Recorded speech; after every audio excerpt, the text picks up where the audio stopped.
Chess History and Reminiscences. By H. E. Bird. To my highly esteemed chess opponent and patron of nearly 40 years, W.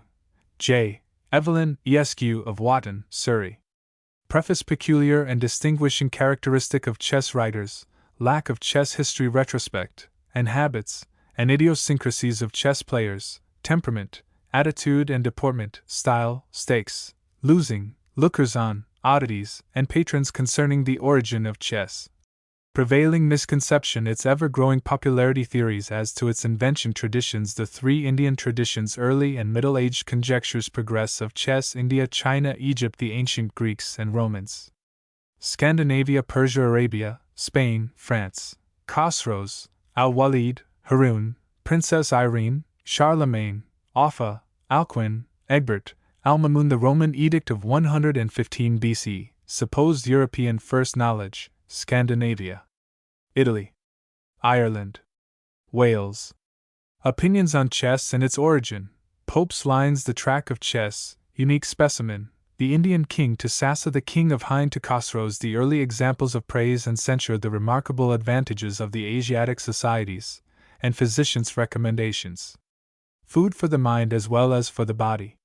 Middle Ages and Modern, Chaucer to Lydgate Caxton, Elizabeth's Reign, Vida Pratt Saul and Barbier Salvic Carrera, Encyclopedia, an American View, the Indian philosopher sovereigns commemorated as chess players, Philidor's ascendancy, popularity, and patrons. The 19th Century, Simpson's 1828-1893, Chess Clubs, Chess Masters of the Day, Magazine Notions, The Fortnightly Review, and reply in an impartial article from H. E. Bird. National Chess of 1892, the Belfast Congress and Newcastle Support. Specimens of play. Blindfold Chess, the game of chess, summary or bird's eye view, dedicated to Belfast and Newcastle. 4 styles of chess: the lion, the eagle, the slow worm, and the locomotive Ascit. Van der Linde's conclusions, chess losses, supplemental and separate. Review of Steinitz, Part 1, 8 pages. Note: postponed. Times Reminiscences, 7 in number. Ruskin's Letters, 28. Bailey's article, and Fortnightly Review controversy, and A Few Words with the German Writer, and the works of 1872 and 1884. Notes and references: Beckett, Luther, Kramer, Wolsey, and C. Preface. This little work is but a condensation and essence of a much larger one, containing the result of what can be discovered concerning the origin and history of chess, combined with some of my own reminiscences of 46 years past, both of chess play and its exponents, dating back to the year 1846, the 18th of Simpson's, 9 years after the death of A. Macdonald, and 6 after that of L. de la Bourdonnais, when chivalrous and first-class chess had come into the highest estimation, and emulatory matches and tests of supremacy in chess skill were the order of the day. English chess was then in the ascendant, 3 years before Howard Staunton had vanquished St. Amand of France, and was the recognized world's chess champion, while H. T. Buckle, the renowned author of the History of Civilization, was the foremost in skill among chess amateurs. Mr. W. Lewis and Mr. George Walker, the well-known and prolific writers on chess, were among the 10 or 12 strongest players, but were seldom seen in the public circle. Mr. Slous and Mr. Perry-Gall were other first-rate amateurs of about equal strength. Mr. Daniels, who attended Simpson's, had just departed. Captain Evans and Captain Kennedy were familiar figures, and most popular, alike distinguished and esteemed for amiability and good nature, and were the best friends and encouragers of the younger aspirants. At this time, Simpson's was the principal public arena for first-class chess practice and development. The St. George's Chess Club was domiciled in Cavendish Square at back of the Polytechnic. The London Chess Club, the oldest, met at the George and Vulture on Cornhill, when Morphy came in 1858, and Steinitz in 1862. These time-honored clubs were located at King St. James, and at Purcell's, Cornhill respectively. Other clubs for the practice and cultivation of the game were about 13 in number, representing not 5% of those now existing. The oldest seem to have been Manchester, Edinburgh, and Dublin, closely followed by Bristol, Liverpool, Wakefield, Leeds, and Newcastle. Annual county meetings commenced with that held at Leeds in 1841. The earliest perfectly open tournaments were two on a small scale at Simpson's in 1848 and 1849, and the first World's International in the exhibition year 1851, at the St. George's Chess Club, Polytechnic Building, Cavendish Square. In each of these tournaments the writer participated. 3 chess columns existed when I first visited Simpson's in 1846, viz.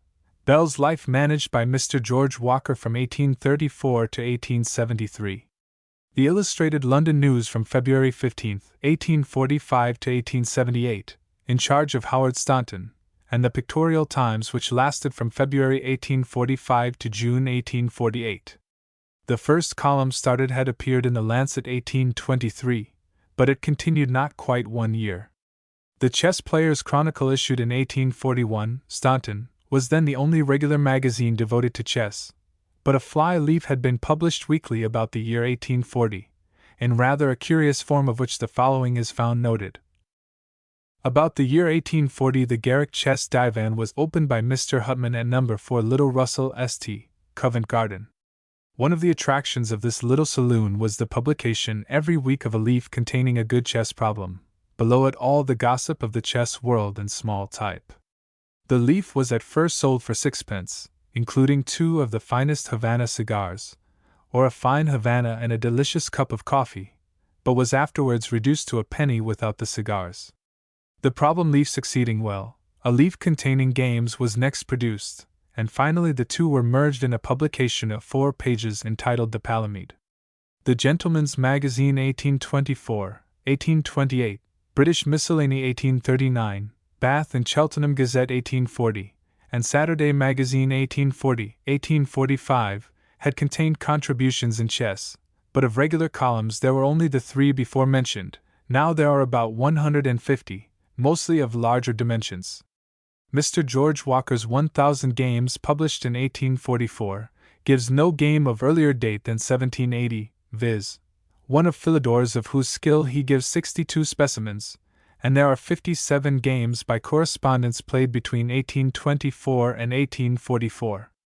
The list of chess works of consideration up to Philidor's time number about 30, but there were several editions of Jacobus de Cecilis, 1275 to 1290, including translations by J. Farron and Jean de Vigny, from which last named Caxton's book of 1474 was derived. Lucina, Vicens, Damiano, and Jacob Menel appeared before 1520, Ruy Lopez in 1561, Polrio, Januzio, Greco, Salvio, Carrera, Gustavus Salinas, and the translation of Greco followed in the interval from 1561 to 1656. I. Bertin 1735 and the 6 Italian works of the last century were the principal which followed with Philidor's manifold editions, up to Serret the earliest of the 19th century writers. Dr. A. van der Linde, Berlin 1874, 1118 pages, 4098 names in index, and 540 diagrams includes notice of Cotton's Complete Gamester 1664, and Seymour's Complete Gamester 1720. With editions of Hoyle's games from 1740 to 1871. In fact, about 1/4 of Linde's book is devoted to the specification of books and magazines, mostly of the 19th century, even down to the ABC of Chess, by a lady. Poems have been written on chess, of which the most esteemed have been Aben Ezra 1175, translated by Dr. Hyde, Conrad von Ammenhuisen and Lydgates. Love Battle, in the 14th century Vida, Bishop of Alba 1525, Sir William Jones 1761, and Frithiof's Saga by Isaias Tegner 1825. Of articles which have appeared during the last 15 years, the retrospects of chess in the Times, particularly that of the June 25, 1883, the first on record, mark events of lasting interest in the practice of the game, which would well merit reproduction. Professor Ruskin's modest but instructive letters, 28 in number 1884 to 1892, also contain much of value concerning chess nomenclature, annotation, ethics, and policy, combined with some estimable advice and suggestions for promoting greater harmony in the chess world. The able article in Bailey's 1885, on chess competitions and the progress of the game, and that in the Fortnightly Review of December 1886, entitled The Chess Masters of the Day, rank as the other most noteworthy productions of the last 7 years' period in chess. I regret that it is not in my power to produce the more extended work, for to bring that now submitted within assigned compass and cost, I have had to omit much that would be needful to render such a work complete, and to give but a bird's-eye view of chapters which would well merit undiminished space. Thus the complete scores and analyses of the matches, tournaments and great personal tests of skill and statistics of the game would be acceptable to a few, whilst the full accounts of individual players such as Philidor, Staunton, Anderson, Morphy, Lowenthal, Steinitz, Zukertort, Blackburn and perhaps even Bird, Bailey's and Ruskin's opinions, would be regarded and read with interest by many chess players. Respecting this supposed first source of chess, the traditional and conjectural theories which have grown up throughout so many ages, regarding the origin of chess, have not become abandoned even in our own days, and we generally hear of one or other of them at the conclusion of a great tournament. It has been no uncommon thing during the past few years to find Xerxes, Palamedes, and even Moses and certain kings of Babylon credited with the invention of chess. The conclusions arrived at by the most able and trustworthy authorities, however, are that chess originated in India, was utterly unknown to the Greeks and Romans, and was first introduced into Europe from Persia shortly after the 6th century of our era. In its earliest Asiatic form, styled the Chaturanga, it was adapted for 4 persons, having 4 small armies of 8 each. King, 3 pieces answering to our rook, bishop, and knight, elephant, chariot or ship, and horse, with 4 pawns. The players decided what piece to move by the throw of an oblong die. About 1,350 years ago, the game under the name Chaturang, adapted for 2 persons with 16 pieces on each side, and the same square board of 64 squares, became regularly practiced, but when the dice became dispensed with is quite unknown.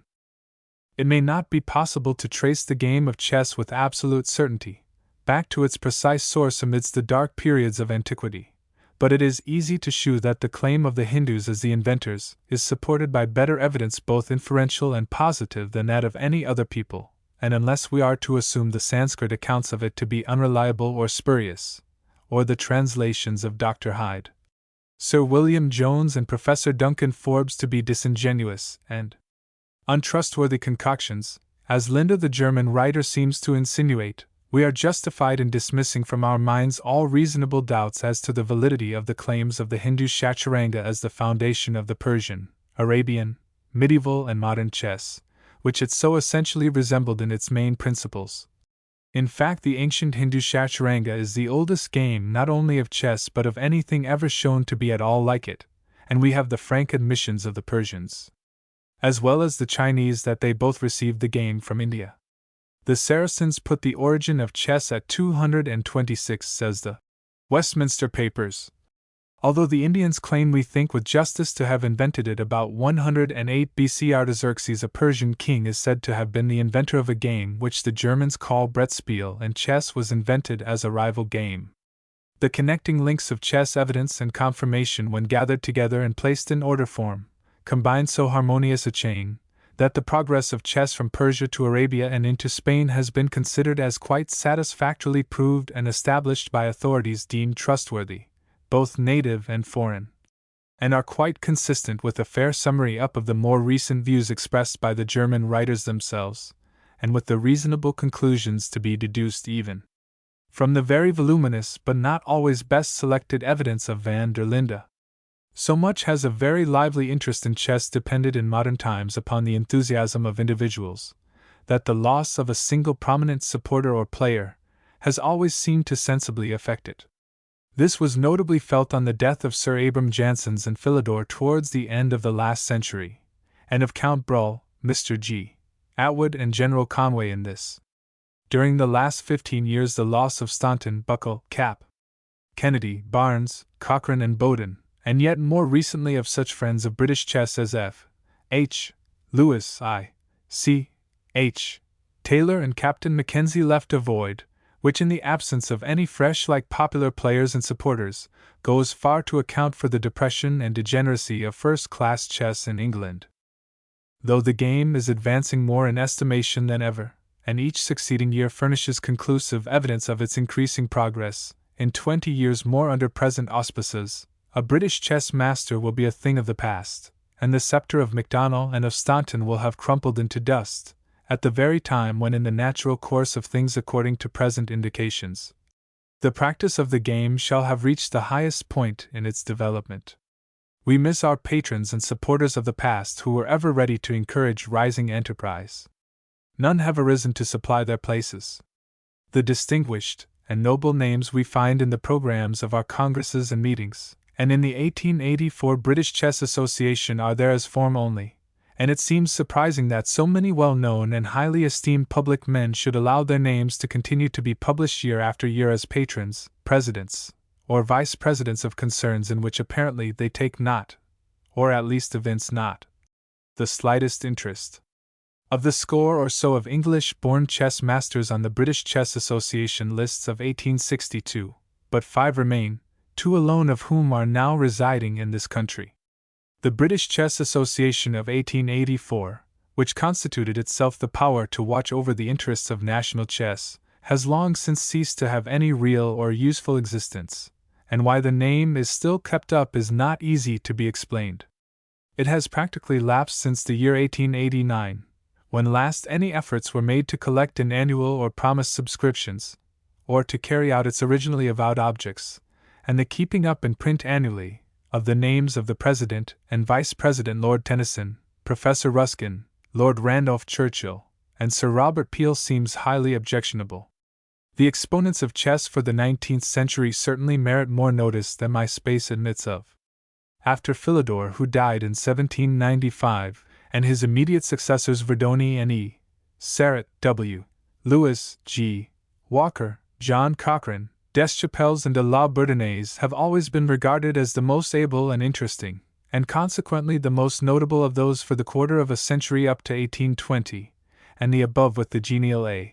Macdonald of Belfast, who came to the front in 1828, and excelled all his countrymen in Great Britain ever known before him, constitute the principal players who flourished up to 1834, when the series of splendid contests between La Bourdonnais and Macdonald cast all other previous and contemporary play into the shade.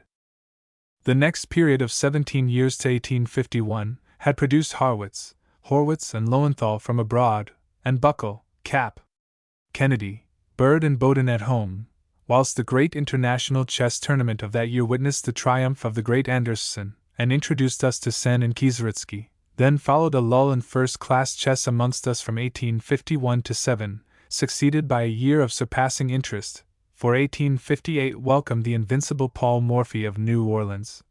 Considered by some superior even to La Bourdonnais, Staunton and Anderson the 3 greatest players who had preceded him. In the year 1862 England's second great gathering took place, and Anderson was again victorious. In the 4 years after Morphy's short but brilliant campaign, a wonderful array of distinguished players had come forward, comprising Mackenzie, Paulson, Steinitz, Byrne and Blackburn, the Rev. G. A. Macdonald, C. De Vere, Barnes, Wormold, Bryan and Campbell. In another 10 years 2 more of the most illustrious chess players appeared in the persons of Zukertort and Gunsberg, and we read of matches between Steinitz, Zukertort and Blackburn, for a modest £10 note. See Growth of Stakes in Chess. In 1867 at Paris, 1870 at Baden, 1873 at Vienna, and 1878 again at Paris, for more international chess tournaments of nearly equal interest to the 1851 and 1862 of London took place, and they were won respectively by Kolisch, Anderson, third time, Steinitz and Zukertort, Berlin 1881, a very fine victory for Blackburn. 1882 Vienna, honors divided by Steinitz and Winower, and 1883 the Criterion, London, a second remarkable victory for Zukertort represent the other most noteworthy. Tournaments of all sorts, international and national, there have been 34 meetings with 46 county local gatherings, as well as 20 of the university matches between Oxford and Cambridge, of which the 2 first and greatest were held at Peratz, Milk St. in 1873 and 1874. Continuing with the chess giants of more modern date, Mason's great powers became developed in 1876, and Chigorin of St. Petersburg, a splendid player, came to the front in 1881. Equal to him in force, perhaps, if not in style, and yet more remarkable in their records of success, are the present champions Dr. Teresh of Nuremberg and E. Lasker of Berlin. The Havana people, who for 5 or 6 years past have spent more money on great personal chess encounters than all the rest of the world combined, have put forth Walbrod of Leipzig. In the above-mentioned 4 players, chess interest for a time will mostly center, with Steinitz, yet unvanquished, and, as many consider, able to beat them all. The future must be of unique interest, and the year 1893 may decide which of 5 favorite foreign players will be entitled to rank as the world's champion of chess, so far as can be decided by matches played on existing conditions. Chess with clocks and the tedious slow time limit of 15 moves an hour, say a working day for a single game, must not be confounded with genuine, useful and enjoyable chess without distracting time encumbrances as formerly played. Played at the pace and on the conditions which the exigencies of daily, yet hourly, life and labor admit of, experience shews that there are yet English exponents that can render a good account of any of the foreign players. First-class chess enthusiasm and support for the past year has been limited to Newcastle-on-Tyne and Belfast. The unbounded and impartial liberality of these very important cities has met with gratifying reward in the increased appreciation of their efforts and the enhanced number of club members and interest in the general circle. These highly successful meetings, however, have caused no impetus in metropolitan management, and has seemed to divert the attention of chess editors and their responsible powers entirely from the fact that the London 1892 first-class international chess tournament promised has been altogether neglected, if not forgotten. We are thus in grave default with the German and Dutch chess associations, who have so faithfully and punctually fulfilled every engagement. The forthcoming monster chess competition at Birmingham, from which first-class players are excluded, can scarcely be deemed a fitting substitute for our owing international engagement with any true lover of chess and its friendly reciprocity, and least of all in the eyes of our foreign chess brethren and entertainers.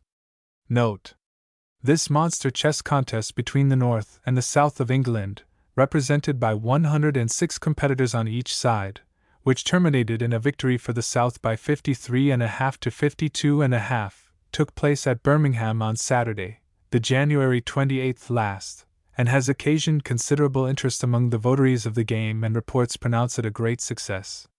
As affording indications of general chess progress, since the game became a recognized item of public recreationary intelligence, and the time of the pioneer international chess tournament of all nations, London 1851, the event may be deemed of some import and significance, as evidence of the vastly increased popularity of the game. But the play seems not to have been productive of many very high specimens of the art of chess, and has not been conspicuous for enterprise or originality, and if these exhibitions are to take the place of the kind of international tournaments hitherto held, much improvement must be manifested, before they can be deemed worthy substitutes, even from a national point of view only. Books on the openings in chess have continued fairly popular, but it is singular how very little novelty or originality has been imparted into them. Since Staunton and Wormwood's works, and the German handbooks, the modern chess instructor of Mr. Steinitz, 1889, was looked forward to with the greatest interest, and the second of the several volumes of which it was to consist, promised for September, 1890, is still awaited with anxious expectation. In regard to the practice of the game, the lack of national chess spirit, or organization, and the extraordinary denominating influence of the foreign element, is the remarkable and conspicuous characteristic, and the modest seat assigned to British masters in the retrospects of 1889 and 1890 times, will, it is feared, have to be placed yet further back. The chess openings, considered critically and practically by H. E. Bird. This is the work of one of the most distinguished of English players. Since the death of Mr. Staunton, nobody can more fairly claim to represent the national school of players than Mr. H. E. Bird, who took part in the first international tournament of 1851, and also played at Vienna in 1873, at Philadelphia, and recently at Paris. Perhaps his most brilliant performances have been in single matches, in 2 of which he made an equal score with Falk Beer, while, in 1867, when contending against Steinitz, fresh from his victory over Andersson, he won 6 games against his opponent's 7, while 7 others were drawn.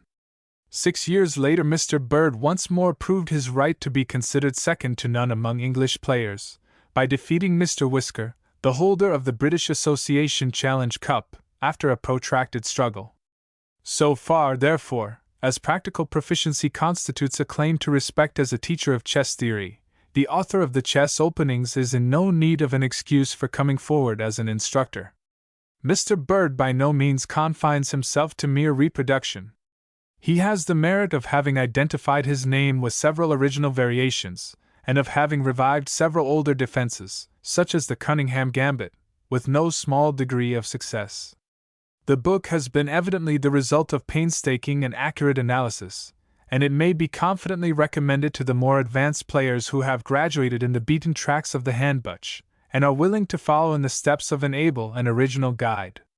In addition to the usual appendix of problems, Mr. Bird supplies a very useful and attractive feature in a series of endgame positions from the most celebrated modern match games. Owing to clear type and large diagrams, the volume will prove an agreeable companion when a board is out of reach. Athenaeum, September 7, 1880. Chess Masterpieces, comprising a collection of 156 choice games of the past quarter of a century, with notes, including the finest games in the exhibition of 1851 and in the Vienna tournament of 1873, with excellent specimens of the styles of Andersson, Blackburn, Der Leyse, Hanstein, Kolisch, Lowenthal, Morphy, Staunton, Steinitz, and the principal English players. Supplemented by games of La Bourdonnaise, MacDonald, and Cochrane, contested prior to 1849, compiled by H. E. Bird. Cloth, black-lettered 3/6, or handsomely bound, gilt and gilt edges /. The entire series will be found full of interest and points of excellence, and can scarcely fail to afford amusement and pleasure, as well as to impart instruction, to all who may avail themselves of the opportunity of examining them. They will be of especial service to amateurs who aspire to preeminence in chess. Times, biographical notices, illustrated sporting and dramatic, Pictorial World, American and Continental, Newcastle Chronicle, and Hereford Times. Professor Ruskin, from 28 letters in all, since 1884. Your games always delight me, as they seem in my humble judgment specimens of chess skill remarkable for originality and vivacity. June 12, 1884. Indeed, I feel that you have done more for chess at home and abroad than any other living player. April 16, 1885. Your catalogue is quite admirably drawn up, and if ever I can recover some piece of life and mind, I hope to be of some use in furthering the sale of the book and recommending its views. June 7, 1887. H.R.H. Prince Leopold, Earl d'Artrey, Circe, Russell, Lord Randolph Churchill, etc., etc., also great musicians, amateur chess players, letters and support. Steinitz. As a player, analyst, critic, and author. Considerations of his book on the openings. Notes on his general play, and conduct of the game, and c. are dealt with in Review of Modern Chess Instructor. Steinitz claims with justice to be very conscientious in the performance of his work at all times, and he had no need to excuse himself for the following criticism, which occupied him, he told me, months in its preparation. It seems to me that an author has reason to be obliged to any who may point out his real errors and shortcomings. Steinitz, however, was betrayed into a degree of unfairness and prejudice in dealing with Staunton and Wormwood's books, and Morphy's play, bordering almost on imbecility. That the great artist himself is not infallible appears from my review of his Modern Chess Instructor. Steinitz's Review. The Field, December, 1879. Chess Openings, 1879. The Chess Opening, Considered Critically and Practically. By H. E. Bird. London, Dean and Son, 160 Fleet Street. The public record of chess matches and great tournaments places the name of the author of this work above that of any living English competitor for chess honors, excepting Mr. Blackburn. It is therefore all the more disappointing to find that Mr. Bird's book has not done justice to his great reputation as a player. The author's chief defect as an analyst arises probably from one of his distinguishing qualities as a practitioner over the board.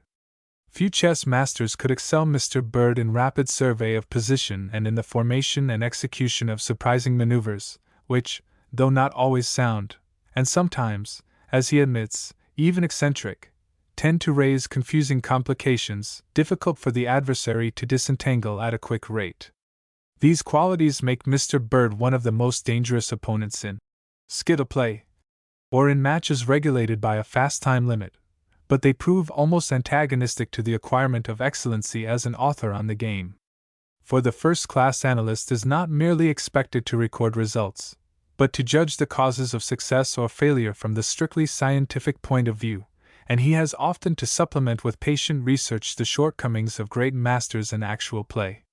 In such cases, every move of a main variation becomes a problem which has to be studied for a great length of time, and the best authors have watched the progress of different openings in matches and tournaments for years, and pronounced their judgment only after the most careful comparisons. Mr. Bird is, however, too much of an advocate to be a good judge, and he evinces great partiality for ingenious traps and seductive combinations, which form an attractive feature of his own style in actual play, but which mostly occur only in light skirmishes. Moreover, he often treats his duties as an analyst in a cavalier fashion. In his quotations from other authors he embodies variations which stand already severely condemned by first-class chess critics in various chess periodicals, and his original researches contain a considerable portion of skittle analysis, which does not bear cursory examination. We have no room for lengthened demonstrations, and must confine ourselves to a few instances of the latter description, all occurring in the compiler's new editions. On page 6, he overlooks the winning of a clear piece which white can effect by q to r4, followed by p to qr3 if the b be defended. On page 22, black can win a piece on the 16th move by p to kb4, followed by p to kkt3, and there is no chance of any counterattack by p to kkt4, for black may afterwards interpose the b at k4, and get the k into the corner. On page 105, a piece can be won by black on the L0th move by b to q5, for the kt has no retreat, a mate being threatened at kb3. The ending of a game between Messrs. Bird and McDonnell affords a still more remarkable illustration. There is abundant proof that the author must have examined the position at least more than once, for, by a singular error, the identical ending appears twice in the book, on pages 183 and 197, each time with a large diagram. On each occasion a win is demonstrated for white in 9 moves, while at least a piece can be gained at once by q to k7, followed accordingly by p to q6 dis. ch or b to kkt5. Mr. Bird would be annoyed to make such oversights over the board, and there is no excuse for such shallow examples being recommended to the student without the least comment on their weak points. As regards the general arrangement, we have to remark that the variations sometimes seem to have been examined loosely and separately, irrespective of their relation to each other, or to the main propositions of the author in reference to the form of opening he deals with, and the brevity or length of space assigned to different forms of play have apparently been decided in a whimsical and arbitrary manner. For instance, on page 29, in the Philidor's Defense 7, kt to kb3 is described to afford the most satisfactory and secure opening for black. On the next page the move is repeated under the separate heading, Example 2, and it looks odd enough that one single move should have received such prominence, the only addition being won by Harwitz in 40 moves, as if it were to be forced by black in that number, while at the time the positions show little difference. But stranger still, 4 pages later on, page 34, the identical variation reappears, taken from the same game between Morphy and Harwitz, though this is not stated, with 3 more moves on each side added to it, but this time the remark is made that white has a good position. To take another example. On page 78 there is a repetition of 10 moves on each side, merely for the purpose of indicating a different 11th move for white. It is scarcely necessary to point out that in each case the stronger move should have been inserted in the main variation, while the weaker one could have been disposed of in a footnote of one line. While on this subject, we cannot refrain from mentioning the frequent references to chess masterpieces, a work previously published by the author, which contained a collection of fine games partly reproduced from Howard Taylor's Chess Brilliance, and other publications, with additions mostly from Mr. Bird's own practice. We must confess that some of the so-called variations extracted from the masterpieces appear to be nothing more than advertisements. Notably, on page 157, for examples are given, which do not go beyond the fourth move and leave no mark on the positions, and then we are gravely informed, in a manner already described, that white or black won in so and so many moves.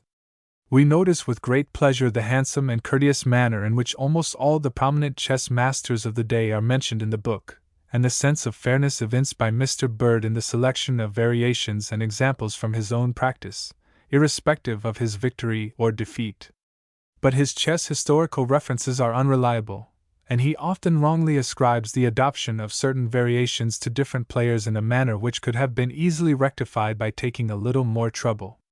This is not unimportant, for the reputed strength of a player is evidence of the strength of an opening he favors in matches and tournaments. We can only adduce a few instances which are more within the writer's personal knowledge. The statement about 5 Q to K2 in the by Lopez, on page 16, is much confused. The move was adopted by Mr. Blackburn in the final time match of the Vienna tournament, but it never occurred in the first game of the Steinitz-Blackburn match, as Mr. Bird can convince himself from his own book, where the latter game is published in full on page 171.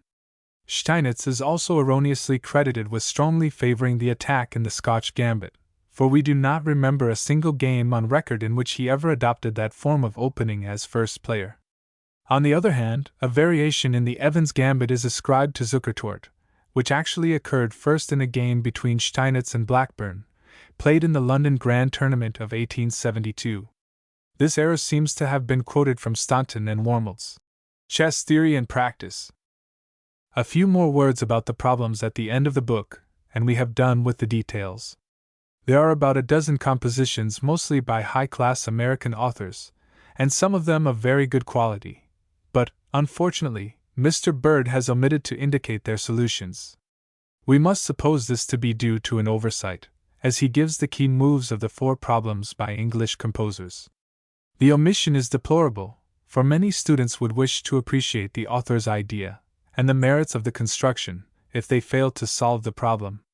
To quote an instance from our own experience, we could not find any solution to the problem on page 224, which composition, we conclude, is either of the highest order or suffers from the gravest of all faults, that of being impossible. In either case, we should have liked to examine the solution. Our judgment of the book, on the whole, is that it cannot be ranked in the first class with the works of Heydbrand, Zukertort, Staunton, Lowenthal, Newman and Sull, Lang, and C. But it will satisfy the demands of the great number of lovers of the game who do not aspire above the second rank. Mr. Bird's ability and ingenuity is beyond doubt, and there is ample evidence of his qualifications in the book before us. But he has not yet acquired that element of genius which has been defined as the capacity for taking pains. Mr. Bird could produce a much better book than this, and we hope he will. Variously estimated from 3000 to 1000 BC Chaturanga. The Primeval Hindu Chess. BP, KRNBNP, PPPPRP, KP, PK, PRPPPP, PNBNRK, PB. Diagram of a Chaturanga board with 4 armies. Yellow is in upper left. Black is in upper right. Green is in lower left. Red is in lower right. The medieval and modern chess. White RNBKQBNR PPPPPPP, PPPPPPPRNBKQBNR black. Diagram of a standard chessboard, white pieces at the top, black pieces at the bottom. Derived from the Persian chaturang, 537 to 540 AD. 833 to 842, Problem I, by the Caliph Mutazim Billah. Black K, RNR, BNP, RPNQPB, PNBR, PP, QBK, white to move, and give checkmate at the 9th move.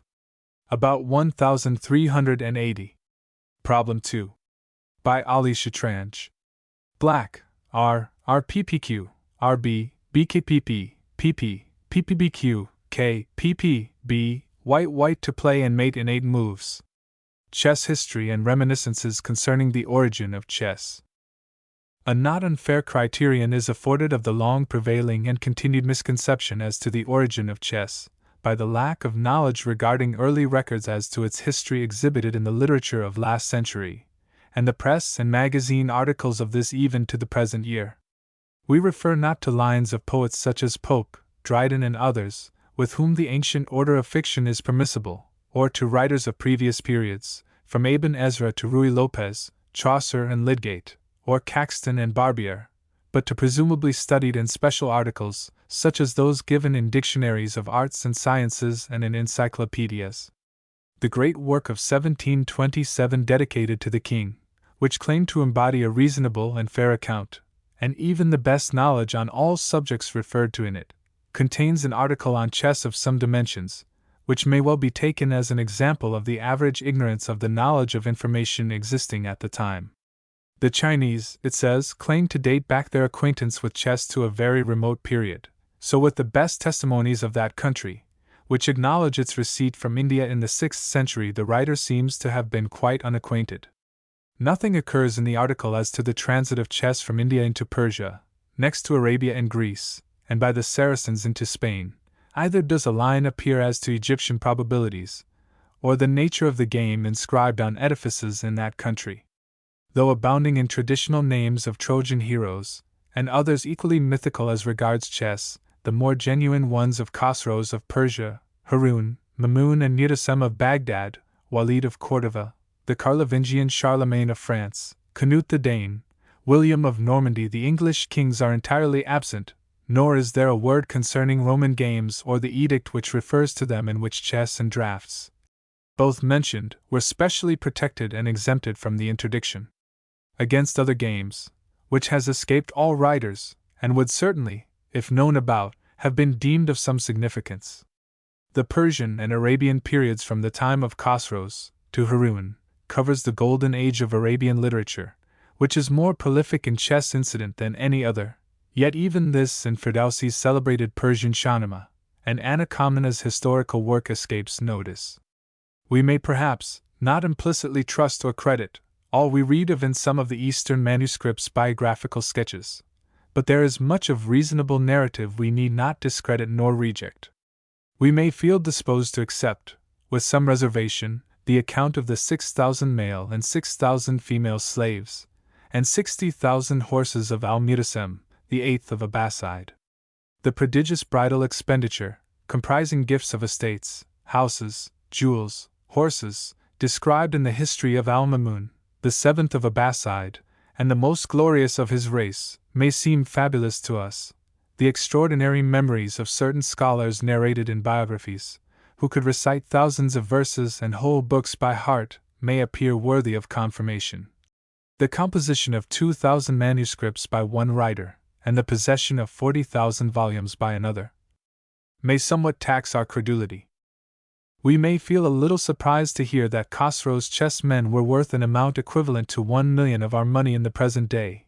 We may doubt, or disagree with the opinions attributed to Hippocrates, or to Galen, that cures were effected, or even assisted of such complaints as diarrhea and erysipelas by the means of chess, or that, as the Persian suggests, it has been found a remedy of beneficial in many ailments from the heartache to the toothache.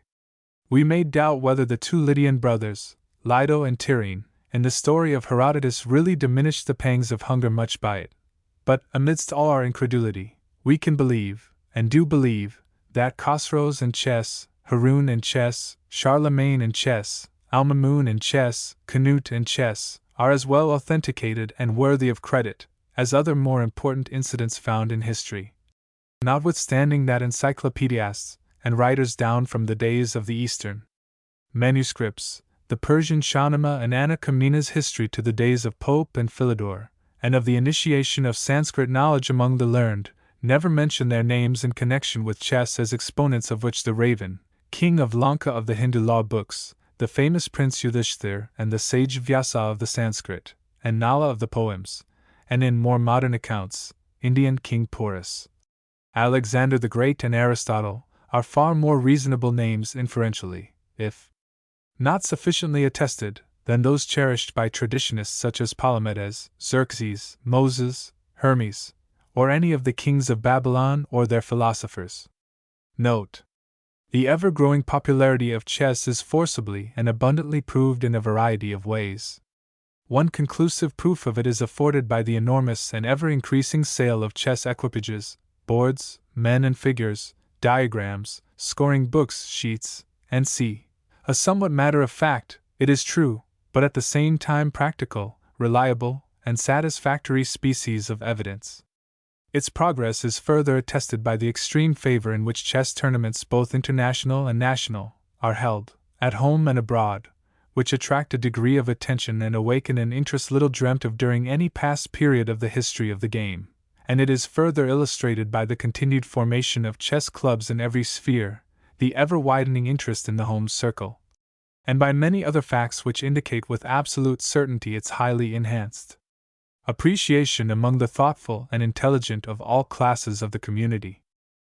The humble and working classes have, in recent years, began to avail themselves very considerably of the enjoyment of the game, and this is a powerful and laudable ground for gratification, because chess, besides being innocent, intellectual and mentally highly invigorating, though soothing also, is essentially inexpensive and does not tend to the sort of excitement too often occasioned by some other games where the temptation, too often indulged, of spending money principally when losing, in hopes of obtaining supposed stimulating consolation and nerve, is so frequently manifested, that it appears at times to be so irresistible an accompaniment of the game as to become almost a condition and part of the play.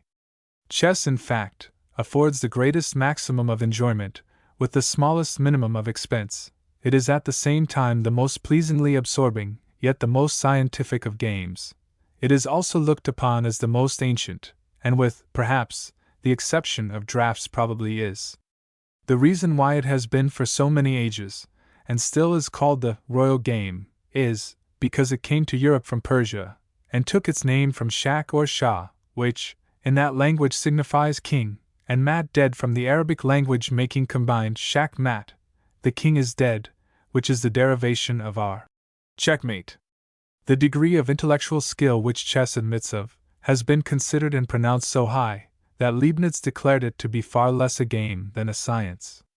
Euler, Franklin, Buckle and others have expressed similar views, and the Egyptians, the Persians, and the Arabians, according to many writers, including Mr. Wharton and the Rev. Mr. Lamb, have also so regarded it. Chess is so ancient that, by that distinction alone, it seems taken beyond the category of games altogether, and it has been said that it probably would have perished long ago, if it had not been destined to live forever. It affords so much genuine intrinsic interest that it can be played without pecuniary stake, and has been so played more than all other games put together, and continues to be so during the present time on occasions, by the very finest players. It exists, flourishes, and gains ground continually and prodigiously, although the average annual support in amount for first-class chivalrous chess competitions, tournaments and matches in all Great Britain does not equal that put on in former years as the stake of a good prize fight, whilst the receipts of a great football match at Bradford and other important cities, which can be named, exceeds the combined incomes of all the few remaining British chess masters derived from chess instruction and skill in play. Chess is, moreover, surrounded by a host of associations, and is suggestive of a pleasant mass of memories, anecdotes, manners, and incidents, such as no other game, and hardly any science may presume to boast, and though never yet honored throughout its long life by any continuous history, or consecutive and connected record, its traditions from time immemorial have been of the most illustrious, royal, and noble character. More apt at figures than at diction, I have no claim to powers of writing or learning, which can afford me any hopes of doing full justice to so important a task as a worthy work on the history of chess would be. My labors and experience, however, may have enabled me to gather together materials for a more solid and substantial chess structure. than at present exists, and I am not without confidence that competent and skillful workers will be found to construct an edifice more worthy of our day, which present, and pending, grand developments will still further consolidate in interest and glory, a building in fact cemented by the noblest and most worthy, praiseworthy, and commendable associations with which the aspiring and deserving artisan and mechanic of the present and future may be as closely identified as the greatest rulers, deepest thinkers, and most accomplished and profound scholars, and distinguished men of science of the past, affording also a substantial boon, which may be conferred by philanthropists on their less fortunate brethren in society, as it is calculated to induce temperate as well as peaceful and thoughtful habits.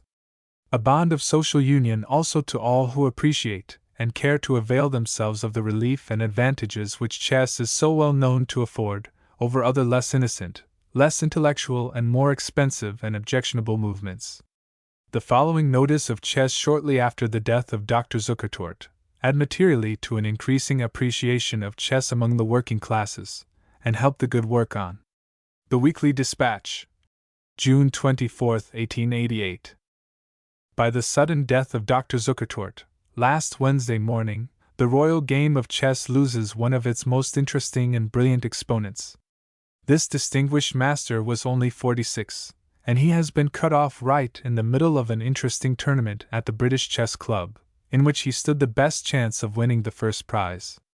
Amongst his last conversations was his arranging to play Blackburn on Saturday, the 23rd, and Bird on Monday, the 25th.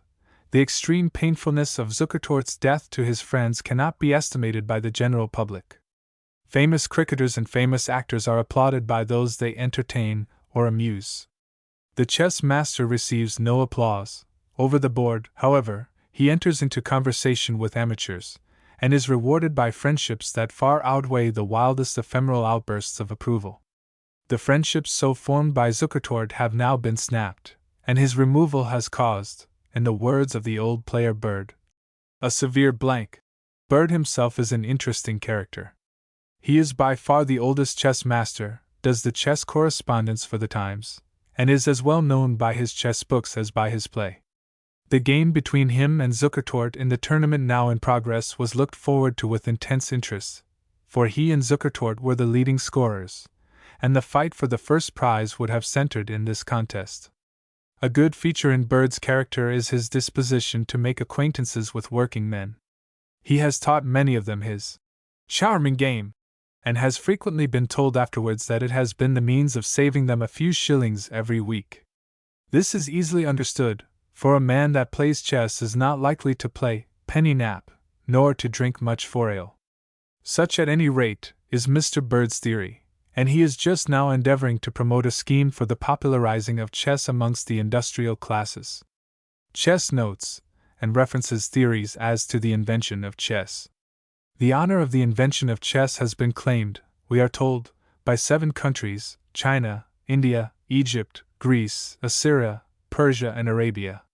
Captain Kennedy, in one of his chess sketches, observes, and Mr. Staunton, in his Chess Player's Chronicle, repeats the statement thus: that this is as many countries as aforetime there were cities in Greece, each of which, it is said, having peacefully allowed Homer to starve during his lifetime, started up after he died in a fierce contention for the glory of having given him birth. My old friends Captain Kennedy and Mr. Staunton, no doubt, used the words starved figuratively, for neglected by his country. For myself, I really do not know whether Homer really was neglected by his country or not. Traditions as to the origin. The traditions of chess are numerous and conflicting. Zachariah Yehi, a writer of the 10th century, in The Delight of the Intelligent in Description of Chess, referring to stories extant and fables respecting its invention to that time, remarks: it is said to have been played by Aristotle, by Japhet ibn Japhet son of Noah, by Sam ben Shem, by Solomon for the loss of his son, and even by Adam when he grieved for Abel. Ibn Ezra, the famous rabbi, interpreter, and expounder of Scripture, and who is said to have excelled in every branch of knowledge, attributed the invention of chess to Moses. His celebrated poem on chess, written about 1130 AD, has been translated into nearly all languages of the civilized globe, into English by Dr. Thomas Hyde, Oxford, 1694. The unknown Persian, author of the imperfect MS presented by Major Price the eminent Orientalist, to the Asiatic Society, and upon which N. Bland, Esq. mainly bases his admirable treatise on Persian chess, 1850, says, Hermes, a Grecian sage, invented chess, and that it was abridged and sent to Persia in the 6th century of our era. The famous Shahnameh, by Ferdowsi, called the Homer of Persia, and other Eastern manuscripts as well as the MS of the Asiatic Society, give less ancient traditions of the adaptation of chess relating to the time of Alexander the Great and Indian kings, Fur, Poris, and Cade. In one of these the reward of a grain of corn doubled 64 times was stipulated for by the philosopher. And the seeming insignificance of the demand astonished and displeased the king, who wished to make a substantial recognition worthy of his own greatness and power, and it occasioned sneers and ridicule on the part of the king's treasurer and accountant at Sassa's supposed lack of wisdom and judgment. However, astonishment and chagrin succeeded before they were halfway through their computation, for when the total was arrived at, it was found to exceed all the wealth of the world, and the king knew not which to admire most, the ingenuity of the game itself, or that of the minister's demand. The earliest European work on chess is supposed to be that of Jacobus de Cecilis, a monk of Picardy, which appeared, it is said, in 1290 Scilt zwischen 1250 to 1275 Linde 1 to 10.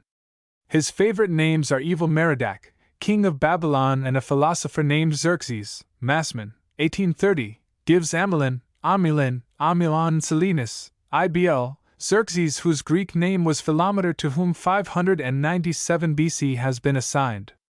Polymedes and Diomedes of Trojan celebrity, the Lydians of Herodotus, the Thoth of Plato, the Hermes of the Asiatic Society's philosopher. In fact, nearly every one of the gods who has in turn served as the great mythological divinity has been credited with the discovery of chess. Note: there are few parts of learning so involved in obscurity as the history of pagan idolatry.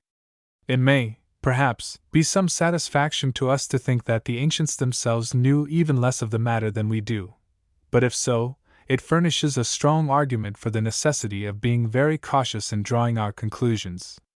We believe it may safely be said that there is not one among all the fabled deities of antiquity, whom, if the writers of antiquity may be trusted, it is not possible to identify with every other: Saturn, Jupiter, Mercury, Pan, Hercules, Priapus, Bacchus, Bel, Moloch, Shamash, Thoth, Osiris, Buddha, Vishnu, Shiva. All and each of these may be shown to be one and the same person. And whether we suppose this person to have been the Son, or to have been Adam, or Seth, or Enoch, or Noah, or Shem, or Ham, or Japhet, the conclusion will be still the same: each of them, it may be shown, was worshipped as the Son, and all of them, wherever their worship was established, were severally considered as the great mythological divinity. So far, it would not appear that there is any room for much difference of opinion, at least, not if ancient authorities may be depended on. Dr. Salvik states on the strength of one of his authorities, and Alexander apparently quite seriously has repeated the statement, that the text in Samuel of Abner and Joab's 12 chosen champions, "Let the young men now arise and play before us," may be applicable to chess, but the context of the chapter is opposed to any such conclusion. All the foregoing fabulous accounts may be at least declared, not proven, if not utterly unworthy even of the verdict pronounced in those 2 words. There are 3 more modern traditions or accounts, the first of which is referred to Alexander the Great's time 336 to 322 BC, and the 2 others to about the time of Khosrows, 900 years later. Forbes devotes 13 pages to them, and they are given with less detail by the Rev. R. Lamb in 1764 and N. Bland in 1850. The 3 Indian traditions. In this, the first Indian tradition referred to the time of Alexander the Great. It is related in the Shahnameh that a very powerful king of India named Cade, satiated with war, and having no enemies without, or rebellious subjects within his kingdom, thus addressed his minister Sassa: "Day and night my mind is harassed with the thoughts of war and strife. When in the hours of the night sleep overpowers me, I dream of nothing but battlefields and conquests, and in the morning, when I awake, I still think over my imaginary combats and victories. Now you are well aware that I have no longer one single enemy or rebel in my whole dominions with whom to contend. It is utterly repugnant to justice and common sense to go to war without any cause. If I were to do so, God would be displeased with me, and a severe retribution for my evil deeds would soon overtake me, even in this world, for is it not said that a kingdom governed by falsehood and oppression is void of stability, and it will soon pass away? Tell me, then, O Sasa, for great is thy wisdom, what am I to do in order to regain my peace of mind, and obtain relief from my present state of weariness and disgust? Sasa hereupon bethought himself of a rare game, the invention of an ancient Grecian sage, by name Hermes, which had recently been introduced into India by Alexander and his soldiers, who used to play it at times of leisure. Sasa procured and modified the game and board from 56 pieces and 112 squares to 32 pieces and 64 squares, and explained it to the king, who practiced it with both satisfaction and delight. Sasa's stipulation of a reward of a grain of corn doubled again and again 64 times, which was at first deemed ridiculous, was found to amount to 18,446,744,709,551,615, rating the barley corn at 2 shillings the bushel. The value required from the Indian king by the philosopher was 3,385,966,239,667 pounds and 12s, an unexpected and amazing sum. The second version is of another highly ambitious and successful king of Hind, named Fur, who died and left a young son, inexperienced in war and in danger of losing his possessions. The wise men consulted together, and Sasa, the son of Dahir, brought the chess board and men to the prince, saying, "Here you have an exact image of war, which is conducted on principles similar to those which regulate this wonderful game. The same caution in attack and coolness in defense which you have to exercise here, you will have to put in practice in the battlefield." The prince with eagerness availed himself of Sasa's instructions until he made himself fully acquainted with the principles of the game. He then assembled his army and went forth in full confidence to encounter his enemies, whom he defeated at all points. He then returned home in triumph, and ever after he cherished his love for the game of chess to a knowledge of which he considered himself indebted for the preservation of his honor, his kingdom, and his life. The third account relates: after Baluji reigned Jumhur, who had this royal seat in the city of Sandali, in the province of Kashmir. When he died, his brother called May was chosen king, who had 2 sons, Gav and Talakand. Upon the death of May, their mother Paritra, that is, endued with angelic beauty, reigned. These 2 young princes, being grown to maturity, desired to know from their mother who of them was to be her successor. The mother, concealing her mind, gave them both hopes separately. In the meantime, the brothers quarrel and raise armies, and the mother endeavored to reconcile them by her good advice, but in vain, for soon after they broke out into open war. After various battles, it fell out that Talakand was slain. Upon this, the mother goes to her surviving son, and complains to him of these things. Then the wise men of the kingdom set about to compose the game Shatranji, representing the battle of Gav and Talakand. The sorrowful mother contemplates this game, and by daily playing it, brings into her mind the battle and death of her son Talakand. She could not forbear to torment herself with the remembrance of his death, and every day for a long time, to give herself up to the meditation thereof. Shahnameh. From the early ages of the Christian era back to the times of Homer, Herodotus, Sophocles, Plato, and Aristotle, traditions concerning the origin of this wonderful game have come down to us of a very various and conflicting character. The Arabian and Persian historians, from the commentators on the Quran, interdict against lots and images to the days of the Persian Shahnameh of Firdausi, and the Asiatic Society's famous manuscript, have spoken of the origin and history of chess. Ibn Ezra, the famous rabbi, contemporary of Maimonides, Jacobus de Cecilis the monk of Picardy, Ruy Lopez the Spanish priest, Damiano the Portuguese apothecary, Gustavus Salinas, the Duke of Lunebourg, Dr. Salvic, Carrera, and the writers of the Italian school, have all contributed to the remarkably delusive and often mythical theories propounded in regard to it. In our own country we have them from Chaucer, Lydgate, Caxton, Barbier, and the encyclopediasts, and Pope, writing just before knowledge of the Sanskrit became imparted among the learned, and ere the classical Sir William Jones had began to enlighten us, thought probably he had set the matter at rest by declaring that the invention of chess, which we had and could enjoy without caring to know from whence it came, and which was an imperishable monument of the wisdom of its unknown founder, involved a problem which never would be solved: progress of chess. It has been a subject of regret with writers that complete games of chess cannot be found for the earlier ages, and it has been suggested that a few well annotated games of the great Eastern players of 1,000 years ago, and of the rival champions of Spain, Italy, and Sicily in the 16th century would be of more interest than all the problems and positions handed down to us in existence, and it certainly would be pleasing and instructive to be able to compare the styles Ali Suli, Adali, Lajlaj, Abbas, and Razi, the great players of the golden age of Arabian literature, and that of Ali Shatranji of Timur's court and Ruy Lopez, Leonardo and Paulo Boi with those of Philidor and the leaders of the 19th century.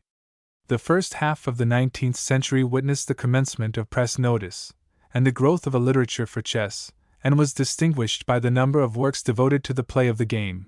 Not half a score of books could be traced in England before Philidor's, besides which Caxton, 1474, dedicated to the Duke of Clarence, Rowbottom, 1561, to the Earl of Leicester, and Saul and Barbier, 1617 and 1640, to Lucy, Countess of Bedford, which constitute the most noted works recorded, conveyed but little knowledge concerning the game, and were scarcely more than translations of foreign works from that of Jacobus de Sesso 1us, 1290, and others, and were rather moralities and philosophical treatises than works of practical utility from a scientific point of view. During the second half, the advance in the appreciation and practice of chess has been yet more astonishing as compared with the single club in St. James Street, and the meeting place for chess players in St. Martin's Lane, which existed in Philidor's time, and the 30 clubs or so which had arisen by 1851. We have now at least 500, and as against the earliest chess columns in the Lancet, Bell's Life, and the Illustrated London News, we can specify near 100. It is among the middle and humbler classes that the spread of a taste for chess has been most apparent, with the fashionable or higher classes, so far as any manifestation of public interest or support is to be taken as a criterion, its appreciation has died out, and for 20 noble names among its patrons in Philidor's time, we cannot reckon one in ours. Another singular feature is the grave diminution in the recognized number of able exponents, commonly called masters, which in the British list are reduced to less than a third of the well-known names of 1862. The support of chess, trifling as it is, comes from about a score of Her Majesty's subjects, and the total in a year does not now equal a sum very usual in a glove fight, or a championship billiard match, and the sums provided in a generation by our present machinery would not equal the value of one Almamun's musk balls or the rewards to Ruy Lopez for a single match. The time allowed for consideration of the moves in chess, and the management of the clocks used to regulate such is a most important element in estimating the relative strength of chess players. So important, in fact, that pure chess, and chess with clocks is found by experience to be a very different thing with certain players. Bird finds the clocks more trouble than the chess, and as everybody knows is heavily handicapped by them, hence his force and success in ordinary play is far greater than in tournaments. Take the time limit alone for two players of equal reputation, who may not be disturbed or distracted by the clocks. A difference in the time limit of 10 or even 5 moves an hour would in some cases turn the scale between them. Passing over the faster Bird, and other English players who prefer the slower rate, take a very notable example, Steinitz and Zukertort. After the Criterion Great Tournament of 1883 opinions differed much as to which of these was the stronger player, but after the match at 15 moves an hour, in the United States, won by Steinitz with a score of 10-4, the palm has been generally awarded to Steinitz. And without any qualification whatever, the term of champion of the chess world has been universally accorded to him, and still continues to be so, notwithstanding the superior claims of Dr. Teresh based upon victory in 3 Successive international chess tournaments, Breslin 1889, Manchester 1890, and Dresden in 1892, in the two first named not losing a single game, and in the last, one only, feats never accomplished by Steinitz. Zukertort was undoubtedly a far more ready, and we have long thought a finer player than Steinitz, but skill was so nicely balanced between them that a very slight variation or acceleration in rate would have been in Zukertort's favor. At 25 moves an hour or at any faster rate it would have been odds on Zukertort. At 15 moves an hour or less it would have been safer to back Steinitz. Staunton, Kolisch, and Paulsen seemed to have been the slowest of the players. 10 moves an hour would suit them better than 15. A 10 or 12-hour game with them was not uncommon. Bird is the fastest, and his best games have averaged 40 moves an hour or 2 or 3 hours for a game, a reasonable rate for recreationary chess. In the last century 1.5 or 2 hours was considered a fair duration for a good game. 30 moves an hour would give 3 hours for a game of 45 moves or 4 for a game of 60 moves, and such could be finished at the usual sitting without adjournment. The period dating from the France and England championship match between St. Amand and Staunton in 1843 to the Vienna tournament of 1873 was singularly prolific in very great chess players. In addition to Anderson 1851 and Morphy 1858, there appeared in the metropolis in 1862 Louis Paulsen, William Steinitz, and J. H. Blackburn, 3 players who, as well as Captain Mackenzie, competed in the British Chess Association's tournaments of that year, and were destined with Zukertort and Gunsberg of 10 years later growth to rank as conspicuously successful among even the score or so of the preeminently distinguished players of the highest class the world has ever produced. The Rev. G. A. MacDonald won and Barnes were of 5 and Bowden of 12 years earlier reputation. All were competing in the 1862 contest. Buckle died in this year, and his opponent Bird had retired from chess, other pursuits entirely absorbing his time mostly abroad. He had been the hardest fighter and most active of the English combatants of 15 years before, and it was his fate about 4 years later, once more to become not the least prominent and interesting of the leading chess players.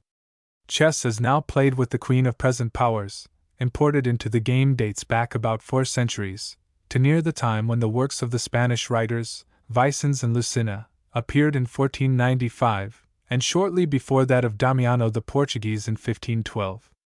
In 1561 Ruy Lopez, the Spanish priest of Cafra, a name familiar to the present generation, from one of the openings most approved in modern practice being named after him, wrote the best work of a scientific character which had appeared in Europe to that time, and he was considered in Spain the very best player in the world, until the memorable contests between him and Leonardo da Cutri and Paolo Boi of Syracuse left the question of supremacy doubtful.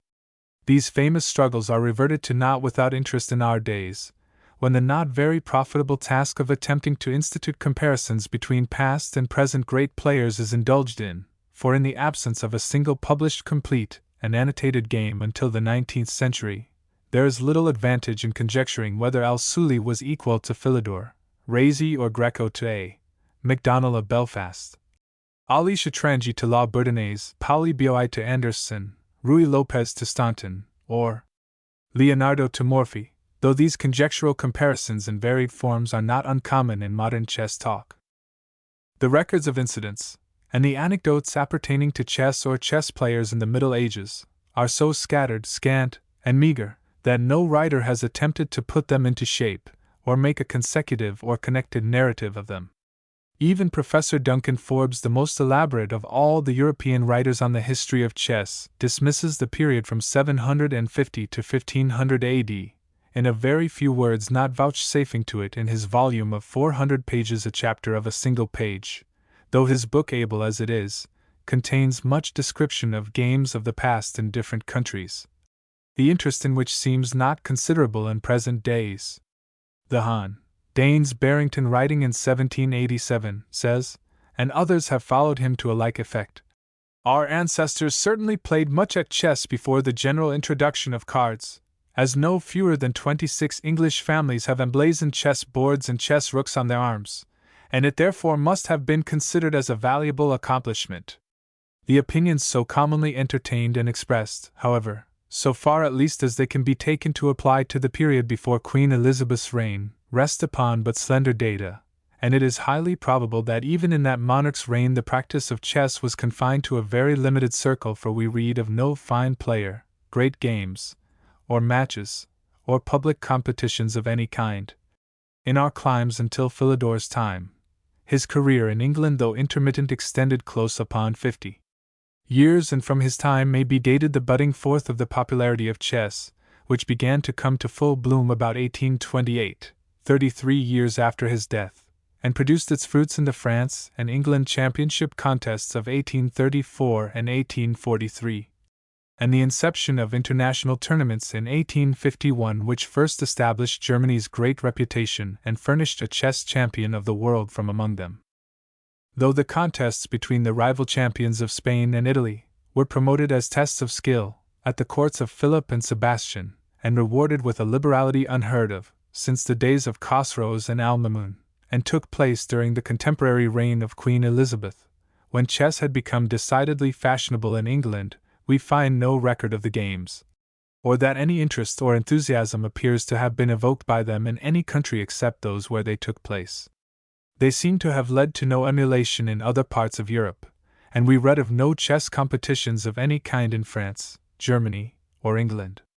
It was not till a century later that the debut and successes of the brilliant Greco the Calabrian, in Paris, began to cause a little more chess ambition in France and gave the ascendancy in the game to that country which it still held in Legal and Philidor's time in 1750, and continued to maintain until the matches of 1834, between Alex Macdonald of Belfast and the famous Louis de la Bourdonnais of Paris, followed in 1843 by Staunton's victory over M.S. Ahmed, first advanced British claims to a first-class position in chess, and left our countryman Staunton the admitted world's champion in chess, until the title was wrested from him by Professor Anderson of Breslau, in the international tournament held in London during the exhibition year 1851. The career of England's champion, Staunton, for about 10 years successful as it was, is considered generally to have been even surpassed by that of Anderson, which lasted till his death in 1879, near 30 years. Their chess performances, like those of Philidor from 1746 to 1795, and of Paul Morphy from 1855 to 1858, would well merit full record in a longer work. Note: a translation of Greco was published in London in 1656, with a likeness of Charles I in it. Space precludes the admission of the sketches and comparisons of the chess careers of Philidor, Staunton, Anderson, and Morphy, and confines us to the brief account of Philidor's extraordinary support and influence on the future of chess and such references as occur in the sketches of Simpson's. Continuously from the date of Philidor's death in 1795 to the ascendancy of Deschapelles in 1820, France maintained the lead in chess which she had held for 150 years, producing in the interval the famous de la Bourdonnais, who for genius, invention, and force has never been excelled, and may be ranked with Anderson, whose supremacy for Germany first became manifested in 1851, and the unparalleled Paul Morphy, of New Orleans, who in 1857 and 1858 electrified the whole chess world by his signal successes in New York, London, and Paris. Taking strength, style, and rapidity of conception combined, these are probably the three greatest players which the world has produced since Al-Suli in the 10th century, who was considered a marvel among the best of the Eastern players, and Paulo Boi, Leonardo, and Ruy Lopez in the 16th century.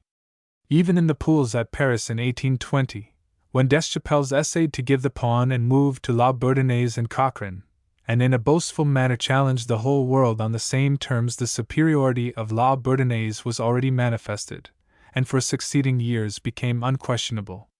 There are yet remaining old chess enthusiasts who recall with pleasure the satisfaction of the British chess circle at the zeal and prowess of Alexander MacDonald, of Belfast, on his appearance in London in 1828, and his continued pluck, perseverance, and improvement, and gallant stand against the most formidable of French or living chess players, and which first began to establish English chess claims to equality with France and the very learned German school which had sprung up, of which Dr.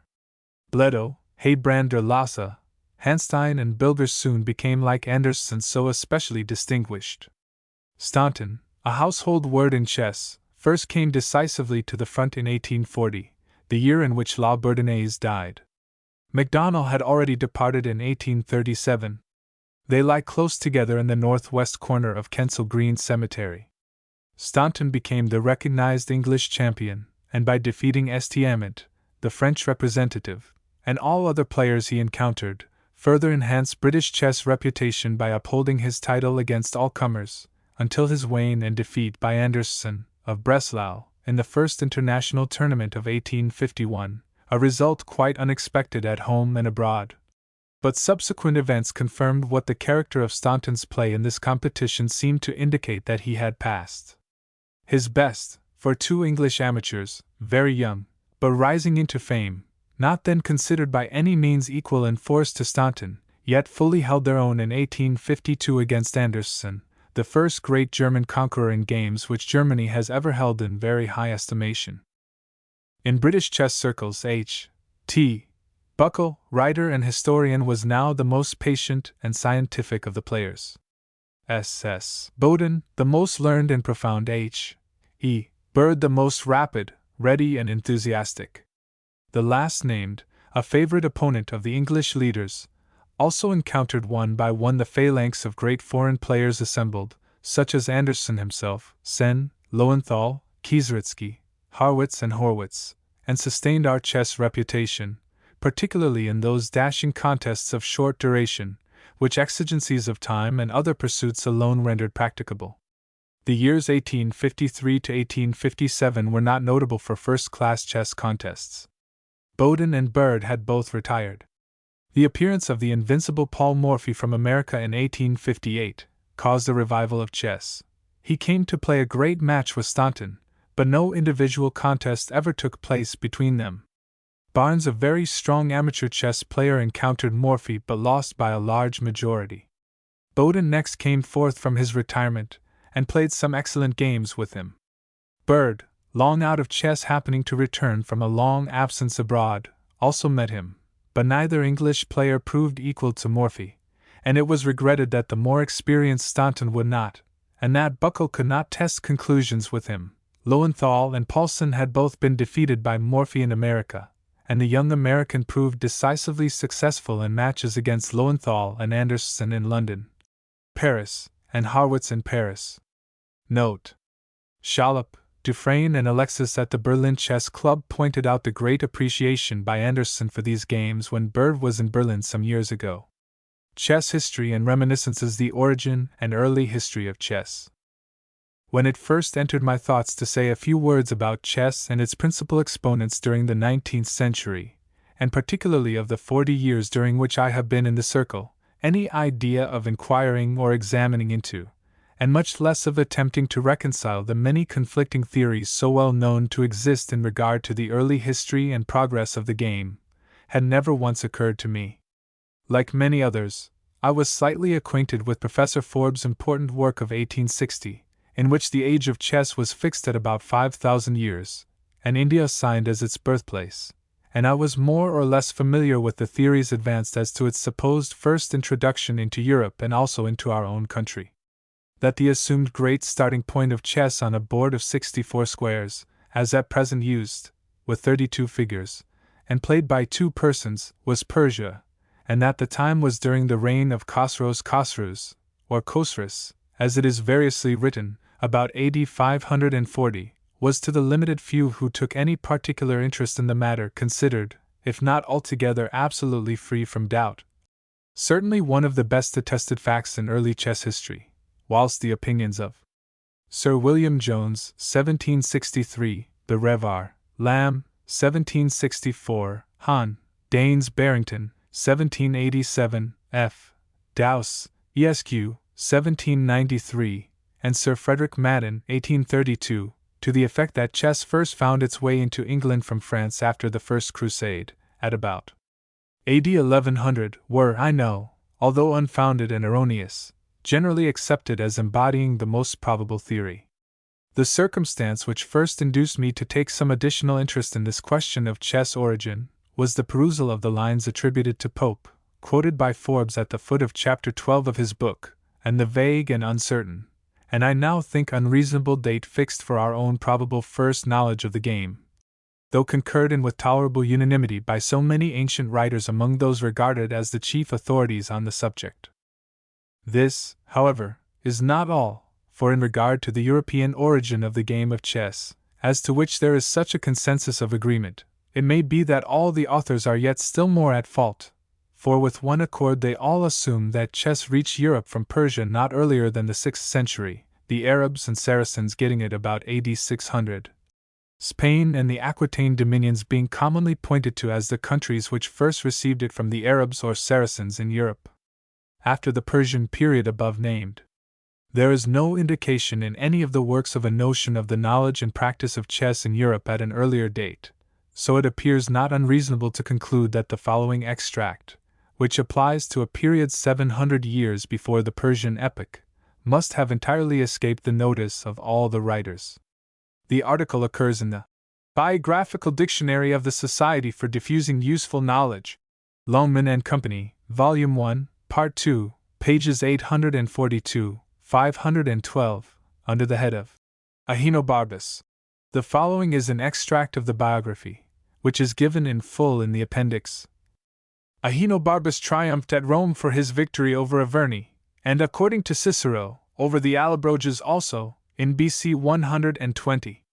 In their consulship, BC 115, Ahenobarbus and his colleague, L. Coecilius Metellus Dalmatius, prohibited all scenic exhibitions at Rome, except that of the Latin flute players, and all games of chance, except chess or draughts, N.C. Signed W. B. D. Presumably William Bottom Don. The contributions of W. B. D. are not frequent in the biography as those of Duncan Forbes, Alois Sprenger, Pasquale de Gallengos, and William Plates are, and he does not apparently write, like them, as an authority upon Eastern questions, and I might have overlooked this reference to chess had I not read through the whole of the volumes. It will be observed that both chess and draughts are referred to in the notice, which is important, for had chess alone been mentioned, it is probable that exception would be taken that the game was but a species of the latter. It is doubtful, also, whether ludus latrunculorum, a game of the Romans, might not also have been suggested. I cannot find any writer who has referred to chess in Rome or elsewhere at this period, and it is not improbable that the extract given may cause some little astonishment to those well-known writers who have assumed that the Romans knew nothing of chess till some centuries later. The generally accepted theory is that chess reached Persia from India in the 6th century of our era during Khosrow's reign, as stated by Lamb, 1764, Bland, 1850, and others, and this is almost universally concurred in. The practice of chess in Rome, as indicated by the foregoing edict 700 years before, may, however, tend somewhat to disturb all existing theories as to its first European origin, and it will be of interest to know what the learned in such matters will think in regard to it, while it may tend to closer investigation by more learned and able men, who have already devoted attention to the subject, and have greater facilities for extracting reliable information. Spain is stated by all authorities to be the first country in Europe where chess was known, 600 to 700 AD being the period assigned. The Franks and Aquitaines had it very soon afterwards, certainly in Charles Martel's reign, and evidence that the game was held in high esteem during the reigns of his successors, Pepin and Charlemagne, may now be regarded as perfectly satisfactory. As the views of Pope before referred to represent something like those of many others, and they may not be altogether devoid of interest in the present day, I append them, with Forbes' sweeping animadversions thereon. The lines which have been published as original, or without acknowledgment, by more than one chess writer in modern magazines, are as follows. When and where chess was invented is a problem which we believe never will be solved. The origin of the game recedes every day further back into the regions of the past and unknown. Individuals deep in antiquarian lore have very praiseworthily puzzled themselves and their readers in vain, in their endeavors to ascertain to their satisfaction how this wonderful pastime sprang into existence. Whether it was the product of some peaceful age, when science and philosophy reigned supreme, or whether it was nurtured amid the tented field of the warrior, are questions which it is equally futile and unnecessary now to ask. Sufficient for us that the game exists, and that it has been sung of by Homer, that it has been the delight of kings, scholars, and philosophers in almost every age, that it is now on the flood tide of success, and is going on its way gathering fresh votaries at every step, and that it seems destined to go down to succeeding ages as an imperishable monument of the genius and skill of its unknown founder. Forbes introduces this article by observing, Pope has much to answer for as the originator of a vast deal of rhetorical rubbish upon us in chess lectures and chess articles and periodicals. Here, he says, for example, is a fair stereotype specimen of this sort. And he concludes, we recommend the above eloquent morceaux, taken from a chess periodical now defunct, to the attention of chessmen at chess reunions, chess lectures, and those who are ambitious to do a spicy article for a chess periodical. This appears somewhat severe on Pope, even if it be reasonable and consistent, which may be doubted, for Forbes himself, writing to the Chess Players' Chronicle in 1853, about 120 years after Pope, and 7 years before the appearance of his own History of Chess, thus expressed himself. In the present day it is impossible to trace the game of chess with moral certainty back to its source amidst the dark shades of antiquity, but I am quite ready to prove that the claim of the Hindus as the inventors is far more satisfactory than that of any other people. Pope needs no defenders. There are writers of more recent date, who have inflicted what Forbes would probably call more rhetorical rubbish upon chess readers. Here is one other example, which appeared in 1865.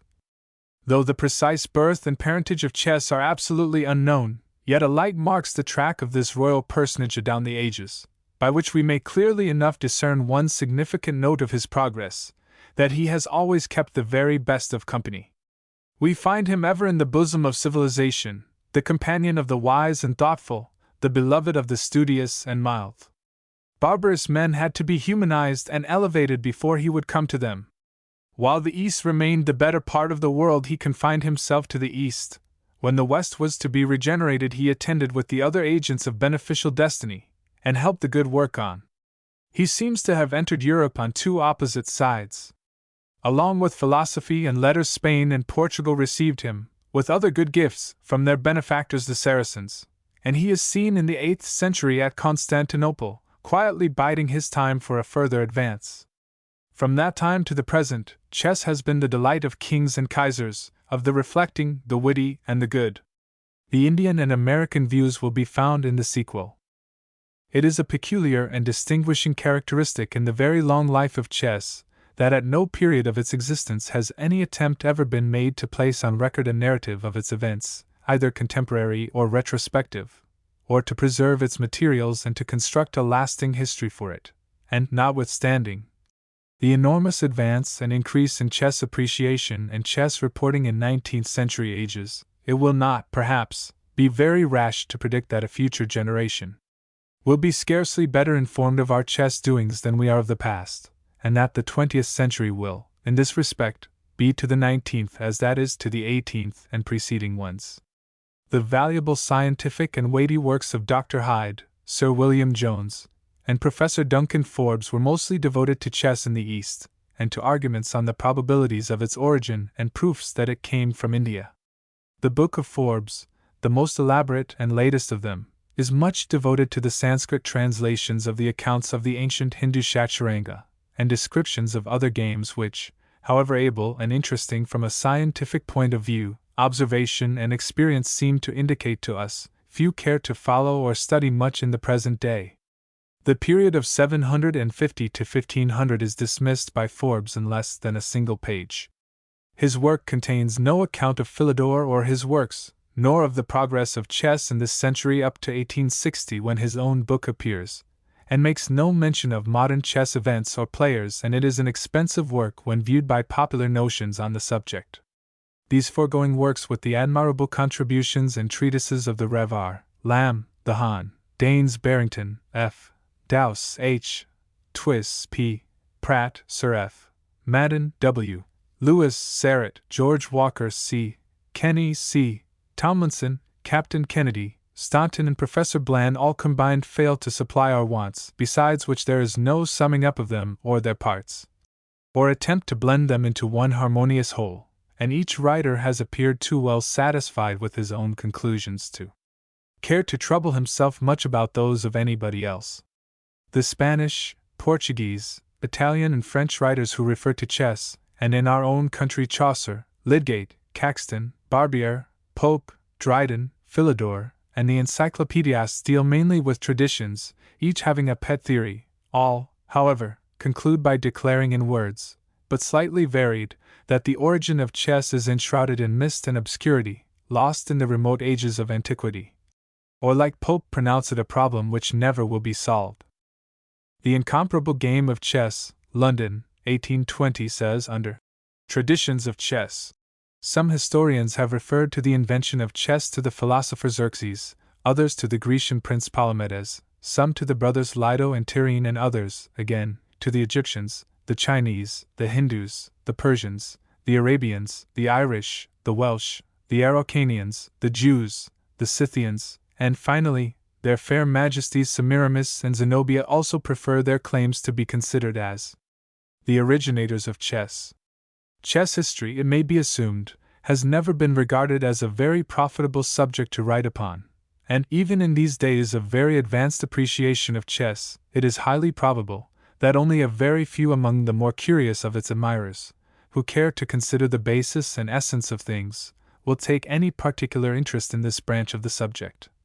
But it is just for such that we venture to submit a very brief outline of what we find suggested from the fairest inferences, which can be gathered from existing information, as to the source from whence our favorite and charming game first sprung.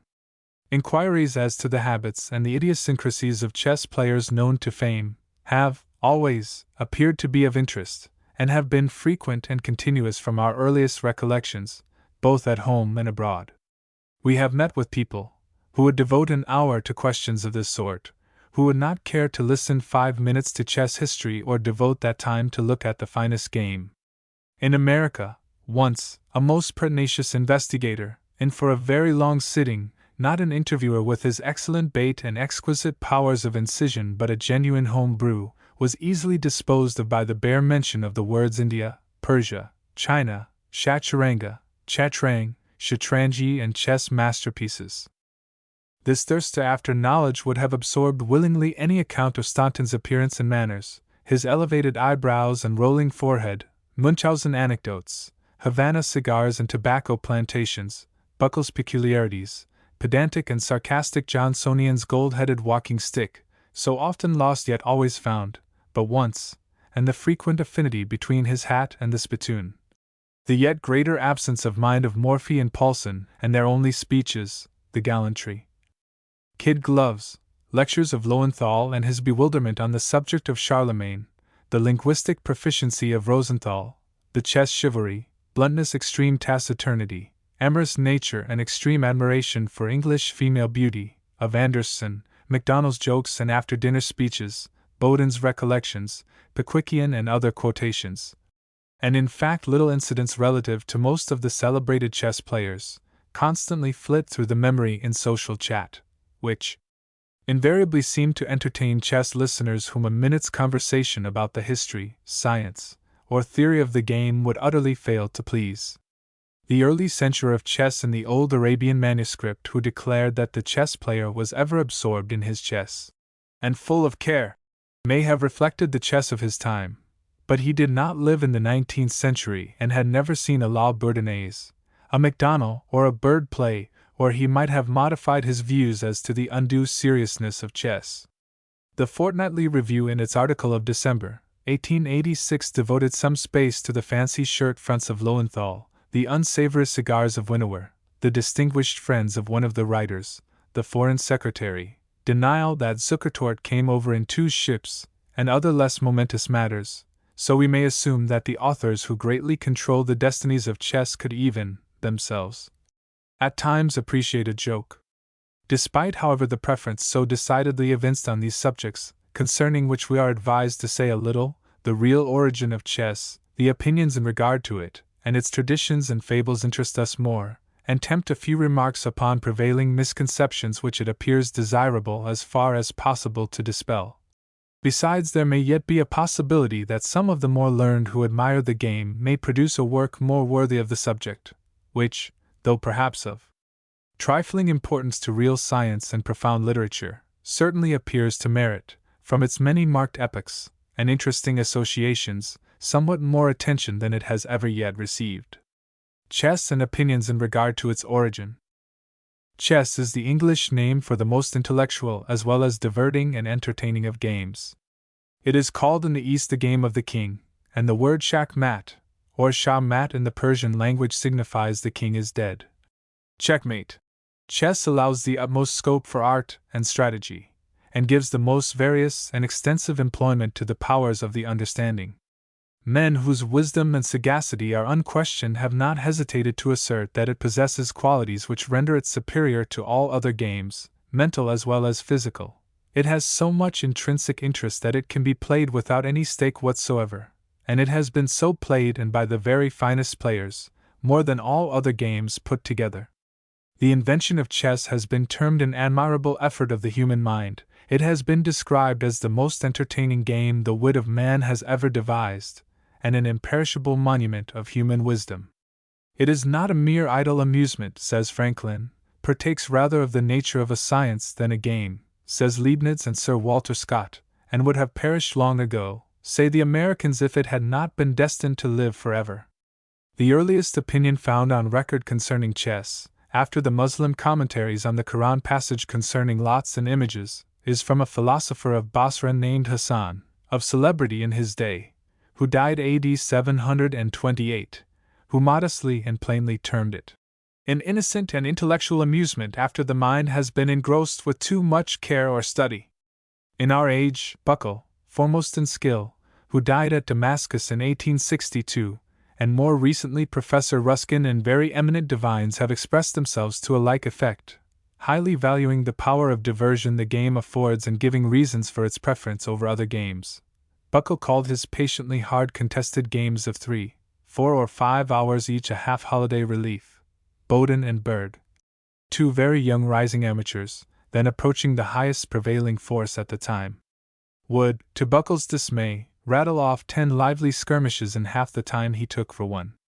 The younger of the two aspirants became in 1849 a favorite opponent of the distinguished writer and historian whom, however, he somewhat disconcerted at times by the rapidity of his movements, and once only, the usually placid Buckle falling into an early snare as he termed it, and emulating Canute of old and Lord Stair in modern times, got angry and toppled over the pieces. Colonel Stuart used frequently to play at chess with Lord Stair, who was very fond of the game, but an unexpected checkmate used to put his lordship into such a passion that he was ready to throw a candlestick or anything else that was near him at his adversary, for which reason the colonel always took care to be on his feet to fly to the farthest corner of the room when he said, "Checkmate, my lord." In older times the narrative is silent as to the temper of Charlemagne when he lost his wager game to Guerin de Montglaive, but Eastern annals, the historians of Timur, Gibbon and others tell us that the great potentates of the East, Al-Walid, Harun-ar-Rashid, Al-Mamun and Tamerlane shewed no displeasure at being beaten, but rather appreciated and rewarded the skill of their opponents. They manifested, however, great indignation against those who played deceitfully or attempted to flatter by allowing themselves to be overplayed by their monarchs. Concerning the origin of chess considerable misconception has always prevailed, and the traditions which had grown up as to its invention before knowledge of the Sanskrit became first imported to the learned, are various and conflicting, comprising several of a very remarkable and even mythical character, which is the more extraordinary because old Eastern manuscripts, the Shahnameh of Persia, the Kalila wa Dimna, the fables of Pilpay in its translations, and the Princess Anna Komnena's history of the 12th century, all combined, with the admissions of the Chinese and the Persians in their best testimonies to point out and indicate what has been since more fully established by Dr. Hyde, Sir William Jones, Professor Duncan Forbes, and native works, that for the first source of chess or any game with pieces of distinct and various moves, powers and values we must look to India and nowhere else. Notwithstanding some negative opposition from those who do not attempt to say where it came From or to controvert the testimony adduced by Dr. Hyde, Sir William Jones, and Professor Duncan Forbes, and despite the opinion of the author of the Asiatic Society's MS and Mill in British India that the Hindus were far too stupid to have invented chess or anything half so clever. Not a particle of evidence has ever yet been adduced by any other nation of so early a knowledge of a game resembling chess, much less of its invention, and it is in the highest degree improbable that any such evidence ever will be forthcoming. Note: there are some who do not concur in this wholesale reflection on Indian intelligence. Among others, may be mentioned Sir William Jones, Professor Wilson, a writer in Fraser's, and Professor Duncan Forbes. As to the supposed origin of chess, one of Sir William Jones' Brahmin correspondents, Radha Kant, informed him that it is stated in an old Hindu law book that the wife of Ravan, king of Lanka, the capital of Ceylon, invented chess to amuse him with an image of war, when his metropolis was besieged by Rama in the second age of the world, and this is the only tradition which takes precedence in date of the Hindu Chaturanga. The Princess Anna Komnene, in the life of her father Alexius Comnenus, Emperor of Constantinople, who died AD 1118, informs us that the game of chess which she calls Zatrikian was introduced by the Arabians into Greece. The Arabians had it from the Persians, who say that they themselves did not invent it, but that they received it from the Indians, who brought it into Persia in the time of the great Khosrows, who reigned in Persia 48 years, and died AD 576. He was contemporary with the Emperor Justinian, who did AD 565. Of all the claims which have been advanced to the invention and origin of chess, that of the Hindu game, the Chaturanga, is the most ancient, and its accounts contain the earliest allusion worthy of serious notice to anything partaking of the principles and form of chess. The description of it is taken from the Sanskrit text, and our first knowledge of it is obtained through the works of Dr. Hyde, 1693, and Sir William Jones, 1784, Professor Duncan Forbes in a History of Chess, dedicated to Sir Frederick Madden and Howard Staunton, published in 1860. Further elaborated the researches of his predecessors and claims by the aid of his better acquaintance with chess, and improved knowledge of the Sanskrit to have proved the Chaturanga as the first form of chess, beyond a shadow of doubt. Accounts of it also appear in native works published in Calcutta and Serampore in the first half of this century, and it receives further confirmation in material points from eminent Sanskrit scholars, who refer to it rather incidentally than as chess players. The accounts of the Hindu Chaturanga, which means game of four angas, for armies or four species of forces, in the native language, Hastiaswarathapadatum, signifying elephants, horses, chariots, and foot soldiers, according to the Amara Kosha, and other native works as explained by Dr. Hyde and Sir William Jones, give a description of the game sufficiently clear to enable anyone to play it in the present day. Note: we have tried it recently. So great, of course, is the element of luck in the throw, that the percentage of skill, though it might tell in the long run, is small, perhaps equal to that at whist. With every allowance for more moderate estimates of antiquity by some Sanskrit scholars, the Chaturanga comes before any of the games mentioned in other countries sometimes called chess, but which seem to bear no affinity to it.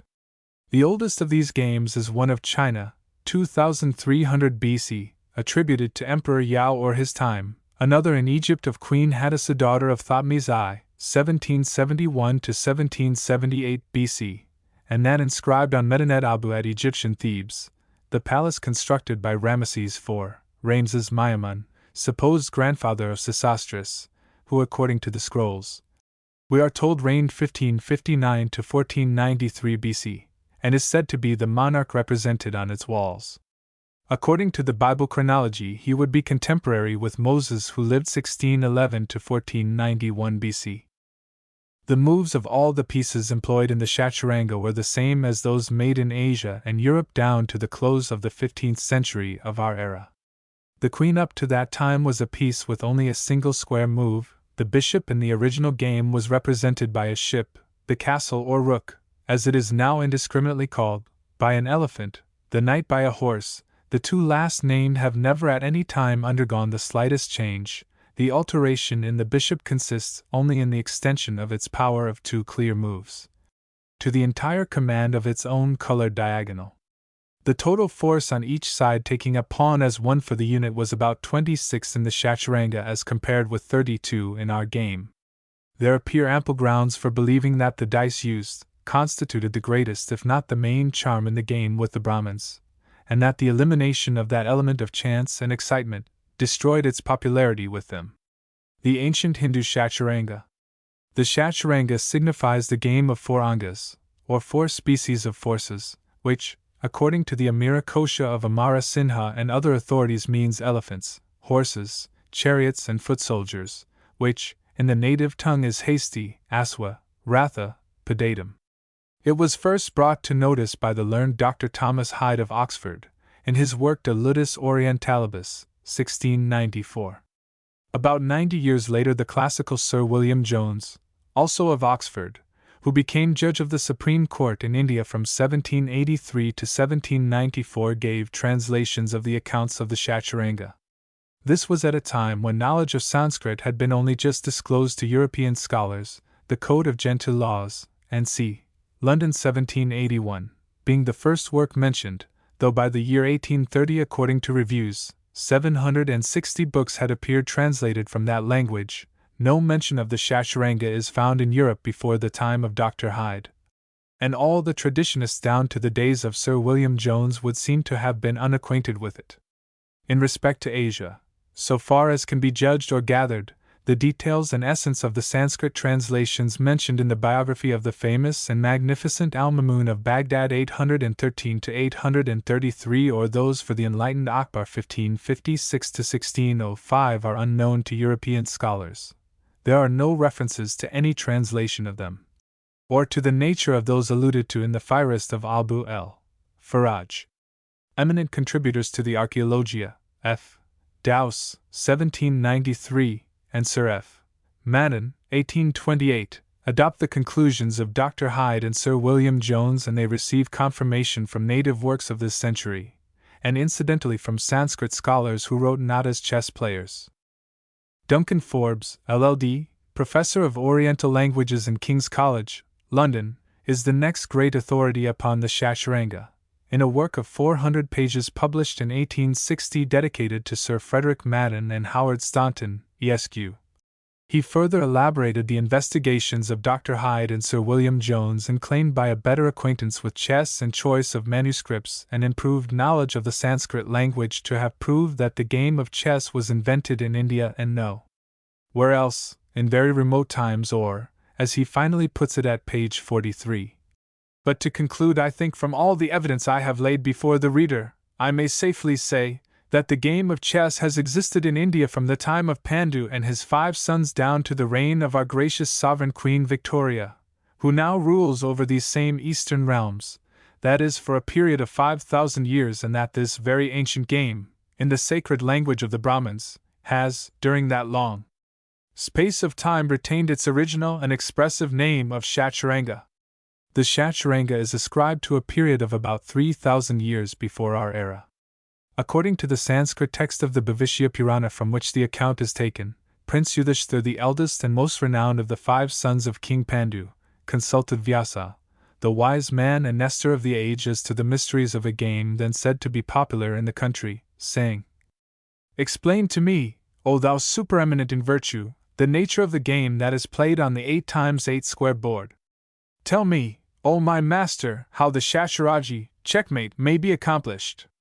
Vyasa thus replied, "O my prince, having delineated a square board, with 8 houses on each of the 4 sides, then draw up the red warriors on the east, on the south array the army clad in green, on the west let the yellow troops be stationed, and let the black combatants occupy the north.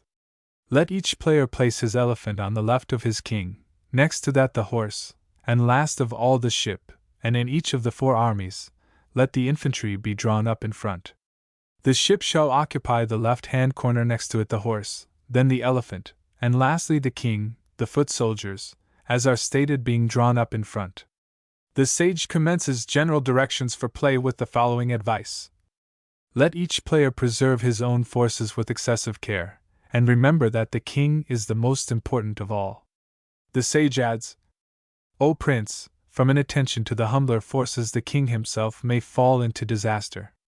If, on throwing the die, the number should turn up 5, the king or one of the pawns must move, if 4, the elephant, if 3, the horse, and if the throw be 2, then, O prince, the ship must move. On the moves of the pieces, the king moves 1 square in all directions, the pawn moves 1 square straight forward, but smites an enemy through either angle, in advance. The elephant, O prince of many lands, moves so far as his path is clear, in the direction of the 4 cardinal points, according to his own pleasure. The horse moves over the 3 squares in an oblique direction, and the ship, O Yudhishthir, moves 2 squares diagonally. Note: the elephant had the same move as our rook has, the horse the same as our knight. The ship had 2 clear moves diagonally, a limited form of our bishop. The king 1 square in all directions the same as now. The pawn 1 square straight forward. There was no queen in the Shasharanga, but a piece, with a 1 square move, existed in the 2-handed modified chaturang. The queen, of present powers, is first mentioned in the game at the end of the 15th century, when the works of the Spanish writers Lucena and Vicens appeared in 1495. About 2,600 years are supposed to have elapsed between the time of King Pandu, Prince Yudhishthir, Vyasa, and the records of the ancient Chaturanga, to the days of Alexander the Great, to which period the references concerning chess and the Indian kings contained in Eastern accounts, Ferdowsi's Persian Shahnameh, and the Asiatic Society's MS presented to them by Major Price, relate. Note: the Shahnameh, it is recorded, occupied 30 years in its preparation and contains 120,000 verses. The long interval of 3,000 or 4,000 years, between the date ascribed to the Chaturanga, and its reappearance as the Chaturang in Persia, and the Shatranj in Arabia, has perplexed all writers, for none can offer a vestige of trace of evidence, either of the conversion of Chaturanga into Chaturang or Shatranj, or that the game ever continued to be practiced in its old form either with or without the dice. It is conjectured merely that when the dice had to be dispensed with, as contrary to the law and the religion of the Hindus, and when such laws were vigorously enforced, it then became a test of pure skill only, and was probably more generally engaged in by 2 competitors than 4.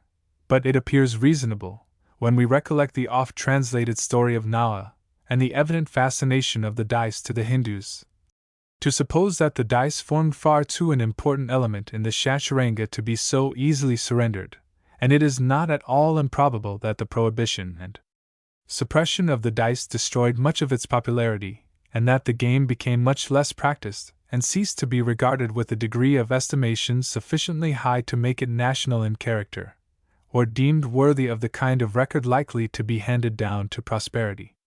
Notwithstanding that the moves of kings, rooks, and knights in the Chaturanga were the same as they are now, the absence of a queen, which even in the 2-handed chess was long only represented by a piece with a single square move, and the limited power of the bishops and pawns, must have made the Chaturanga a dull affair compared with present chess as improved towards the close of the 15th century.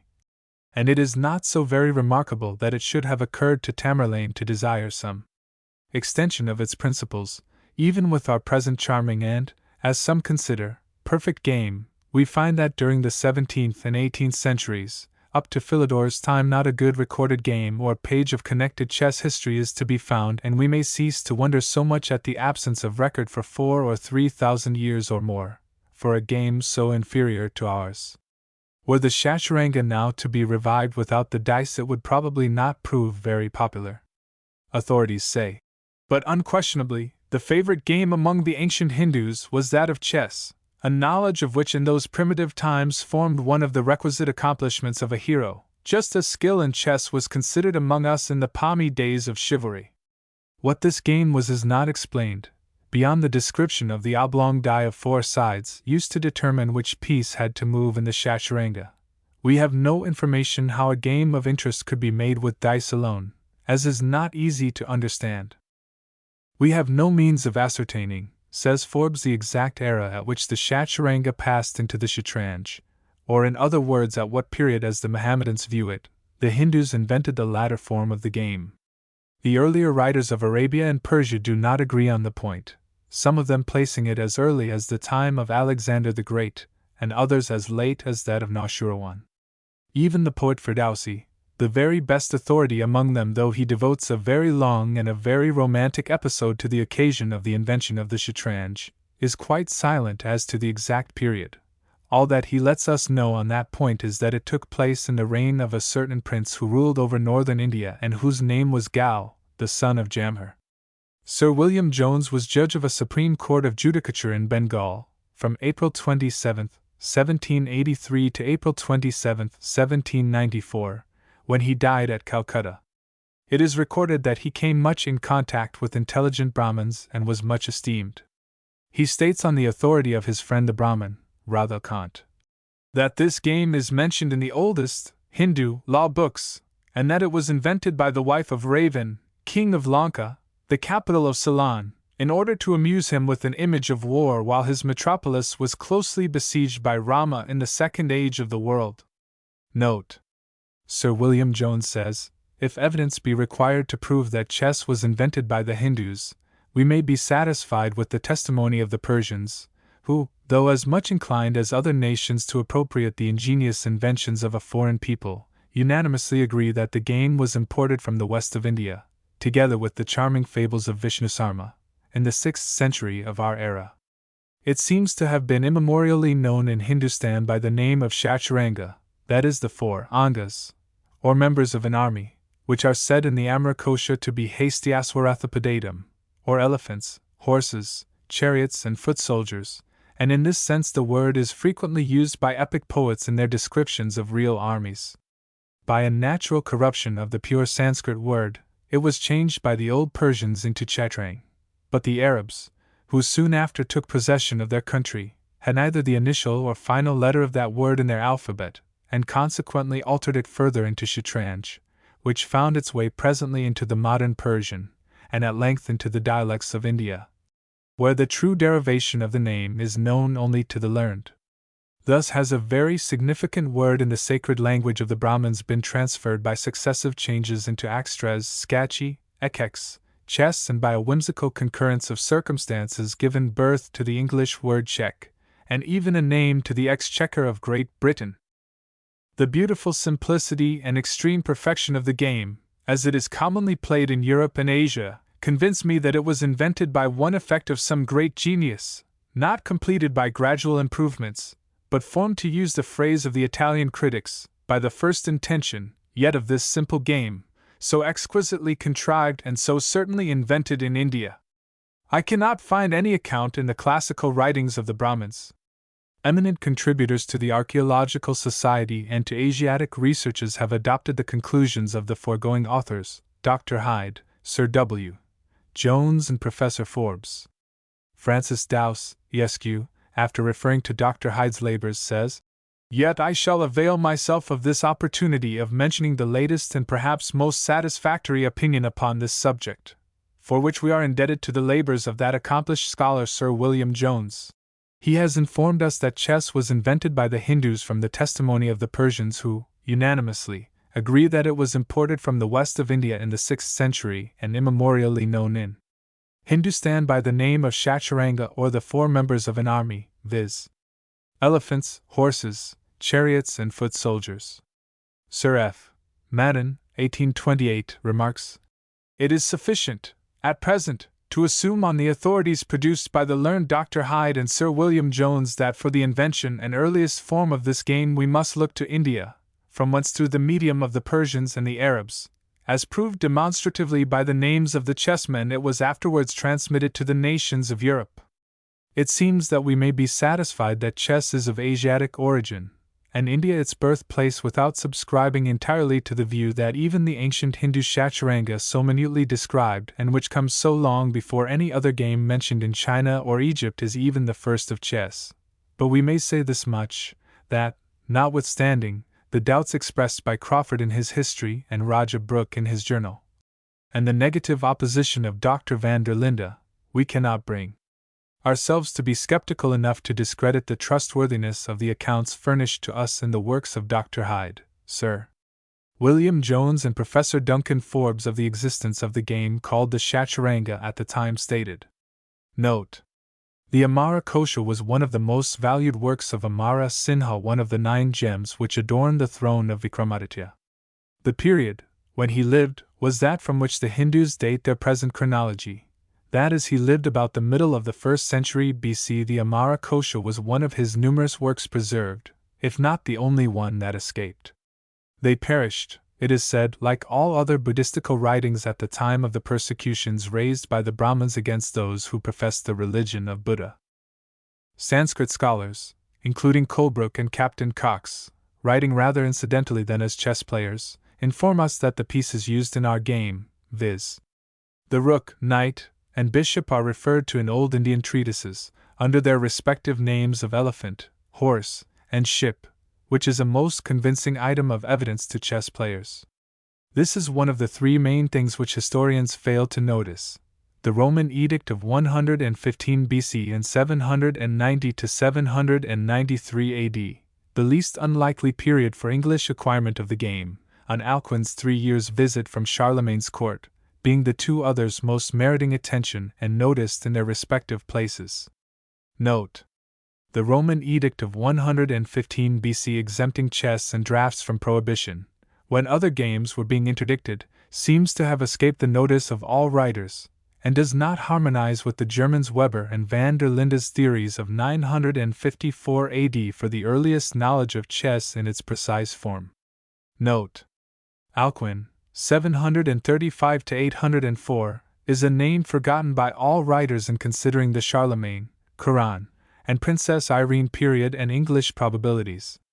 Note: the Sanskrit translations for the glorious Al-Mamun, 813 to 833, those mentioned in the Psychist, 980, and for the enlightened Akbar, 1556 to 1615, seem to have been unknown to European scholars, who throughout the early and Middle Ages do not strike us as having been remarkable for zeal and application. The Chinese claims made apparently rather for than by them are recorded in the Annals of the Asiatic Society as being in respect of a game called War Key, played with 360 pieces, said to have been invented by Emperor Yao so far back as BC 2300. The next account is of a game called Xiang Qi, attributed to Hua Weng BC 1122, with 16 pieces on each side, like drafts with characters written on each so recently as 1866, it was claimed to be played all over the country. The Great Dictionary of Arts and Sciences dedicated to our king in 1727 merely says, "The Chinese claim to date back their acquaintance with chess to a very remote period. The Chinese call chess the game of the elephant, and say that they had it from the Indians." The Heipian or Great Chinese Directory under the word Xiangqi says that this happened in the reign of Vudi, about the year of Christ 537. Notwithstanding this statement, there is an account of real chess given in 1793, by Isles Irwin, Esq., a gentleman who had passed many years of his life in India, and contained in a communication to the president of the Irish Society. He says 379 years after the time of Confucius, which is equal to 172 BC, King Kachu, king of Qiangnan, sent an expedition into the Shanxi country, under the command of a mandarin, called Hansing, to conquer it, and during the winter season, to allay the discontent of his army at inaction, chess was invented to amuse them, with results entirely satisfactory. The board, or game, Irwin says, is called Shongqi or royal game. Forbes says the game is called by the Chinese Chok Chu Hongqi. The board is 64 squares with a chasm in the middle, the army 9 pieces, 2 rocket boys, and 5 pawns on each side. It has become the fashion to this day to dish up the great poet's lines more or less seasoned, or to repeat one or the other of the fabulous stories, or fallacious theories so constantly put forward in regard to the origin of chess, so it may be not amiss to state what is known or can be gathered in regard to it, concerning the claims of countries other than India. Such consideration as can be found devoted to the game in Egypt mostly relates to hypotheses and conjectures in regard to the inscriptions on tombs and on the walls of temples and palaces. Some discussion has arisen in our own time, in notes and queries, and particularly in regard to Mr. Disraeli's references in the book O'Roy, concerning which the Westminster Chess Papers in 1872 instituted a criticism. Chapter 16 of Oroid begins. 2 stout soldiers were playing chess in a coffee house. And Mr. Disraeli inserts on this the following note, 80. On the walls of the palace of Amenhotep II, called Medinet Abu, at Egyptian Thebes, the king is represented playing chess with the queen. This monarch reigned long before the Trojan War. A critic, calling himself the author of Fossil Chess, adds, in the same work may be found some account of the paintings on the tombs at Beni Hassan, presumably the oldest in Egypt, dating from the time of Osiris-Sinai, 20 centuries before the Christian era, and 800 years anterior to the reign of Ramesses III, by whom the temple of Medinet Abu was commenced, and who is the Ramesses portrayed on its walls. An unaccountable error on Mr. Disraeli's part in the same note assigns its erection to Amenhotep II, who lived 1414 BC. Closer investigators of the hieroglyphics of ancient Egypt state Ramesses Merimon, 15th king of the 18th dynasty and grandfather of Sesostris, who reigned as Ramses IV from 1559 to 1493 BC, is the name that appears on the great palace of Medinet Abu, and some other buildings in the ruins of Thebes.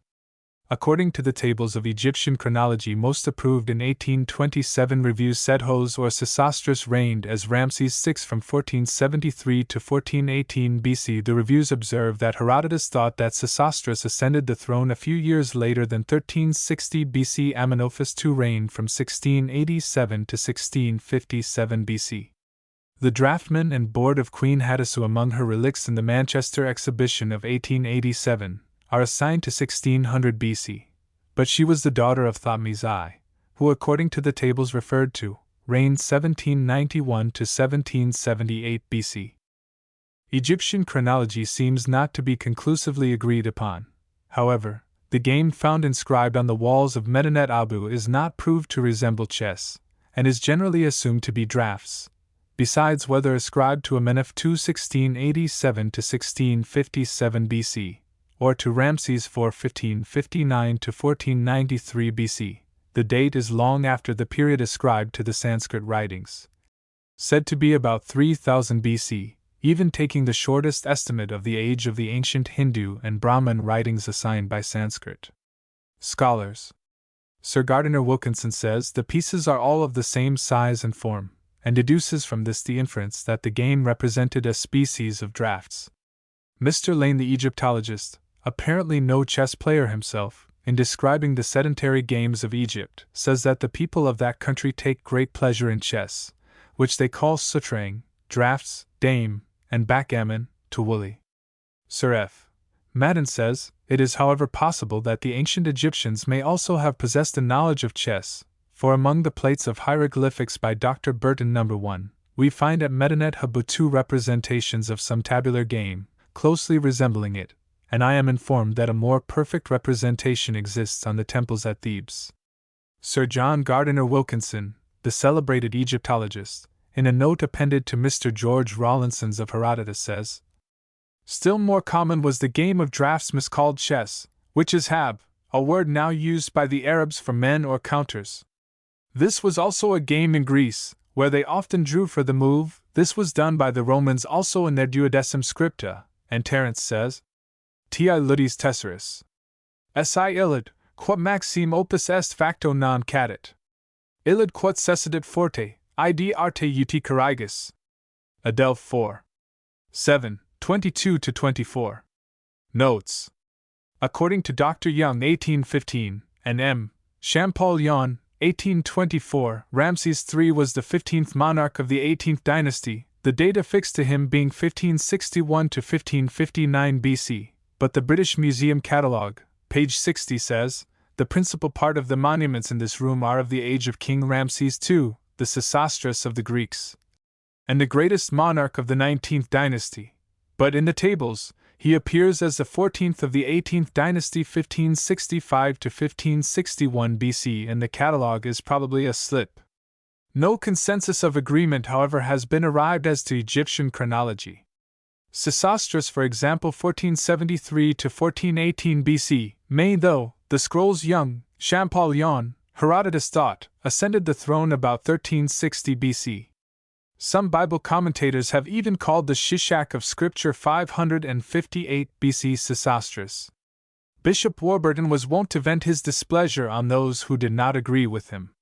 For instance, on one Nicholas Mann, whose provocation was that he argued for the identity of Osiris and Sesostris after Warburton had pronounced that they were to be distinguished, he revenged himself by saying to Archbishop Potter in an abrupt way, "I suppose you have chosen an Arian." Under Exodus 1 CB 1604 a note occurs. The pharaoh, in whose reign Moses was born, is known in general history by the name of Ramesses IV, surnamed Maimon. He reigned 66 years, which agrees with the account given ch. 4:19, that he lived till long after Moses had retired to the desert. The pharaoh who reigned when the Israelites went out of Egypt was Ramesses V, surnamed Amenophis. Moses' birth is under BC 1531, Exodus 2. His death under BC 1451, Deuteronomy 34. But as he was 120 years old when he died, one of these dates must be wrong. He was probably born BC 1571. Opposite chapter 14 v.25 of 1 of Kings BC 958 says, "There can be no rational doubt that this Shishak was the famous Sesostris the conqueror of Asia." Herodotus, the father of profane history, relates that he, himself, has seen stones in Palestine erected by the conqueror, and recording his achievements. It is confidently asserted by the writers of the 18th century, and this, that the ancient Greeks and Romans were totally unacquainted with chess, but a Roman edict of 115 BC, specially exempting chess and draughts from prohibition passes unobserved by all the writers, and might have materially qualified their perhaps too hasty and ill-matured conclusions, and have suggested further inquiry into the nature of the sedentary games and amusements practiced and permitted by the Romans. The Roman edict mentioned by Mr. W. B. Donne, in his biographical sketch of Ahab 842, has evidently escaped the observation of all writers on the game. Chess and draughts are specially exempted in it from the list of prohibited games of chance under date BC 115. The Han, Daines Barrington 1787, Sir F. Madden 1832, Herbert Coleridge, ESQ 1854, and Professor Duncan Forbes 1860 are prominent among those who confidently assert that the Romans as well as the ancient Greeks were quite unacquainted with the game of chess, at least, says Coleridge, without giving any reason for his qualification, before the time of Hadrian. These writers having apparently satisfied themselves that the Romans as well as the Greeks played a game with pebbles, assume therefore that they knew not chess, but might have known a game something like draughts. Here in the edict, however, chess and draughts are both mentioned, inferring a recognized distinction between the two. It seems reasonable to assume that the writers would have paused and have searched a little deeper into the nature of the sedentary games which the Romans knew and permitted if they had seen this explicit statement. It has never been suggested by any writer that the Romans ever left an inkling or taste for intellectual pastimes in Britain. The name of Agricola or that of any other Roman is not associated with any tradition or story of the game. Even Aristotle and Alexander the Great and Indian Porus, names we find in Eastern accounts, are names not so familiar in speculatory traditions as to chess, though less remote, than that of Thoth the Egyptian Mercury who Plato says invented chess, Hermes, Asiatic MS, or the more frequently mentioned Moses, and the kings of Babylon with their philosophers. The favored notion that chess first came into Europe through the Arabs in Spain about 710 to 715 AD may yet prove ill-matured and require modification, and for English first knowledge of the game, we may on inferential and presumptive evidence prefer the contemporary period of Offa, Egbert and Alcuin when Charlemagne, the Greek emperors and the caliphs of the East so much practiced and patronized the game, rather than the conquest or crusaders' theory of origin among us, which is also, beside inconsistent with incidents related in the earlier reigns of Athelstan, Edgar and Canute, and moreover is not based upon any direct testimony whatever.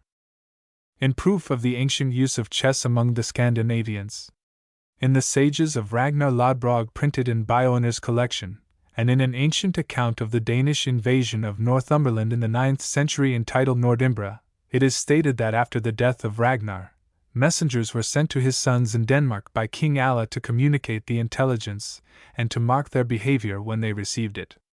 They were thus occupied, Sigurd Snakeseye played at chess with Hjütsek the Bold, but Bjorn Ironside was polishing the shaft of a spear in the middle of the hall.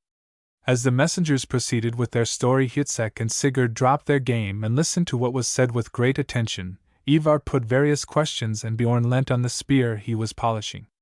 But when the messengers came to the death of the chief, and told his expiring words that the young bears would gnarl their tusks, literally grunt, if they knew their parents' fate, Bjorn grasped the handle of his spear so tight with emotion that the marks of his fingers remained on it, and when the tale was finished dashed it in pieces. Hjütsek compressed the chessman he had taken so with his fingers that the blood started from each, whilst Sigurd Snakeseye paring his nails with a knife was so wrapped up in attention that he cut himself to the bone without feeling it. All authorities down to the end of the 18th century ascribed the first knowledge of chess in England to the time of the reign of William the Conqueror, or to that of the return of the first Crusaders, some adding not earlier than 1100 AD. H.T.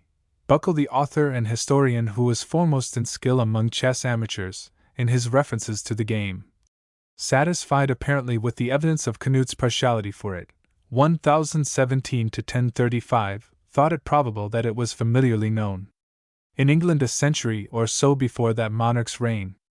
Sir Frederick Madden, writing from 1828 to 1832 at the outset of his highly interesting communications to the Asiatic Society, at first inclined to the Crusaders' theory, but upon further investigation later in his articles he arrived at the conclusion that chess might have been known among us in Athelstan's reign from 925 to 941. And Professor Forbes, writing from 1854 to 1860, concurred in that view. Both of these authorities, after quoting old chess incidents and anecdotes of Pepin's and Charlemagne's times with other references to chess in France, Germany, and Scandinavia, then pass on to chess in England, and after asserting the probability that the Saxons most likely received chess from their neighbors the Danes, then fix apparently somewhat inconsistently so late as the 10th century for it. They assert that the tradition of the game having been brought from the north certainly existed, and is mentioned by Gaimar, who wrote about the year 1150, when speaking of the mission of Eadawulf from King Edgar to the castle of Earl Orger, in Devonshire, to verify the reports of his daughter Elstrutha's beauty. When he arrived at the mansion, Orger juda an esches, ungin kail apris de Danius, odi lui jut Elstrat lu belle, sus seal nont donk tella dame seal. Orger was playing at the chess, a game he had learned of the Danes. With him played the fair Elstruth, a fairer maiden was not under heaven. Edgar reigned from 958 to 975. English history, referring to this incident among the amours of Edgar, make no mention of the Earl of Devonshire and his daughter being found playing chess together. Hume says Elfrida was daughter and heir of Alba, Earl of Devonshire, and though she had been educated in the country, and had never appeared at court, she had filled all England with the reputation of her beauty. The mission of Earl Athelwold, his deception of the king, and marriage of Elfrida follows, next the king's discovery, the murder of Athelwold by the king, and his espousal of Elfrida. This incident, with others, such as the presentation to Harold Harfagre, King of Norway, of a very fine and rich chess table, and the account of and description of 70 chessmen of different sizes belonging to various sets dug up in the parish of Uig, in the Isle of Lewis, are referred to by the writers as the chess illusions of the North. But Sir Frederick Madden, who confines himself to the supposition of the Saxons having received the game from the Danes, rather disregards a statement of Strutt, Henry, and others, based on a passage in the Ramsay Chronicle, that chess was introduced among the Saxons so early as the 10th century. Forbes, however, who usually agrees with Madden, sees no improbability in it or grounds for disputing, and thinks that England may have obtained its knowledge from France between the 8th and 10th centuries. It is curious that Forbes stops here. Like Madden and all other writers, he evidently knew nothing of the Roman Edict of 115 BC, and neither of them cast a thought to the earlier reigns of Alfred, Egbert, and Offa, which were contemporary with the golden age of literature in Arabia and the period when chess had so long traveled from Persia to other countries, and was so well known and appreciated in Arabia, Constantinople, Spain, and among the Aquitanes, as well as by the Carlovingian monarchs.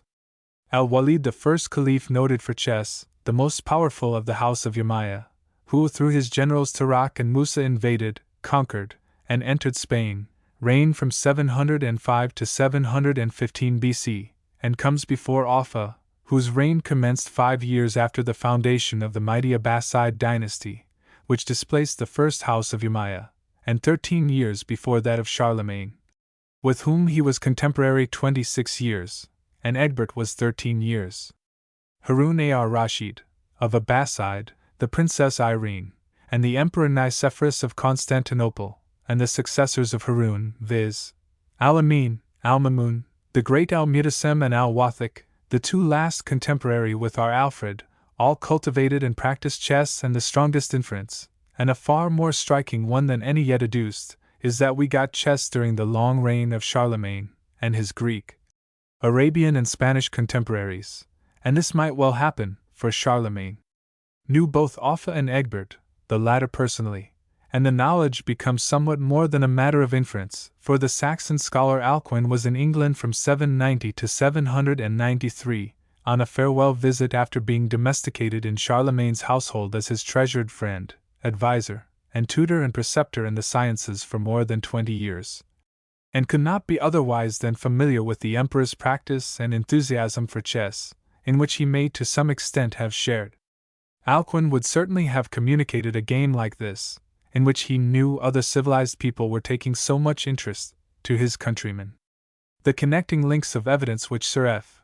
Madden and Professor Forbes have illustrated in Athelstan's and Edgar's reigns would have been greatly strengthened and confirmed, if they had thought of Alcuin's residence and influence at a court where chess was not only played, but talked about and corresponded upon.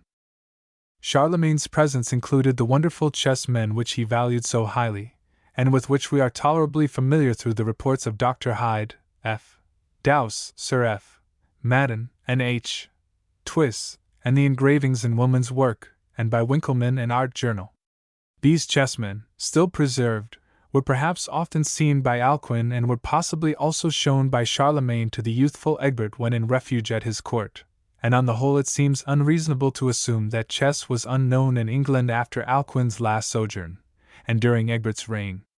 It may be also that on further consideration of the Roman edict and references to their games, and the accounts relating to the 4th century BC, many will be indisposed to accept the dictum that Herodotus, Plato, and Aristotle meant nothing more than a game of pebbles, when they referred to chess and propounded their theories as to its invention. Persia. Khusra Anashirwan, Naushirwan or Khosroes as he is more frequently called, being the Byzantine title applied to him, was king of Persia and reigned 48 years, from 528 to 576 as stated by some authors, or from 531 to 579 according to others. He is described also as Khosroes the Just. The receipt of chess in Persia from India early in his reign, and the great appreciation and encouragement of it, is the best attested fact in chess history, if not really the only one as to which there is entire concurrence in opinion among all writers. The Persian and Arabian historians are unanimous that the game of chess was invented in India, sometime previous to the 6th century of our era, and was introduced into Persia during the reign of Khizra Naushirwan, the Khosroes of the Byzantine historians, and the contemporary of Justinian. They differ only as to the time of its modification, some ascribing it to about this period, and others to that of Alexander the Great, 336 to 323 BC. Although several works concur in stating that chess first came to Persia from India, through Brzuvia the physician, most learned in languages with the materials of the book called Kulala Dimna, quite early in Khosrow's reign, some think differently and attribute Brzuvia's mission to India and return to a late date. It is related from the Shahnameh, the great Persian poem, that it came from Kannauj, commonly written Kanoji, by means of a magnificent embassy from the king of Hind, accompanied by a train of elephants with rich canopies, together with 1,000 camels heavily laden, the whole escorted by a numerous and gallant army of Scindian cavalry. After depositing the various and costly presents, last of all the ambassador displayed before the king and the astonished court a chess board, elaborately constructed together with the chessmen, tastefully and curiously carved from solid pieces of ivory and ebony. Then the ambassador presented a letter richly illumined, written by the hand of the sovereign of Hind, to Naushirwan, the translation of which is given as follows. the king of Hinds addressed to Khosrows with the chess. O king, may you live as long as the celestial spheres continue to revolve. I pray of you to examine this chessboard, and to lay it before such of your people as are most distinguished for learning and wisdom. Let them carefully deliberate, one with another, and if they can, let them discover the principles of this wonderful game. Let them find out the uses of the various pieces, and how each is to be moved, and into what particular squares. Let them discover the laws which regulate the evolutions of this mimic army, and the rules applicable to the pawns, and to the elephants, and to the rooks, or warriors, and to the horses, and to the farzan, and to the king. If they should succeed in discovering the principles and expounding the practice of this rare game, assuredly they will be entitled to admission into the number of the wise, and in such case I promise to acknowledge myself, as hitherto, your Majesty's tributary. On the other hand, should you and the wise men of Iran collectively fail in discovering the nature and principles of this cunning game, it will evince a clear proof that you are not our equals in wisdom, and consequently you will have no right any longer to exact from us either tribute or impost. On the contrary, we shall feel ourselves justified in demanding hereafter the same tribute from you, for man's true greatness consists in wisdom, not in territory, and troops, and riches, all of which are liable to decay. When Noshirwan had perused the letter from the sovereign of Hind, long did he ponder over its contents. Then he carefully examined the chessboard and the pieces and asked a few questions of the envoy respecting their nature and use. The latter, in general terms, replied, Sire, what you wish to know can be learned only by playing the game. Suffice it for me to say that the board represents a battlefield, and the pieces the different species of forces engaged in the combat. Then the king said to the envoy, Grant us the space of 7 days for the purpose of deliberation. On the 8th day we engage to play with you the game, or acknowledge our inferiority. Then followed the assembling of the men esteemed learned and wise, the sages of Iran, and 7 days of perplexity. At last Buzurjmir hastened to the presence of Noshirwan and said, O king of victorious destiny, I have carefully examined this board and these pieces, and at length by your majesty's good fortune, I have succeeded in discovering the nature of the game. It is a most shrewd and faithful representation of a battlefield, which it is proper your majesty should inspect in the first place. In the meantime let the Indian ambassador be summoned into the royal presence together with the more distinguished among his retinue, also a few of the wise and learned of our own court, that they may all bear witness how we have acquitted ourselves in accomplishing the task imposed upon us by the king of Kanch. When Buzurjmir had explained the evolutions of the ebony and ivory warriors, the whole assembly stood mute in admiration and astonishment. The Indian ambassador was filled with mingled vexation and surprise. He looked upon Buzurjmir as a man endowed with intelligence far beyond that of mere mortals, and thus he pondered in his own mind, how could he have discovered the nature and principles of this profound game? Can it be possible that he has received his information from the sages of Hind? Or is it really the result of his own penetrating research, guided by the acuteness of his unaided judgment? Assuredly Buzurjmir has not this day his equal in the whole world. In the meanwhile Noshirwan in public acknowledged the unparalleled wisdom of his favorite counselor. He sent for the most costly and massive goblet in his palace and filled the same with the rarest of jewels. These, together with a war steed, richly caparisoned, and a purse full of gold pieces he presented to Buzurjmir. The other version of the first receipt of chess in Persia, based upon Eastern works and perhaps more reasonable, if not resting upon yet better attestation, records that Brazuvia, a physician, and the most expert that could be found in the knowledge of languages, and art and ability in acquiring them, at the request or command of Khosrows, king of Persia, undertook to explore the national work of the Brahmins and the famous book, the Kurdic Dunniks, and the result of his mission and labors were, after considerable research in India, the materials for and production of the Kulal-ad-Dinma, a national work greatly treasured by Khosrows and future kings of Persia, and which work contained the art of playing chess. This work is said to have been jointly translated by Brazuvia and Buzurjmir the vizier of Khosrows, and it is highly probable that the latter did assist, and thus learnt the secret, and this seems to form the most likely solution of the circumstance of his unraveling the mysteries of chess as alleged, without the slightest clue, to the amazement and delight of Khosrow's and his court.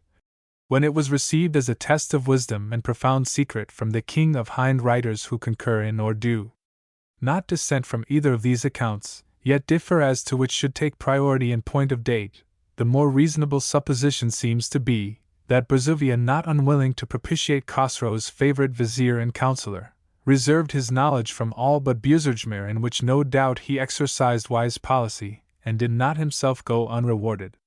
The chief counselor and vizier of a great king was a desirable person to conciliate in those days, and afterwards, as is abundantly proved throughout Eastern history and dynastics from the time of Abu Bakr, Omar, Osman, Abdullah, and the Prophet, and later from Harun and Al-Mamun, 786 to 833, even to the time of the enlightened Akbar, 1556 to 1605. Continued examples are to be found in the reigns of the rulers through all these ages, where the real sway vested in the vizier, who frequently combined a great knowledge of learning with an extraordinary capacity for war. The 10 advantages of chess, according to the Persian philosopher, are thus given in translation.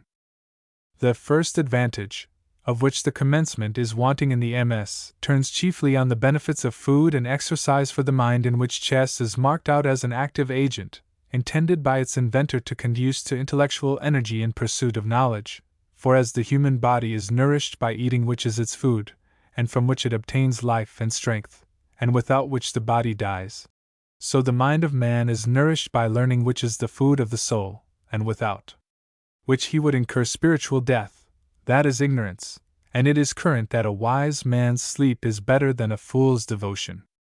The glory of man then is knowledge, and chess is the nourishment of the mind, the solace of the spirit, the polisher of intelligence, the bright sun of understanding, and has been preferred by the philosopher, its inventor, to all other means by which we arrive at wisdom.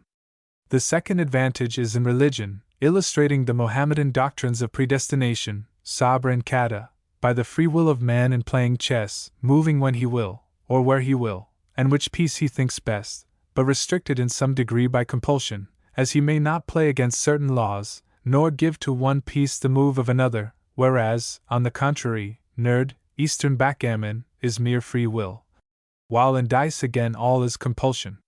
This argument is pursued at some length in the text. Passing from this singular application of theology to chess play, we find the third advantage relates to government, the principles of which the author declares to be best learned from chess. The board is compared to the world, and the adverse sets of men to 2 monarchs with their subjects, each possessing one half of the world, and with true Eastern ambition desiring the other, but unable to accomplish his design without the utmost caution and policy. Perwiz and Ardeshir are quoted as having attributed all their wisdom of government to the study and knowledge of chess. The fourth advantage relates to war, the resemblance to which of the mimic armies of chess is too obvious to detain the philosopher long. The fifth advantage of chess is in its resemblance to the heavens. He says the board represents the heavens, in which squares are the celestial houses and the pieces stars. The superior pieces are assimilated to the moving stars, and the pawns which have only one movement to the fixed stars. The king is as the sun, and the wazir in place of the moon, and the elephants and Talia in the place of Saturn, and the rooks and Dababa in that of Mars, and the horses and camel in that of Jupiter, and the Furzan and Zarepha in that of Venus, and all these pieces have their accidents, corresponding with the trines and quadrates, and conjunction and opposition, and ascendancy and decline, such as the heavenly bodies have. And the eclipse of the sun is figured by Shah-Kaim or stalemate. This parallel is completed by indicating the functions of the different pieces in connection with the influence of their respective planets, and chess players are even invited to consult astrology in adapting their moves to the various aspects. The sixth advantage is derived from the preceding, and assigns to each piece, according to the planet it represents, certain physical temperaments, as the warm, the cold, the wet, the dry, answering to the 4 principal movements of chess, viz., the straight, oblique, mixed or knights, and the pawns move. This system is extended to the beneficial influence of chess on the body, prescribing it as a cure for various ailings of a lighter kind, as pains in the head and toothache, which are dissipated by the amusement of play, and no illness is more grievous than hunger and thirst, yet both these, when the mind is engaged in chess, are no longer thought of. Advantage 7. In obtaining repose for the soul. The philosopher says, the soul hath illnesses, like as the body hath, and the cure of these last is known, but of the soul's illness there be also many kinds, and of these I will mention a few. The first is ignorance, and another is disobedience, the third haste, the fourth cunning, the fifth avarice, sixth tyranny, seventh lying, the eighth pride, the ninth deceit, and deceit is of two kinds, that which deceiveth others, and that by which we deceive ourselves, and the 10th is envy, and of this also there be many kinds, and there is no one disorder of the soul greater than ignorance, for it is the soul's death, as learning is its life, and for this disease is chess an especial cure. Since there is no way by which men arrive more speedily at knowledge and wisdom, and in like manner, by its practice all the faults which form the diseases of the soul are converted into their corresponding virtues. Thus, ignorance is exchanged for learning, obstinacy for docility, and precipitation for patience, rashness for prudence, lying for truth, cowardice for bravery, and avarice for generosity, tyranny for justice, irreligion for piety, deceitfulness for sincerity, hatred for affection, enmity for friendship. The 8th may be called a social advantage of chess, bringing men nearer to kings and nobles, and as a cause of intimacy and friendship, and also as a preventive to disputes and idleness and vain pursuits. The 10th and last advantage is in combining war with sport, the utile with the dulce, in like manner as other philosophers have put moral in the mouths of beasts, and birds, and reptiles, and encouraged the love of virtue and inculcated its doctrines by allegorical writings such as the Marzaban, Nama, and Kalila wa Dimna, under the attractive illusion of fable. Vita. There is scarcely any writer who has gone through so many editions and translations as Marcus Hieronymus Vita, Bishop of Alba. The Scacchia Ludus was published at Rome in 1527, and since then no fewer than 24 editions have been published in the original Latin, the last at London in 1813. Of translation there have been 11 in Italian, 4 in French, and 8 in English, including the one ascribed to Goldsmith, which appears in an edition of that poet's works published by Murray in 1856. The only German translation hitherto noticed in this country is that printed at the end of Koch's Codex, 1814, but we learn from an editorial note that the version now given in the Schachzeitung is by her pastor Jesse, and that it was published at Hanover in 1830. It was from Vita that Sir William Jones obtained the idea of his poem Kaisa, which Mr. Peter Pratt described in his studies of chess as an elegant embellishment, an admired effusion, and a classical offering to chess. In the introduction is found, "To the reader, greeting. Strange perchance may it seem to some, courteous reader, that any man should employ his time and bestow his labor in setting out such books, whereby men may learn to play, when indeed most men are given rather to play, than to studi and travel, which were true, if it were for the teaching of games unlawful, as dice play, or cogging, or falsehoods in card play, or such like. But forasmuch as this game or kingly pastime is not only devoid of craft, fraud, and guile, swearing, staring, impatience, fretting and falling out, but also breedeth in the players a certain studi, wit, policy, forecast, and memory not only in the play thereof, but also in action of public government, both in peace and war, wherein both counsellors at home and captains abroad may pick out of these wadden pieces some pretty policy both how to govern their subjects in peace, how to lead or conduct lively men in the field in war. For this game hath the similitude of a ranged battle, as, by placing the men and setting them forth on the march may very easily appear.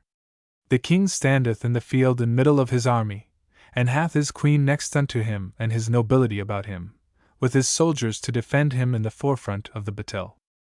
Sith therefore this game is pleasant to all, profitable to most, hurtful to none. I pray thee, gentle reader, take this my labor in good part, and thou shalt animate me hereafter to the setting forth of deeper matters. Farewell. Ludus Scacchi.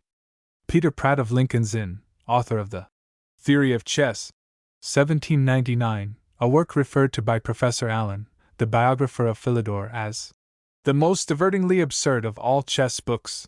Some idea of the plan and style of the work may be obtained from the following extract from the author's preface. The game of chess, though generally considered as an emblem of war, the blood-stained species of it, seemed to him, the author, more to resemble those less ensanguined political hostilities which take place between great men in free countries, an idea which was at once suggested and confirmed by observing that when one combatant is said to have conquered another, instead of doing anything like killing or wounding him, he only casts him from his place and gets into it himself. Fortified in this conceit, the ingenious author converts the pawns into members of the House of Commons, the rooks into peers, while the Queen is transformed into a minister, and the whole effect of this curious nomenclature upon the notation of the games is ludicrous in the extreme. An American view was presented in the following words. It would probably have also have disturbed the equanimity of Forbes like that of Pope's did, page 20. The date to which I have referred the origin of chess will probably astonish those persons who have only regarded it as the amusement of idle hours, and have never troubled themselves to peruse those able essays in which the best of antiquaries and investigators have dissipated the cloudy obscurity which once enshrouded this subject. Those who do not know the inherent life which it possesses will wonder at its long and enduring career. They will be startled to learn that chess was played before Columbus discovered America, before Charlemagne revived the Western Empire, before Romulus founded Rome, before Achilles went up to the siege of Troy, and that it is still played as widely and as zealously as ever now that those events have been for ages a part of history. It will be difficult for them to comprehend how, amid the wreck of nations, the destruction of races, the revolutions of time, and the lapse of centuries, this mere game has survived, when so many things of far greater importance have either passed away from the memories of men, or still exist only in the dusty pages of the chroniclers. It owes, of course, much of its tenacity of existence to the amazing inexhaustibility of its nature. Some chess writers have loved to dwell upon the unending fertility of its powers of combinations. They have calculated by arithmetical rules the myriads of positions of which the pieces and pawns are susceptible. They have told us that a lifetime of many ages would hardly suffice even to count them. We know, too, that while the composers of the Orient and the Occident have displayed during long centuries an admirable subtlety and ingenuity in the fabrications of problems, yet the chess stratagems of the last quarter of a century have never been excelled in intricacy and beauty. We have witnessed, in our day, contests brilliant with skillful maneuvers unknown to the sagacious and dexterous chess artists of the 18th century. Within the last 30 years we have seen the invention of an opening as correct in theory, and as elegant in practice as any upon the board, and of which our fathers were utterly ignorant. The world is not likely to tire of an amusement which never repeats itself, of a game which presents today features as novel, and charms as fresh as those with which it delighted, in the morning of history, the dwellers on the banks of the Ganges and Indus. An Indian philosopher thus described it.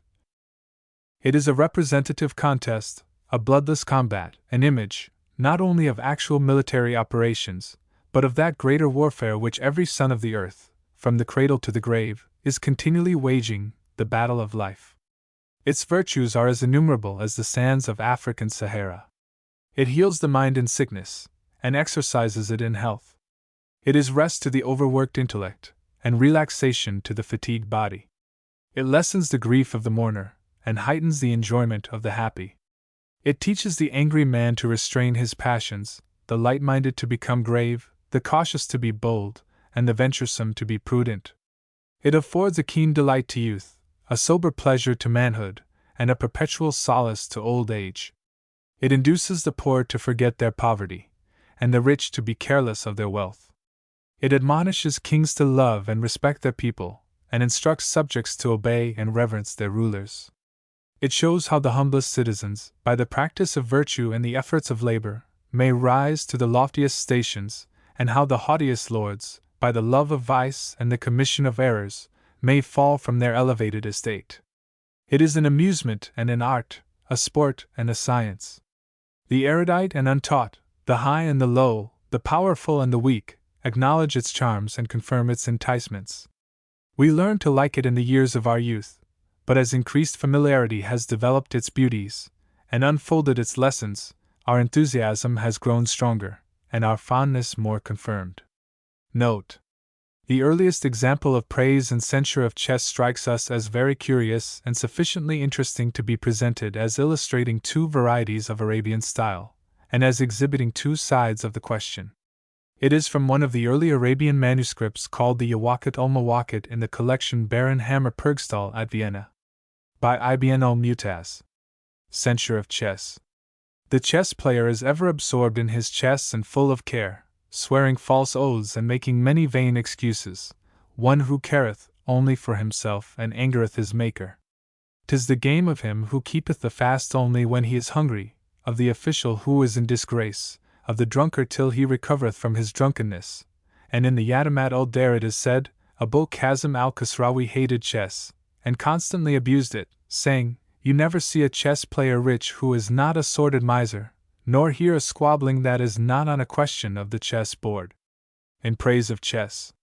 O thou whose cynic sneers express the censure of our favorite chess, know that its skill is science self, its play distraction from distress, it soothes the anxious lover's care, it weans the drunkard from excess, it counsels warriors in their art, when dangers threat and perils press, and yields us when we need them most, companions in our loneliness. The manuscript of the Asiatic Society presented to them by Major Price is a curious but interesting production. The author is unknown, but he is regarded as a very quaint individual, an opinion perhaps not unwarranted by his preface, and many a one, he says, has experienced a relief from sorrow and affliction in consequence of this magic recreation. And this same fact has been asserted by the celebrated physician, Muhammad Zakaria Razi, in his book entitled The Essence of Things, and such is likewise the opinion of the physician Abi bin Firdaus, as I shall notice more fully towards the end of the present work, for the composing of which I am in the hope of receiving my reward from God, who is most high and most glorious.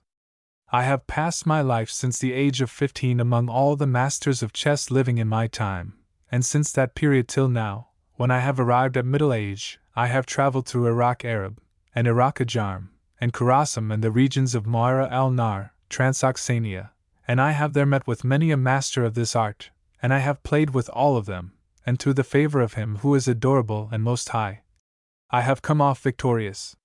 Likewise in playing without seeing the board I have overcome most opponents, nor had they the power to cope with me. I, the humble sinner now addressing you, have played with one opponent over the board, and at the same time I have carried on 4 different games with as many adversaries without seeing the board, whilst I converse freely with my friends all along, and through the divine favor I conquered them all. The 10 advantages of chess as set forth by the anonymous author of the Asiatic Society's MS form the most remarkable specimens of chess criticism. The first discusses it as food and exercise for the mind, the second, he says, is in religion and free will, 3 relates to government, 4 to war, 5 to the heavens and stars, 6 to the temperaments, 7 in obtaining repose, 8 the social advantage of chess, 9 wisdom and knowledge, 10 in combining war with sport. Advantage the 9th is in wisdom and knowledge, and that wise men do play chess, and to those who object that foolish men also play chess, and though constantly engaged in it, become no wiser, it may be answered, that the distinction between wise and foolish men in playing chess is as that of man and beast in eating of the tree, that the man chooses its ripe and sweet fruit, while the beast eats but the leaves and branches, and the unripe and bitter fruit, and so it is with players of chess. The wise man plays for those virtues and advantages which have been already mentioned, and the foolish man plays it for mere sport and gambling, and regards not its advantages and virtues. Thus may be seen, one man who breaks the stone of the fruit and eats the kernel, while another will even skin it to obtain the innermost part, and in pursuit of knowledge men do likewise. One man is content with the exterior and apparent meaning of the words, nor seeks its hidden sense, and this is the man who eats the fruit and throws away the kernel. Another desires to be acquainted with the secret and inmost meaning, that he may enjoy the whole benefit of it, and he is like unto the man who takes out the very oil of the nut, and mixes it with sugar and makes therewith a precious sweetmeat, which he eats and throws away the rest. This is the condition of the wise man, and the foolish man in playing chess. The game of chess received by the Arabians from the Persians was differently regarded by the various sects, some practicing, others disapproving it. Familiar references occur to it in the time of the Prophet, who died 632 AD. Commentators considered that a passage in the Quran concerning lots and images embraced chess within the meaning of the latter term. The words are, "O true believers, surely wine, and lots, and images, and divining arrows are an abomination of the works of Satan, therefore avoid ye them that ye may prosper." Mussulman commentators suppose that the interdict applied not to the game itself in which chance had no part, but to the carved figures, representing the pieces, men, horses, elephants, and sea. According to Sokaikar of Damascus, the author of the book Mustatraf and others, it is related from the Sunnah that about the time of Muhammad they played in the East at chess with figured men. As Ali accidentally passed by some men playing at chess, he said to them, "What are these small images upon which ye are so intent?" From which it appears, says the historian, the Prophet saw small images of which he knew not the use. The Mahometans of the Persian sect, it is said, used figures, and the Turks and Arabians plain pieces. The Arabians had among them very expert chess players. The progress of chess from Persia to Arabia plainly appears from the number of Persian words which are never used by the Arabians except in this game. The elephants which held a place in it, and the chariot, ship, or boat, original terms for the bishop of our game, are among the proofs adduced of its Indian origin which neither European nor Asiatic writers seem to doubt, whilst with chess players the agreement in principle and identity of pieces in the present game with the ancient chaturanga is deemed almost conclusive. Al-Suli, who died in 946, is recorded to have been the greatest player among the Arabians. Adali al-Rumi was also a player of the very highest class, both of these as well as Abul Abbas, a physician, who died in 899, and Lajlaj in the same age wrote treatises on the game. Ibn Dandan and al-Kanaf, both of Baghdad, were of the first class, called Aliyat. Note: Khusran Nashirwan, king of Persia, who reigned 528 to 576, Anakamnana, Lam, or 531 to 579, Forbes and biographers, seems to be the first royal patron of chess, and if we consider the accounts of Alexander the Great and his contemporary Indian kings insufficiently vouched, Shahnameh, Asiatic Society's MS, ranks as our earliest reigning great patron, Justinian perhaps coming next. Al-Walid, conqueror of Spain, 705 to 715 AD, is the first mentioned among Arabian rulers before the famous Harun ar-Rashid. The enlightened, mild and humane Al-Mamun, second son of Harun, the great patron of science, comes seventh on the list, and is supposed to have been the most enthusiastic and liberal of all the caliphs, and we are told that it was a happy thing for any worthy man of learning or scholar to become known to him. Unluckily, it is said for Oriental literature, but few of the Arabian treasures have been preserved, and of those that have, scarcely any are translated. But there are abundant references to shew that some of the most powerful Eastern rulers were chess players, Gibbon and others and Eastern historians, and probably, as has been suggested, Lamb, Bland, Forbes, and C. Many of them were devoted to or partial to the game. List of the caliphs, sultans, emperors and kings of the East, Africa, Spain, and at times of Egypt and Persia, from Abu Bakr 632 to 1212 AD, the great battle, which finally overthrew the Moorish ascendancy. The versions of Persian chess. Brazavia I, king of Hind II. Abu Feda, who is regarded as one of the most reliable historians in the annals of the Muslims, records the following letter from Nicephorus, emperor of the Romans, to Harun, sovereign of the Arabs, the date given being about 802 AD. After the usual compliments, the epistle proceeds. The Empress Irene, into whose place I have succeeded, looked upon you as a rook, and herself as a mere pawn, therefore she submitted to pay you a tribute more than the double of which she ought to have exacted from you. All this has been owing to female weakness and timidity. Now, however, I insist that you immediately on reading this letter repay to me all the sums of money you ever received from her. If you hesitate, the sword shall settle our accounts. In reply to this pithy epistle, Harun in great wrath wrote on the back of the leaf, In the name of God the merciful and gracious, from Harun the commander of the faithful to the Roman dog, Nicephorus. I have read thine epistle, thou son of an infidel mother. My answer to it thou shalt see not here. Nicephorus had to sue for peace, and to pay the tribute as before. The above is adduced as tending to confirm by the familiar allusion to rook and pawn that the game was known to the Greeks and Arabians in the 8th century. Note: the unknown Persian philosopher in his MS presented by Major Price, the eminent Orientalist to the Asiatic Society, attributes the invention of chess to Hermes, who lived in the time of Moses. This MS, which is the one upon which Bland mainly bases his admirable treatise on Persian chess, is imperfect, many pages being missing, including that in which the title, name of author and date would doubtless appear if the M.S. was perfect. What exists, however, is singularly curious and interesting. It commences with a description of the author himself, and his prowess and achievements. It then sets forth under 10 headings the advantages of chess, explains its terms, and describes it fully, gives the names of great players with many positions, including some of Al-Mutasem, 8th Caliph of Abbasid, 833 to 842, and 18 by Ali Shashrangi, the Philidor of Timur's time. Bland assigns about the 10th century, between the time of the death of al-Razi the physician of Baghdad, and that of the poet Firdausi, as the age of the document. Forbes strongly contends that it was more probably written in the time of Tamerlane, between 1380 and 1400 AD, and hints that it may have been prepared to please that monarch himself with an illustration of the great game called the Complete or Perfect Chess of Timur, with 56 pieces and 112 squares, to which he had become much attached.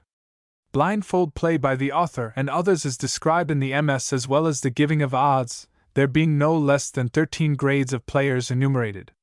Anna Komnena was born 1083 and died 1148. She was the daughter of the Emperor Alexis Comnenus and the Empress Irene. During the latter years of her life she composed a work to which she gave the name of Alexius, which is divided into 15 books, and has been more or less esteemed by critics, generally, and is called a memorable work by all. The Biographical Dictionary 1842 describes it as one of the most important and interesting works of the time, and the chief source for the life of Alexius I. Mention is made of her great beauty and extraordinary talents, also of her learning, and that her palace was the rendezvous of the most eminent Greek scholars, poets, artists, and statesmen, and was surrounded by many of the distinguished barons of the first Crusaders.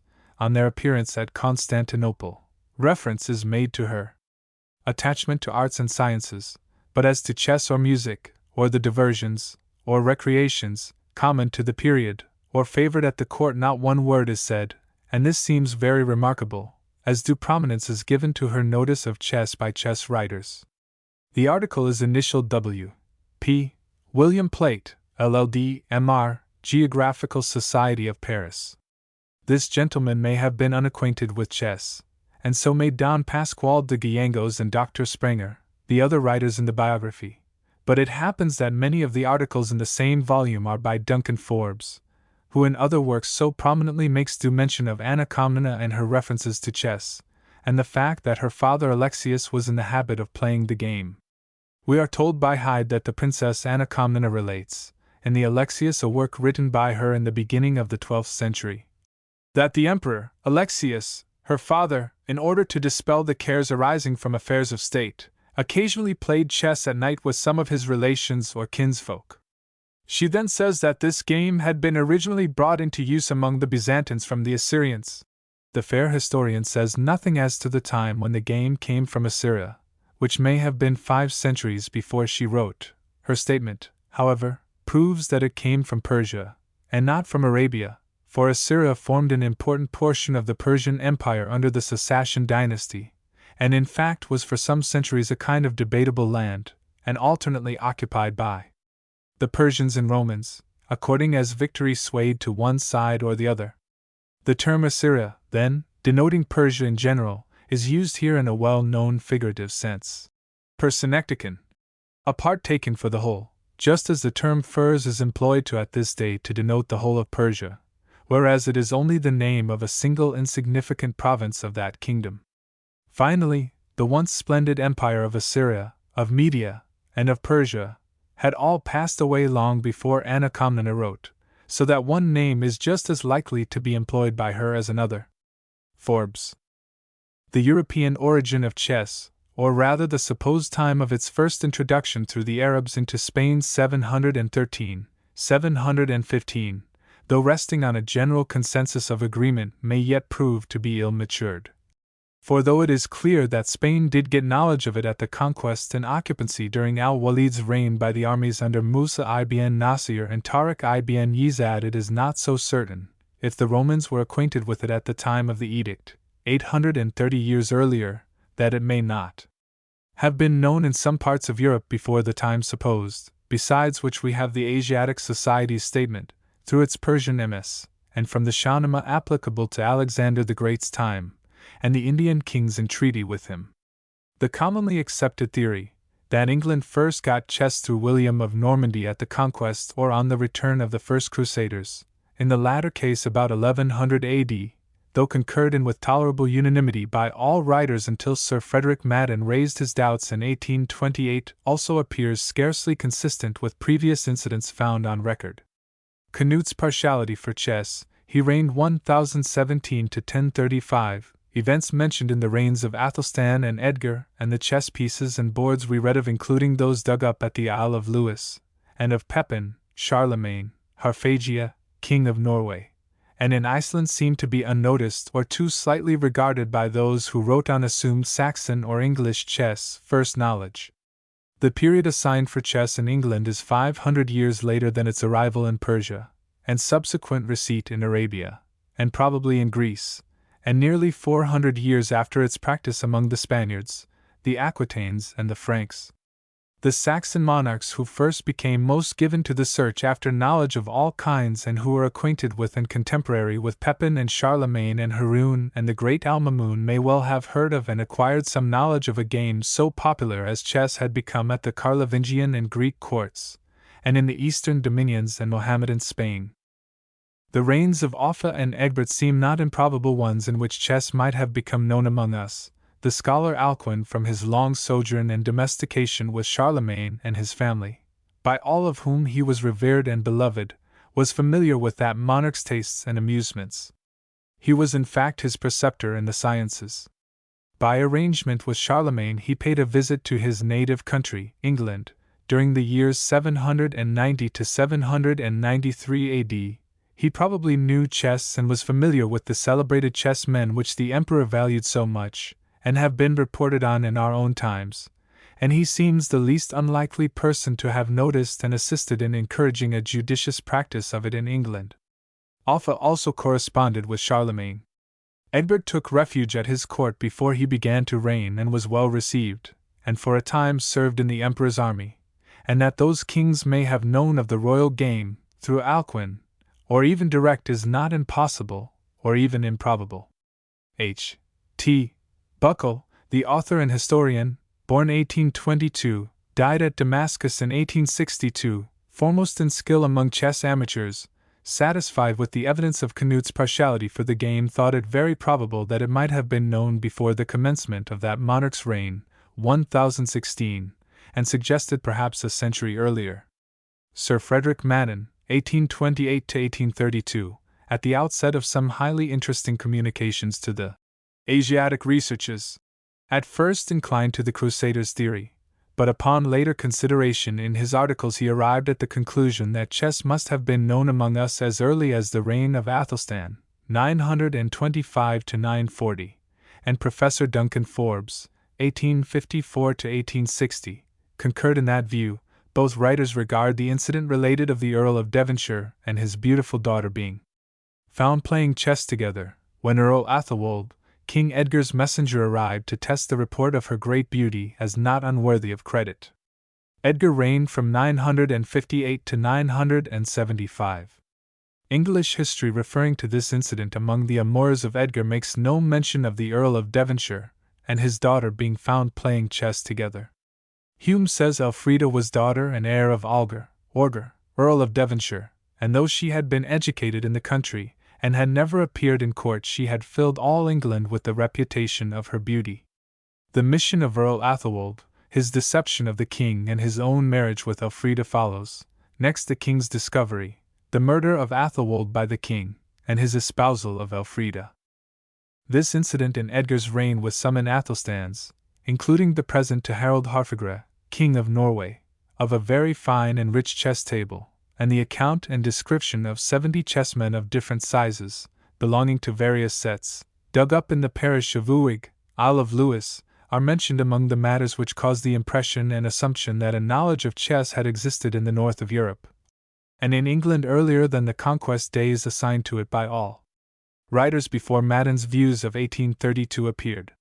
So early as the 8th century some courtesies began to be extended, and inquiries made between contemporary monarchs on theological, scientific, and social matters. The presents received by the Carlovingian rulers from Constantinople and the East included the chess equipages deposited and preserved as sacred relics in France, which had belonged to Pepin and to Charlemagne.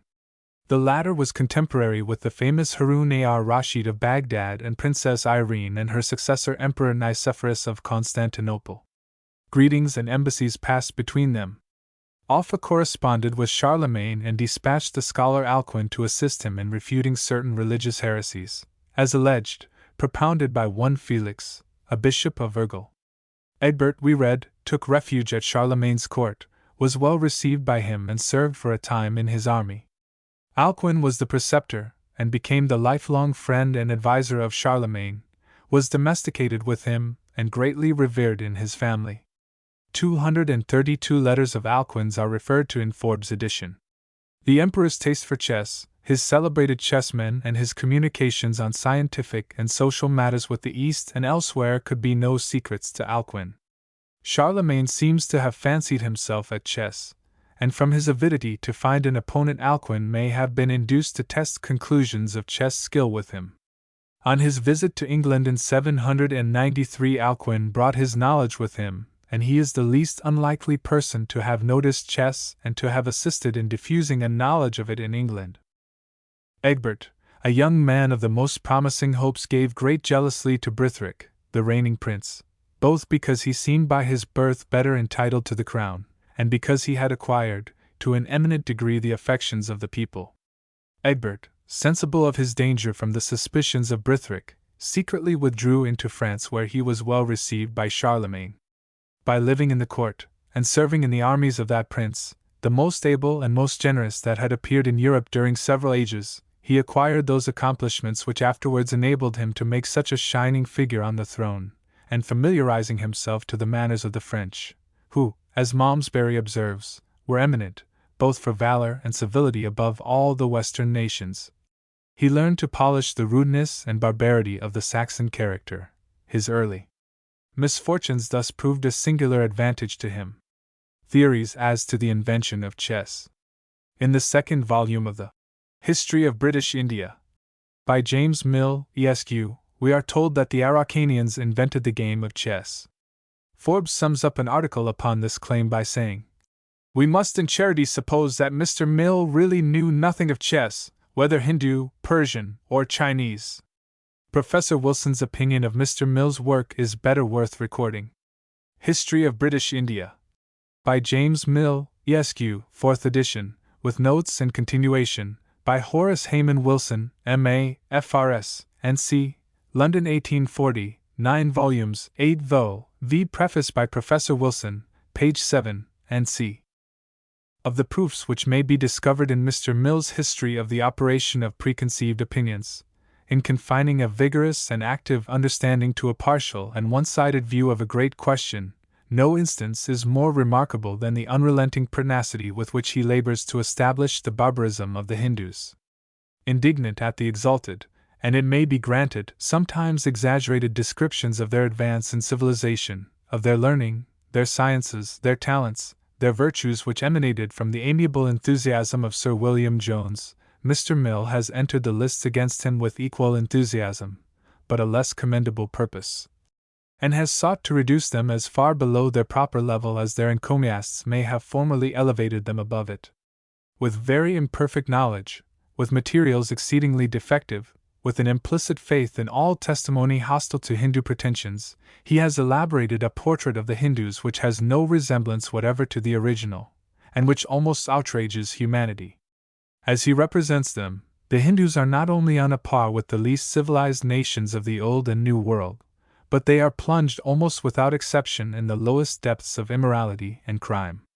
Considered merely in a literary capacity, the description of the Hindus, in the history of British India, is open to censure for its obvious unfairness and injustice, but in the effect which it is likely to exercise upon the connection between the people of England and the people of India, it is chargeable with more than literary element. Its tendency is evil.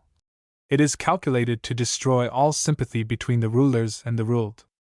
A writer in Fraser's Magazine observes, "The native of India is defective in that mental and moral energy, that restless enterprise, which distinguishes the Anglo-Saxon genius, and which gives him such a preponderance over the impassive and contemplative Oriental.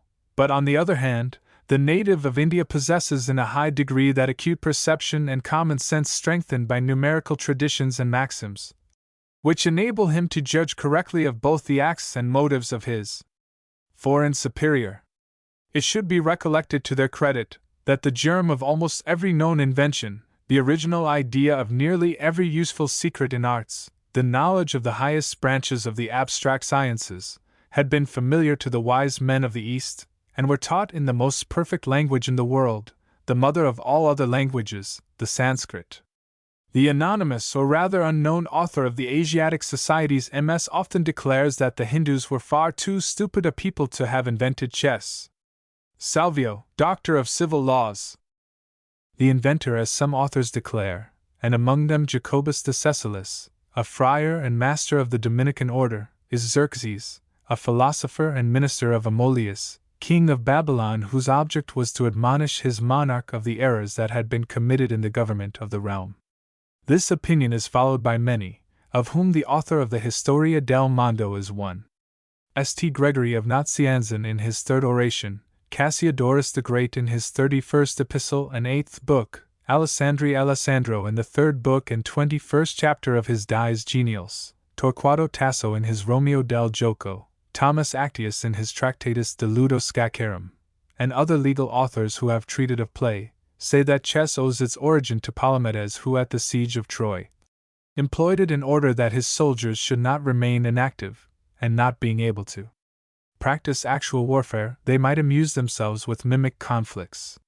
For which reason Palamedes played it with the Scythes, as Homer tells us in the 2nd book of the Iliad, so also did the other heroes of the Grecian armies, as is related by Euripides in his tragedies. Carrera 1617 published a large volume concerning the origin of chess, in which he attempts to prove from Herodotus, Euripides, Sophocles, Philostratus, Homer, Virgil, Aristotle, Seneca, Plato, Ovid, Horace, Quintilian, and Martial Vida, that Palamedes invented chess at the siege of Troy. The Encyclopedia or Universal Dictionary of Arts and Sciences, dedicated to the king in 1727, contains an account of chess, but it is neither a well-informed nor useful article beyond the statement that Shak is originally Persian, and that Shachmat in that language signifies the king is dead. It vouchsafes neither reasonable nor useful information. The traditionary names mentioned in the article are Shatrinsha, a Persian philosopher, Palamedes, Diogenes and Pyrrhus, its authorities, Nicod, Bochet, Scriverius, Fabricius, and Donates, and it concludes with a sample of the stereotyped character, with which we are so familiar of the trace of chess origin, being lost in the remote ages of antiquity. Chess is thus described in it: an ingenious game, played or performed with little round pieces of wood, on a board divided into 64 squares, where art and address are so indispensably requisite, that chance seems to have no place, and a person never loses but by his own fault. On each side are 8 noblemen and as many pawns, which are to be moved and shifted, according to certain rules and laws of the game. The same work specifies the various ancient opinions upon the origin of the game, inclining to those of Nicod and Bochet, supported by Scriverius, who state that Shak is originally Persian, and Shachmat in that language signifies the king dead. Another opinion is that of all the theories enunciated, the most probable is that of Fabricius, who avers that a celebrated Persian astronomer, one Shatrinsha, invented the game, and gave it his own name, which it still bears in that country. It adds, Donatus observes, that Pyrrhus, the most knowing and expert prince of his age, ranging a battle, made use of the men at chess, to form his designs, and to shew the secrets thereof to other. The common opinion was that it was invented by Palamedes at the siege of Troy, others attributed it to Diomedes, who lived in the time of Alexander, but the text concludes by remarking, "The truth appears to be that the game is so very ancient, there is no tracing its author." Chaucer. In the 14th and 15th centuries, chess continued to be extremely popular. Chaucer, in one of his minor poems, The Boke of the Duchesse, introduces himself in a dream as playing at chess with fortune, and speaks of false moves, as though dishonest tricks were sometimes practiced in the game. He tells us, "At chess with me she gone to play, with her fowls draughts, moves, divers, she stale on me and took my furs, queen, and worn I saw my furs away, alas I could the no longer play, but said, farewell sweet Uis, and farewell all that ever the ys, though with fortune said check here, and mighty in the myd point of the check here, chess board, with a pawn, errante alas, full craftier to play she was, than Athalas that made the game. First of the chess, so was high's name." Robert Bell, Chaucer, Volume 6. Page 157. Saul and Barbier. Barbier 1640 in his work, The Famous Game of Chess Play, dedicated to Lucy, Countess of Bedford, observes, "For the antiquity of this game, I find upon record that it was invented 614 years before the nativity of Christ, so that it is now 2252 years since it hath been practiced, and it is thought that Xerxes, a puissant king, was the deviser thereof, though some be of opinion that it was made by excellent learned men, as well appeareth by the wonderful invention of the same." The title is quaintly expressed. The famous game of chess play, being a princely exercise wherein the learner may profit more by reading of this small book than by playing of 1,000 mates. Now augmented by many material things formerly wanting and beautified by a threefold method of the chess men, of the chess play, of the chess moves. By J. Barbier, P. To which is added representation of a chess board and pieces, with two players thereat, and the act of drawing for the move with the following lines: "If on your man you light, the first draught you may play, if not 'tis mine by right, at first to lead the way." Printed in London, for John Jackson, Dwelling Without Temple Bar, 1460. The introduction is in the following words: "To the right honorable, thrice noble, and virtuous lady, Lucy Countess of Bedford, one of the ladies of Her Majesty's Privy Chamber." This little book, not so much for the subject's sake, though much esteemed, as for bearing in front your honor's honored name, having found that good acceptance with the world, as now to come to be reimprinted. I have been desired by the printer, my friend, little to review it, and finding it indeed a pretty thing, but with somewhat specially or a good method, I have to my best skill rectified it for him, leaving to the author, now deceased, with the good respect and commendation due to him for his honest and generous endeavor, his phrase and style whole as far as I might of this madam. I now presume to offer your honor the censure whose singular judgment, and love in and unto this noble exercise, is reported to be a chief grace to the same, that so both his labor and mine herein may return to the sacred shrine of your honor's virtues, there still to receive protection against ignorance and malice. For which attempt of mine, humbly craving pardon I rest, noble madam of your honor, the most submissive observant, J. Barbier, P. John Lydgate. The earliest English references to chess are in the works of Chaucer, Gower, Acrive, Price, Denham, Sir Philip Sidney, Sir Walter Raleigh, and C.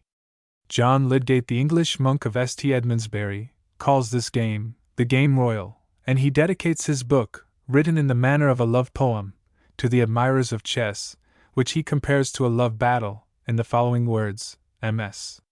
John Lydgate. To all folkies virtuose, that jaunty bene and aim rouse, which love the fair play notable, of the chess most delightable, with all her whole full entente, where they shall find, and son on one, how that I not year ago one, was of a furs so fortunate, into a corner drive and mot. The old English names in Lydgate are 1. Kinge, 2. Queen or furs, 3. Often or Alphen, 4. Knyght or horseman, 5. Roke or raucous, 6. Pawn. Although Shakespeare makes no mention of chess in his works, some of his brother dramatists, and other writers who were contemporary with him, were fond of referring to it. Skelton, poet laureate to Henry VIII, says, "For you play so at the chess, as they suppose and guess, that some of you but late hath played so checkmate, with lords of high estate, and again, our days be dated, to be checkmated." Many other poets and writers of that age drew similes and figures of speech from the chess board, including Spenser, Cowley, Denham, Beaumont and Fletcher, quaint Arthur Saul and John Dryden. Middleton's Comedy of Chess, 1624, was acted at the Globe. It was, however, a sort of religious controversy, the game being played by a member of the Church of England, and another of the Church of Rome, the former in the end gaining the victory. The play being considered too political, the author was cast into prison, from which he obtained his release by the following petition to the king. A harmless game, coined only for delight, tea was played betwixt the black house and the white house won, yet still the black doth brag, they had the power to put me in the bag, use but your hand, TW'll set me free, tea is but removing of a man, that's me. Philidor states in his work that historians have commemorated the following sovereigns as chess players: Charlemagne, Tamerlane, Sebastian, King of Portugal, Philip II, King of Spain, the Emperor Charles V, Catherine of Medicis, Queen of France, Pope Leo X, Henry IV of France, Queen Elizabeth, Louis XIII, James I of England, who used to call the game a philosophical folly, Louis XIV, William III, Charles XII, and Frederick of Russia. Of these, Charlemagne, who reigned 768 to 814, is the earliest name. Tamerlane or Timur, who dominated at the end of the 14th century, is the next. The remainder date from the 16th century. To this list the renowned and esteemed Philidor might have made some very material additions. If the first Indian account of kings, Cade and Porus, in Alexander the Great's time, is to be relied on, the Macedonian conqueror who was in friendly alliance with Porus in 326 BC might have become acquainted with chess, and Aristotle, sometime his tutor, may have played it as supposed in one of the Arabian manuscripts. Khosroes, king of Persia, who reigned from 531 to 579, Harun ar-Rashid, 786 to 809, Al-Amin, his first son, 809 to 813, the magnificent Al-Mamun, his second son, 813 to 833, Al-Mutasem, the most skillful player among the rulers, 833 to 842, and Al-Wahhik, 842 to 847, the five successive caliphs of the powerful Abbasid dynasty, during the Palmy period called the Golden Age of Arabian literature, are identified with a very interesting period of chess practice and progress, and are all recorded to have been chess players. Al-Walid VI, of Umayyah, 705 to 715, who through his generals, Tariq ibn Ziyad and Musa ibn Nasir and their armies invaded, conquered and occupied Spain, is the earliest ruler we read of as a chess player after its first great friend and patron Khosroes, but it is pretty certain that Justinian, who died in 565, and was contemporary with Khosroes, was also an exponent and supporter of the game. Of the 160 monarchs who ruled the East Africa and Spain from the days of Bekr, Omar, and the Prophet to the downfall of Moorish ascendancy in the middle of the 13th century, we read of several who emulated the tastes of their most famous predecessors, and the Rahmans, Mansur and An-Nasirs vied with Harun and Al-Mamam in their patronage and encouragement of all sorts of learning arts and sciences. Of the powerful Abbasid dynasty which lasted from 749 to 1258, there were 37 caliphs whose chess doings and sayings alone would, it is said, fill a good-sized volume. Note: in addition to the 37 of Abbas and 14 of Umayyah 664 to 749, there were 17 of Beni Umayyah 755 to 1030, there were 14 Fatimites, 893 to 1169, 5 Almoravides, exclusive of Abdullah, the founder, the Mahdi, 1059 to 1145, 13 Almohades, 1130 to 1269, and 8 Sultans of Almohad, 1095 to 1256. These with about 52 other rulers, sultans, emperors or kings of Cordova, Toledo, Seville, Khorasan, Valencia and Badajoz, make up a list of about 160 rulers, who swayed the East Africa and Mohammedan Spain for about 650 years. The Moors, after suffering great defeats in 1085 and 1139, received a final check in the Great Battle of 1212, and in 1248, when Ferdinand III of Castile took Seville, their powers of aggression had vanished. Note: Abbasids is the name generally given to the Beni Abbas or descendants of Abbas, who succeeded the Beni Umayyah in the Empire of the East. Owing to their descent from the uncle of the Prophet, they had ever since the introduction of Islam been held in great esteem by the Arabs, and had frequently aspired to the caliphate. In the year 132, AD 749 to 750, Abul Abbas Abdullah, son of Muhammad, son of Ali, son of Abdullah, son of Abbas ibn Aldi al-Muttalib, uncle of the Prophet Muhammad, revolted at Kujah, and after putting to death Marwan II, the last caliph of the House of Umayyah, was unanimously raised to the throne. 37 caliphs of the dynasty of Abbas reigned for a period of 523 lunar or Mohammedan years over the East, Spain, Africa, and Egypt, having been successively detached from their empire, until the last of them, Al-Mu'tasim, was deprived both of his kingdom and his life by the Tartars under Hulagu Khan, 1258. Note: The Caliph al-Ma'mun was one day playing with one of his courtiers, who moved negligently and in a careless manner. The Caliph perceived it, and got wrath, and turned over the board and men, and said, "He wants to deceive me and practice on my understanding," and he vowed on earth that this person should never play with him again. In like manner, it is related of Walid ben Abdul Malik ben Marwan, that on an occasion when one of his courtiers, who used to play with him negligently at chess, omitted to follow the proper rules of the game, the Caliph struck him a blow with the furzan, or queen, which broke his head, saying, "Woe unto thee! Art thou playing chess, and art thou in thy senses?" Note: The 37th and last Caliph of Abbasid was dethroned and put to death by Hulagu, the son of Genghis Khan, in 1258, when the Tartars were also sorely troubling part of the Christian world, and frightening the popes. Unluckily for Oriental literature, we are told, scarcely any of the comparatively few works of the Golden Age of Arabian literature, saved from destruction, have been translated or made known to us, but we may conclude that of the 160 rulers, not a few emulating Harun, Mamun, Walid, and Mu'tasim, were more or less like them, devoted to the game. The powerful Abbasid dynasty lasted from 749 to 1258, and there were 37 caliphs of that race, the chess sayings and doings of whom alone, it is said, would fill a good-sized volume. Chess has had to contend against the consideration that the greatest historians and biographers, with the exception of Cunningham and Forbes, and perhaps Gibbon, were not players. Hence what we do possess is gathered from scattered allusion, incidental and accidental rather than sustained or connected narrative or biographical notice. Canute the Dane, 1016 to 1035, William I, and other English kings, not so well attested, are absent from Philidor's list. Henry I, John II of the Edwards I and IV, and Charles I are identified with the chess incidents. Accounts of Henry VII and Henry VIII contain items of expense connected with the game. The bluff king, it is said, played chess, as Wolsey and Cranmer did, and as Pitt, and Wilberforce, and Sunderland, Bolingbroke, and Sidney Smith have in our generations.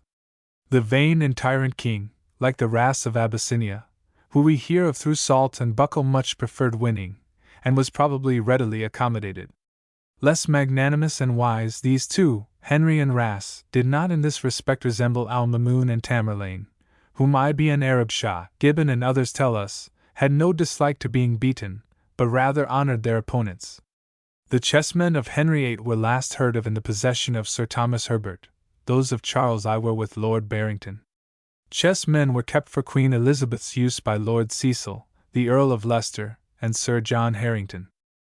In olden times, as supposed, Alexander the Great, perhaps from acquaintance with India and its kings, and their powerful Porus, 326 BC, may have known chess, and possibly Aristotle, sometime his tutor, who some say invented chess, also played it. The most ancient names are the renowned Prince Yudhishthira, eldest son of King Pandu of the Sanskrit chess period, the yet earlier Prince Nala of the translated poems, and further back we have the Brahmin Radha Kant's account from the old Hindu law book, that the wife of Ravan, king of Lanka, Ceylon, invented chess in the second age of the world. Associated with games not chess, but more like drafts in China, there are Emperor Yao, 2300 BC, Hua 1122 BC, Confucius 551 BC, Hung Kachu, 172 BC, and in Egypt, Queen Hattusa about 1750 BC, Amenhotep II, 1687 to 1657 BC, and Ramesses IV 1559 to 1493 BC. Note: the throne, cartouche, signet, and other relics. The draft box and draftsman of Queen Hattusa in the Manchester Exhibition 1887. Date BC 1600. The catalogue says, these remarkable relics, the workmanship of royal artists 3,500 years ago, i.e., 200 years before the birth of Moses, are now being exhibited for the first time, by the kind permission of their owner, Jessie Hayworth. Esq. Queen Hattusa was the favorite daughter of Thutmose I, and the sister of Thutmose II and III, Egyptian kings of the 18th dynasty. She reigned conjointly with her eldest brother, then alone for 15 years, and for a short time with her younger brother, Thutmose III. She was the Elizabeth of Egyptian history, had a masculine genius and unbounded ambition. A woman, she assumed male attire, was addressed as a king even in the inscriptions upon her monument. Her edifices are said to be the most tasteful, most complete and brilliant creations which ever left the hands of an Egyptian architect. The largest and most beautifully executed obelisk, still standing at Karnak, bears her name. On the walls of her unique and beautiful temple at Deir el-Bahari, we see a naval expedition sent to explore the unknown land of Punt, the Somali country on the east coast of Africa near Cape Gardefui 600 years before the fleets of Solomon, and returning laden with foreign woods, rare trees, gums, perfumes, and strange beasts. Here we have one. Queen Hattusa's throne, made of wood foreign to Egypt, the legs most elegantly carved in imitation of the legs of an animal, covered with gold down to the hoof, finishing with a silver band. Each leg has carved in relief two uroi, the sacred cobra serpent of Egypt, symbolic of a goddess. These are plated with gold. Each arm is ornamented with a serpent curving gracefully along from head to tail, the scales admirably imitated by hundreds of inlaid silver rings. The only remaining rail is plated with silver. The gold and silver are of the purest quality. 2. A fragment of the cartouche or oval bearing the royal name, and once attached to the throne. The hieroglyphics are very elegantly carved in relief, with a scroll pattern round the edge, and around one margin, and a palm frond pattern around the other. About 1/4 of the oval remains, by means of which our distinguished Egyptologist, Miss Amelia B. Edwards, LL.D., has been able to complete the name and identify the throne. On one side is the great queen's throne name, Ar-Yumaka. On the other the family name, Amen-Num-Hatshepsut, commonly read Hattusa. With all its imperfections it is unique, being the only throne which has ever been disinterred in Egypt. 3. A female face boldly, but exquisitely carved in dark wood, from the lid of a coffin, the effigy strongly resembling the face of the sitting statue of Hattusa in the Berlin Museum. The eyes and double crown are lost. 4. The signet, this is a scarabaeus, in turquoise bearing the cartouche of Queen Hattusa, once worn as a ring. 5. The draft box and draftman. The box is of dark wood, divided on its upper side by strips of ivory into 30 squares, on its under side into 20 squares, 12 being at one end and 8 down the center. Some of these contained hieroglyphics inlaid, 3 of which still remain, also a drawer for holding the drafts. These drafts consist of about 20 pieces, carved with most exquisite art and finished in the form of lions' heads, the hieroglyphic sign for hat in Hattusa. Also 2 little standing figures of Egyptian men like pages or attendants, perfect and admirable specimens of the delicate Egyptian art. These may have been markers, or perhaps the principal pieces. 2 sides of another draft box, of blue porcelain and ivory, with which are 2 conical drafts of blue porcelain and ivory and 3 other ivory pieces. 6. Also parts of 2 porcelain rings and porcelain rods. probably for some unknown game. 7. With the above were found a kind of salvo or perfumed spoon in green slate, and a second in alabaster.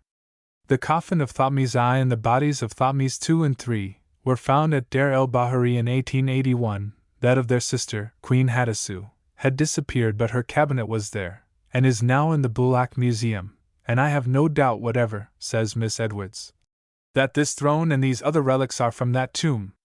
Hieroglyphics of Ancient Egypt. Note: the name which occurs most frequently on the finest monuments of Egyptian art is Ramses, which immediately recalls the names of Ramses, Ramesses, or Ramestis, and Ramses, Exodus I. 11, occurring in Hebrew, Greek, and Roman writers, and when we find this name with all its adjuncts, distinguishing some of the finest remains of antiquity from the extremity of Nubia to the shores of the Mediterranean, we are immediately led to ask whether this must not have been the title of Sesostris. The Flaminian obelisk at Rome, its copy, the Celestian, the Mahutian, and Medicean, in the same place, those at El-Aqsar, the ancient Thebes, and a bilingual inscription at Narokhelb, in Syria, all bear this legend.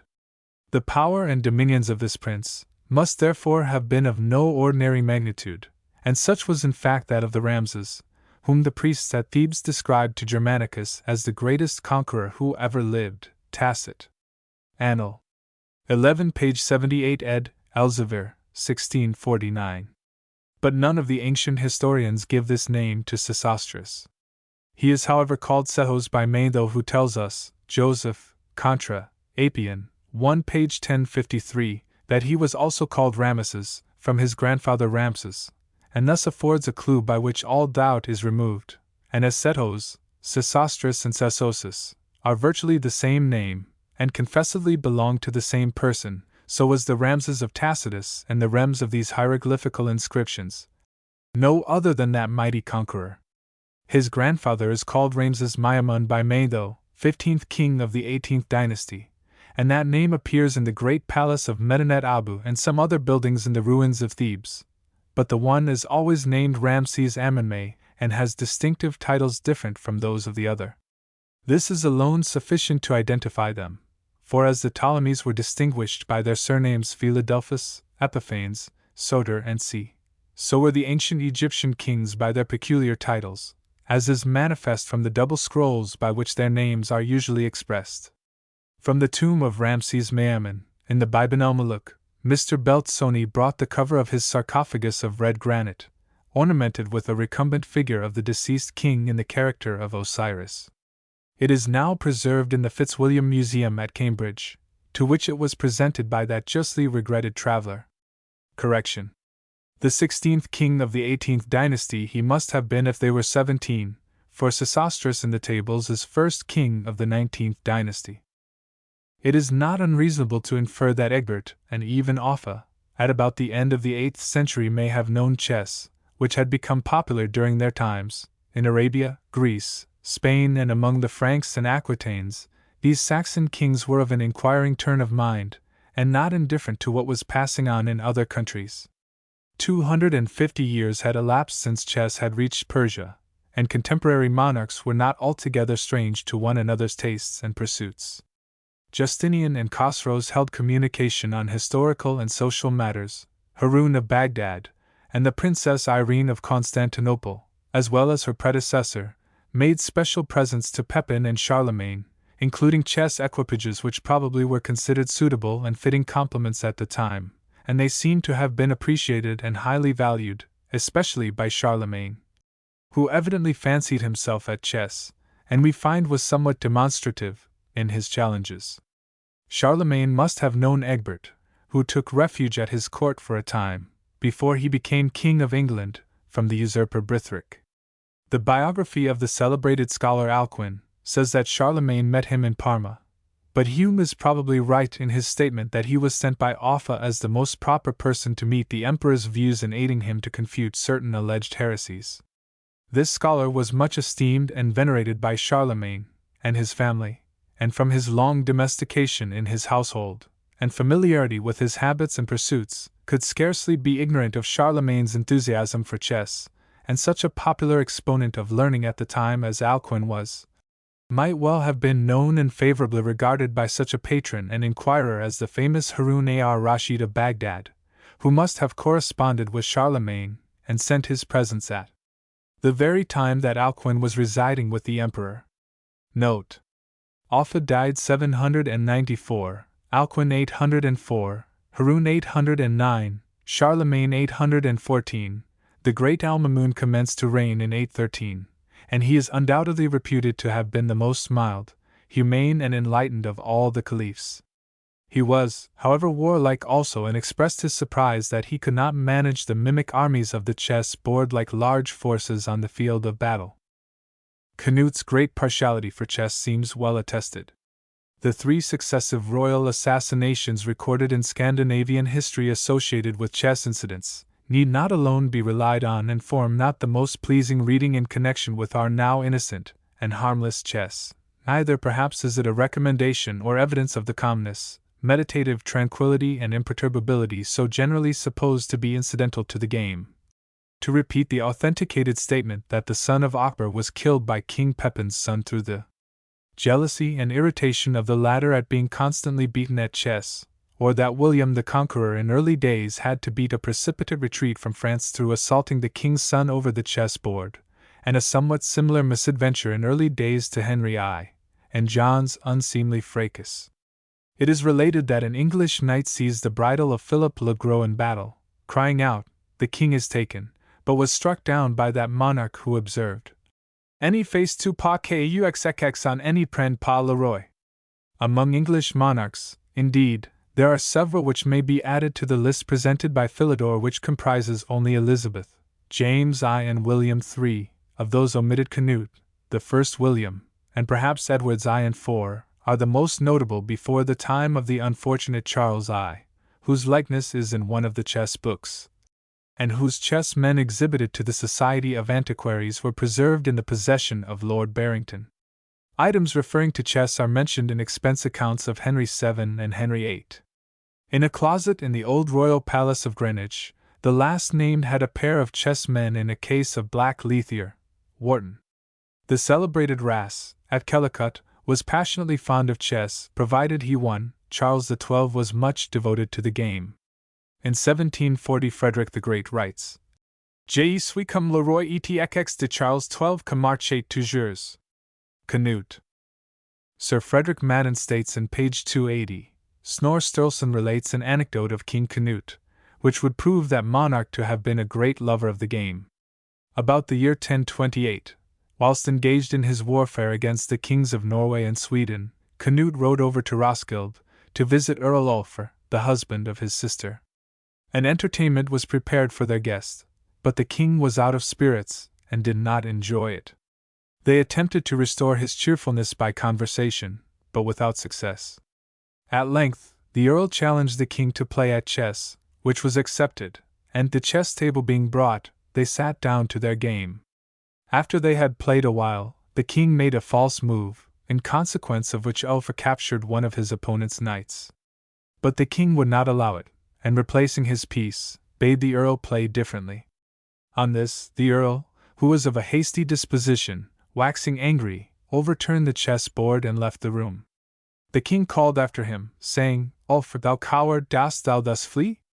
The earl returned to the door, and said, You would have taken a longer flight in the river Helga, had I not come to your assistance. When the Swedes beat you like a dog, you did not then call me a coward. He then retired, and some days afterwards was murdered by the king's orders. This anecdote is corroborated, so far as the chess is concerned, by a passage in the anonymous history of the monastery of Ramsey, composed probably about the time of Henry I, where we are told that Bishop Etheric, coming one night at a late hour on urgent business to King Canute, found the monarch and his courtiers amusing themselves at the games of dice and chess. In the year 1157 the kingdom of Denmark was divided between 3 monarchs, Svend, Valdemar, and Canute V. This took place after many years of contest, between Svend on the one hand, and Valdemar and Canute on the other. Each king was to rule over a third of the realm, and each swore before the altar to preserve the contract inviolate. But it did not last long. Canute asked his brother monarchs to spend a few days of festivity with him at Roskilde. Sven came with a crowd of soldiers. One evening Valdemar sat at the chess board where the battle waxed warm. His adversary was a nobleman, and Canute sat by Valdemar's side watching the game. All at once, Canute, observing some suspicious consultations between Sven and one of his captains, and feeling a presentiment of evil, threw his arms round Valdemar's neck and kissed him. "Why so merry, cousin?" asked the latter without removing his eyes from the chess board. "You will soon see," replied Canute in an apprehensive tone. Just then the armed soldiery of Sven rushed into the apartment, slew Canute, and severely wounded Valdemar. The last named, having strapped his mantle about his arm to serve for a shield, extinguished the lights, and fought like a lion. He succeeded in making his escape and is known in history as the powerful Valdemar the Great. A century later, chess again makes its appearance upon the historic stage of Denmark. At that time, Erik Plovpenning, or Plough-Penny as he was called, ruled wisely and well over the fierce and war-loving people of that country. In the summer of 1250 he was on his way to defend the town of Rendsborg against the attack of some German bands, when he received an invitation from his brother Abel to visit him in Schleswig. The unsuspecting and open-hearted Erik accepted. After dinner, on the 9th of August, the same day of his arrival, he retired to a little pleasure house near the water to enjoy a quiet game of chess with a knight whose name was Henrik Kirkwarder. As they were playing, the black-hearted Abel entered the room, marched up to the chess table, accompanied by several of his followers, and began to overwhelm the king with abuse. At length, the unfortunate Erik was thrown into chains and was basely murdered that very night. The American Chess Monthly gives the following anecdote, but does not state its source. The Princess Charlotte and Chess. Among the anecdotes related of the childhood of the Princess Charlotte, the daughter of a rascally father, and of an unfortunate mother, there is a story which we do not remember to have seen in any periodical devoted to the game. It is perfectly authentic, and runs thus. Being one evening present when a game of chess was playing, the sudden and triumphant exclamation of checkmate was given. On her inquiring its meaning, she was informed, "It is when the king is emprised by any particular piece, and cannot move without falling into the hands of an enemy." "That is indeed a bad situation for a king," said the little patriotic stateswoman, "but it can never be the fate of the King of England, so long as he conforms to the laws, for then he meet with protection from his subjects." We can find nothing in the form of evidence as to whether either of our four kings, the Georges, took any interest in chess, or played at it. Some of our greatest men, we hear, looked in occasionally at the club in St. James St. to witness Philidor's performances. Chatham, Fox, Pitt, Godolphin, Sunderland, Rockingham, Wedderburn, St. John, Sir G. Eliot, and many others, most distinguished and celebrated at the time, have been specially mentioned as visitors or members. As only those who know or care for the game subscribe to chess books, the 300 principal names on Philidor's edition of 1777 affords a significant proof of the extraordinary appreciation and support of the game throughout the period of his ascendancy, viz., from 1746 to 1795.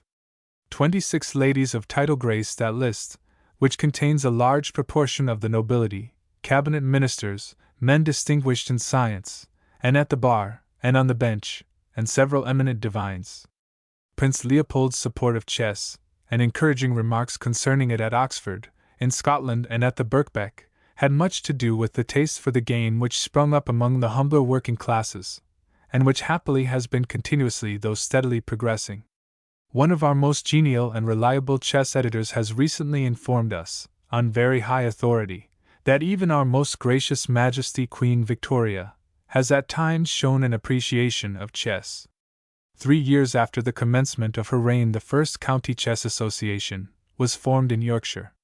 There were at this time but 12 chess clubs in this country. The year 1849 signalized the first chess tournament found on record. It took place at Simpson's, and Mr. H.T.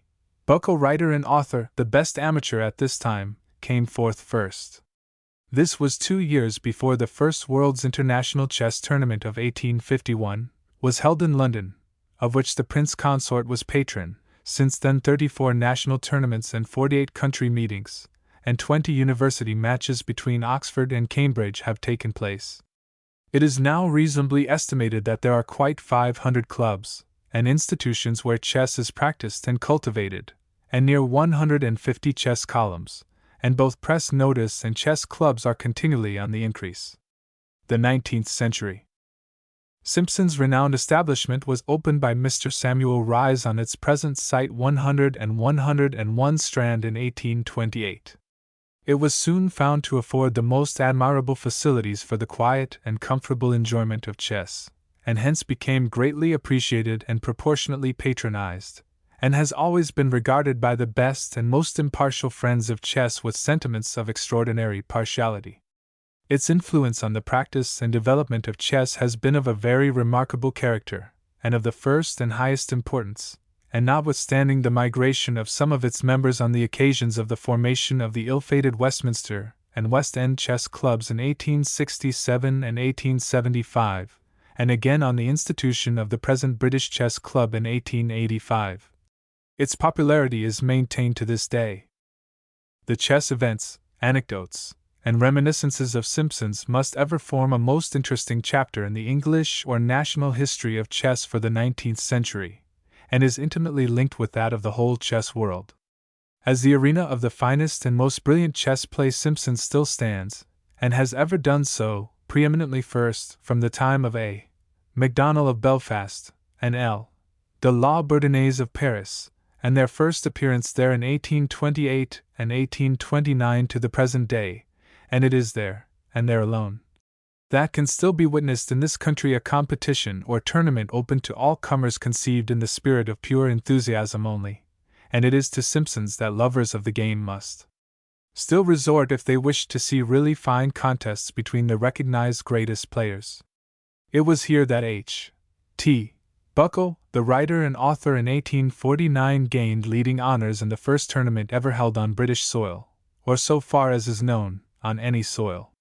About this time it was that the school of young players with some of whose games the public have become familiarized and pleased in later years, begun to radiate, educate, and progress. Bird, as a boy, became a favorite opponent of Mr. Buckle, so early as 1846. Bowden soon followed, and by the year 1851, both had, it was supposed, reached about the force of Mr. Buckle, and were hailed with welcome as British chess representatives of the highest class, and at this period and for a quarter of a century afterwards no games were watched with greater interest than those in the love contests between Bowden and Bird, and no names are more familiarly associated with divan chess play.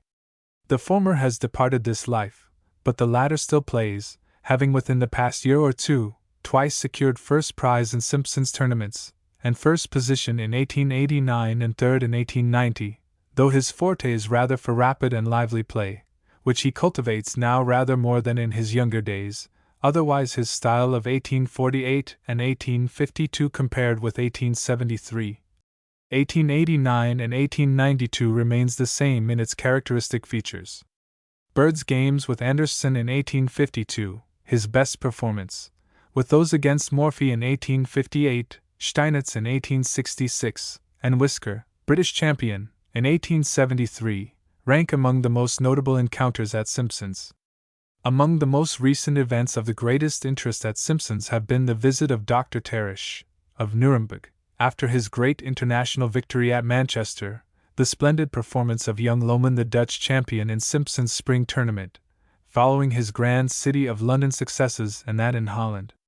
The recent games of Blackburn and Bird, and Lasker and Bird have been other events of popular chess interest.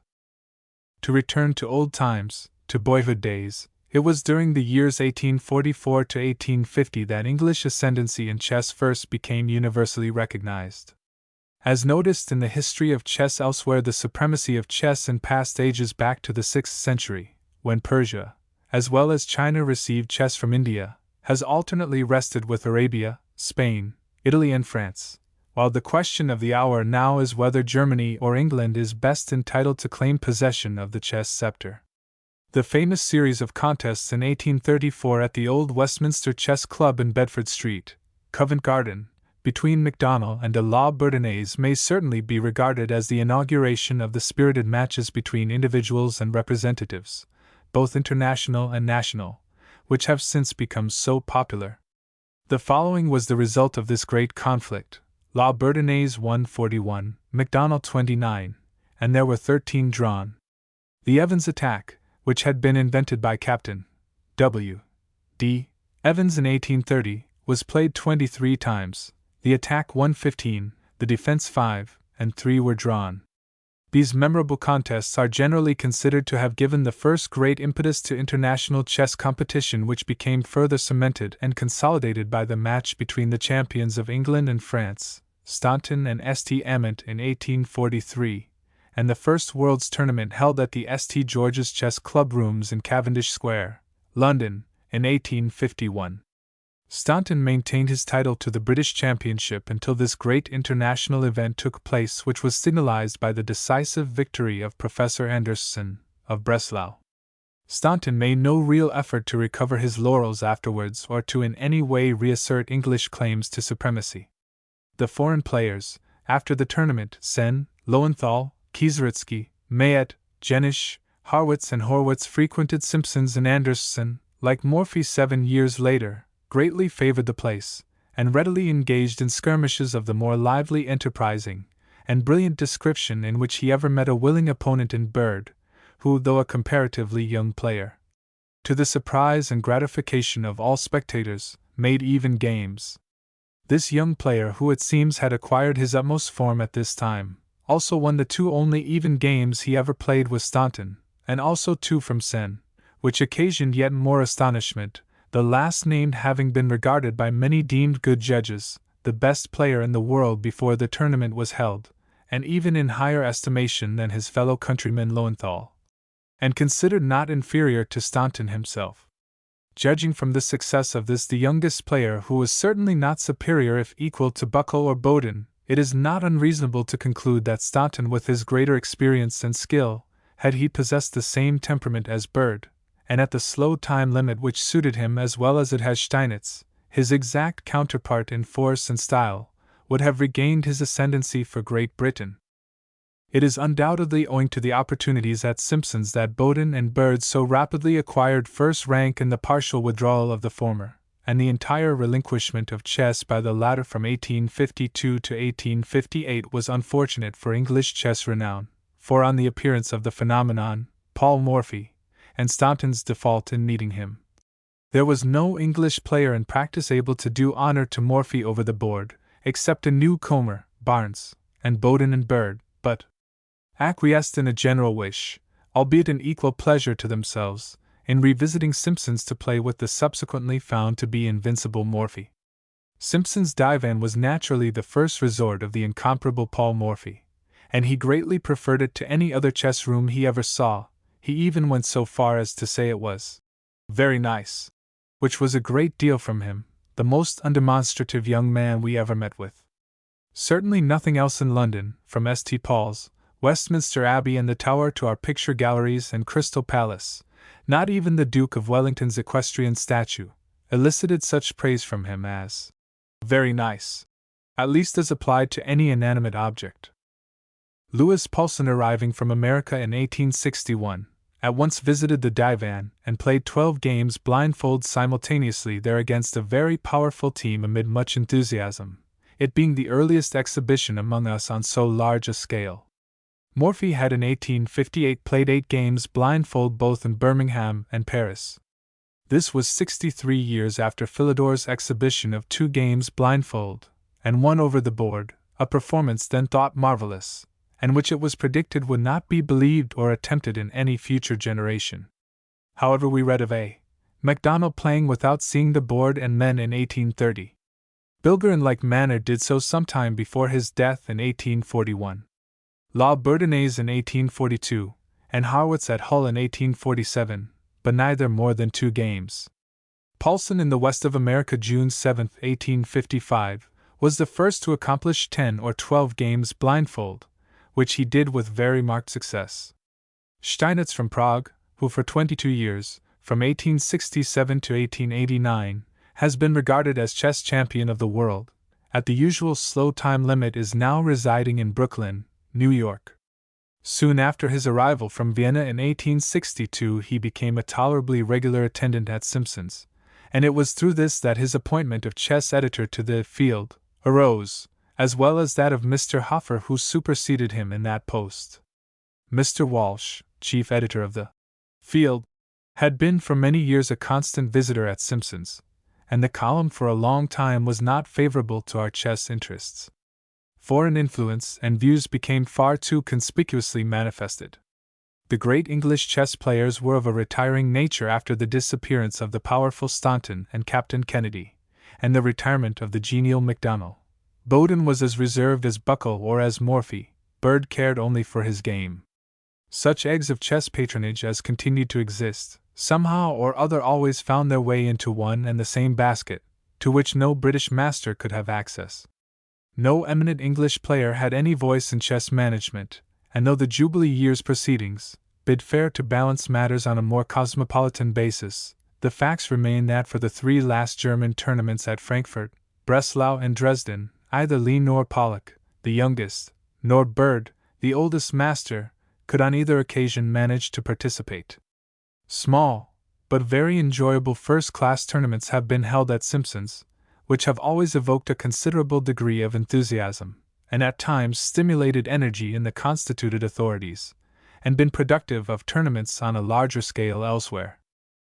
Notwithstanding that the mammoth laws of limited liability in 1867 absorbed the gorgeous and spacious divan saloon for the present ladies' dining room, and somewhat lessened the chess accommodation, the distinguishing characteristics of the place have remained unchanged, while the glorious chess events and reminiscences continue nearly as vividly fixed in the recollection as ever.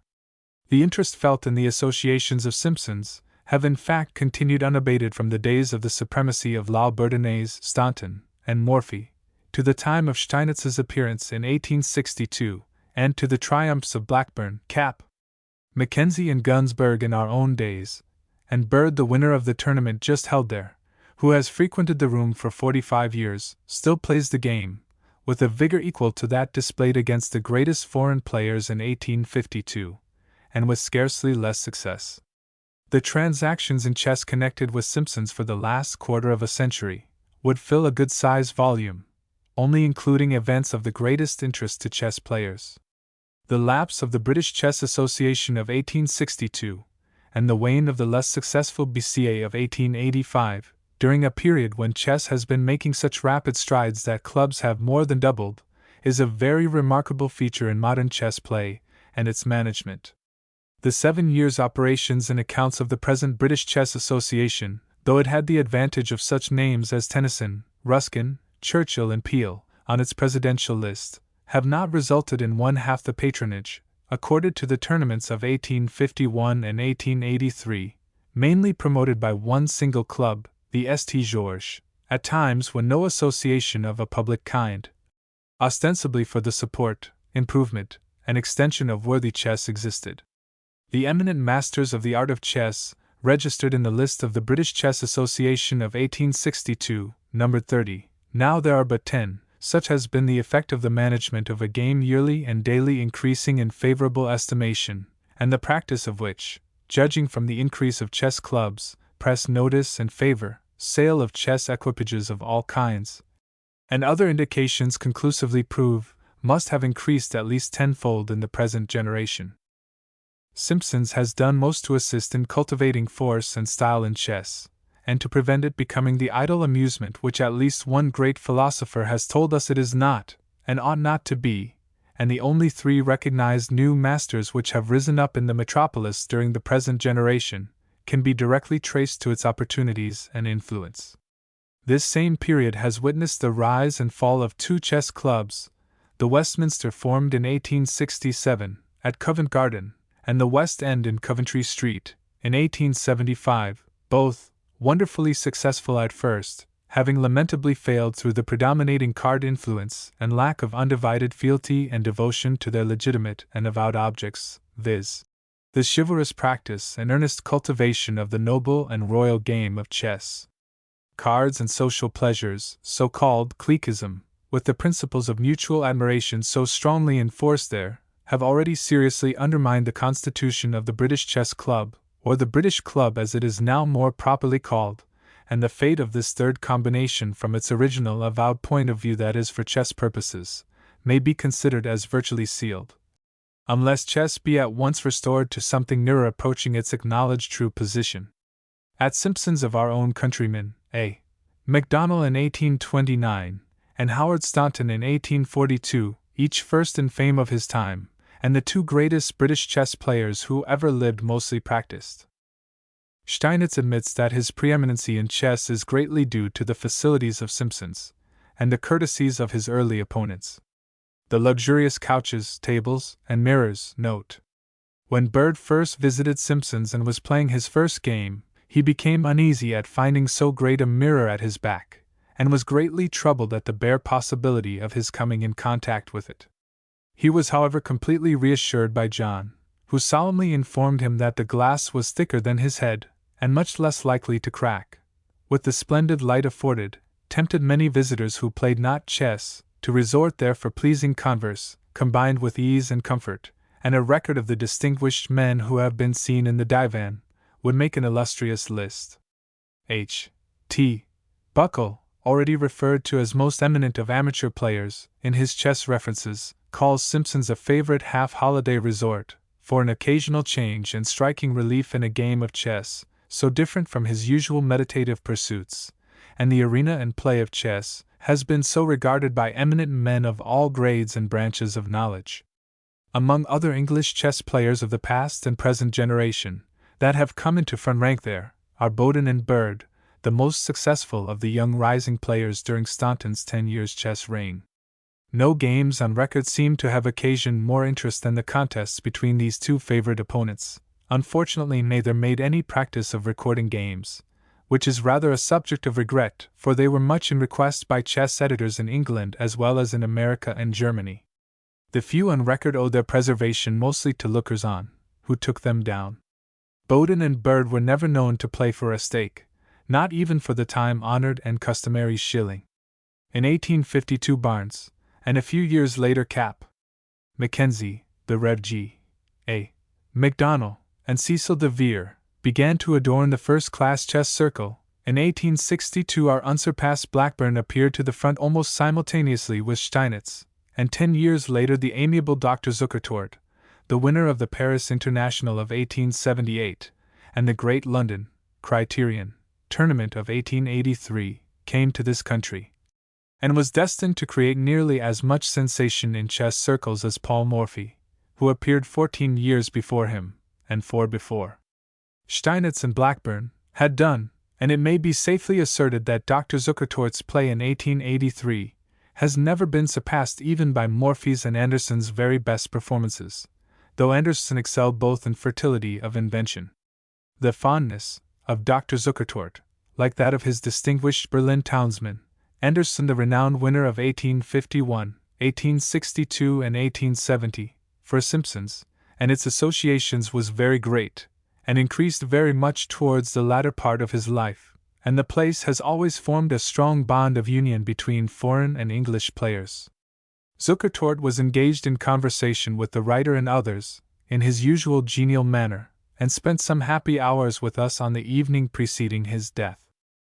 Every true lover of chess must appreciate the chivalry and good feelings always observable in chess play at Simpson's. Their only leading players for mutual pleasure and without stake, and to the interest of spectators, play many an emulatory game which may bear comparison with the best of the few good ones to be found in the most recent tedious chess matches played for amounts not thought of in previous times, and sufficient to disconcert and make timid both of the opponents. With our foreign visitors, Simpson's divan is the first resort to meet old friends, to hear chess news, to compare notes, and to discuss topics of interest. It is a kind of landmark, or where the pilot comes aboard.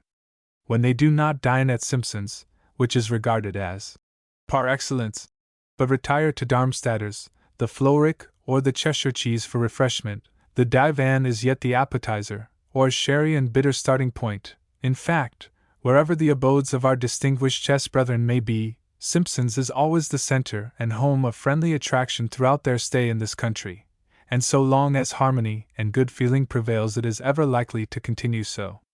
For clubs may come, and clubs may go, and make us ask what's next to see, but Simpson's ever should remain the place for chess in ecstasy. The above article was run off for the late deeply lamented Captain Mackenzie, the amiable and dignified United States chess champion, on one of his visits here. I dedicate it to our surviving foreign visitors. Chess of the 19th Century. The following article from the British Chess magazine furnished by the writer has been regarded with much interest. We are tempted to reproduce it. The Chess Masters of the Day, impartially considered by an Old English player. An article appeared in the Fortnightly Review of December, 1886, bearing the signature of L. Hoffer, Secretary of the BCA, entitled, "The Chess Masters of the Day." We are informed that the British masters, who have read it, are unanimous in condemning its tone and spirit, and a short letter of protest has been inserted in the March number of the same magazine, from H. E. Bird, specifying their principal objections to it. In a letter to us, Mr. Bird, incidentally, mentions that the article bears the semblance of having been prepared by more than one writer, and he suggests that a confusion of ideas may account for the discrepancies in it. He then proceeds to question Mr. Hoffer's authority for adding BCA after his name, presumably for the purpose of giving weight to the article which it is contended does not meet with the general approbation of members of the British Chess Association, or other real lovers of chess and friends to its cause and advancement. The remarks of Mr. Bird, which we understand, are heartily concurred in by all the British chess masters, we give precisely in his own words. However entertaining and amusing the article which appears in the Fortnightly Review, entitled, "The Chess Masters of the Day," bearing the signature of L. Hoffer, may prove to the general reader, there are reasons why it is not likely to pass the more observant chess friend and true lover of the game without grave misgivings and deep regret, and it is probably not very rash to predict that, notwithstanding the smile that may be evoked here and there at the expense of the unhappy lampooned chess masters, the feeling most predominant at the close of reading the article will be very near akin to extreme disappointment. It is but fair, at the outset, to observe that the writer does not seem to claim that his article is a disquisition on the game of chess. That it is not so may, at once, be granted.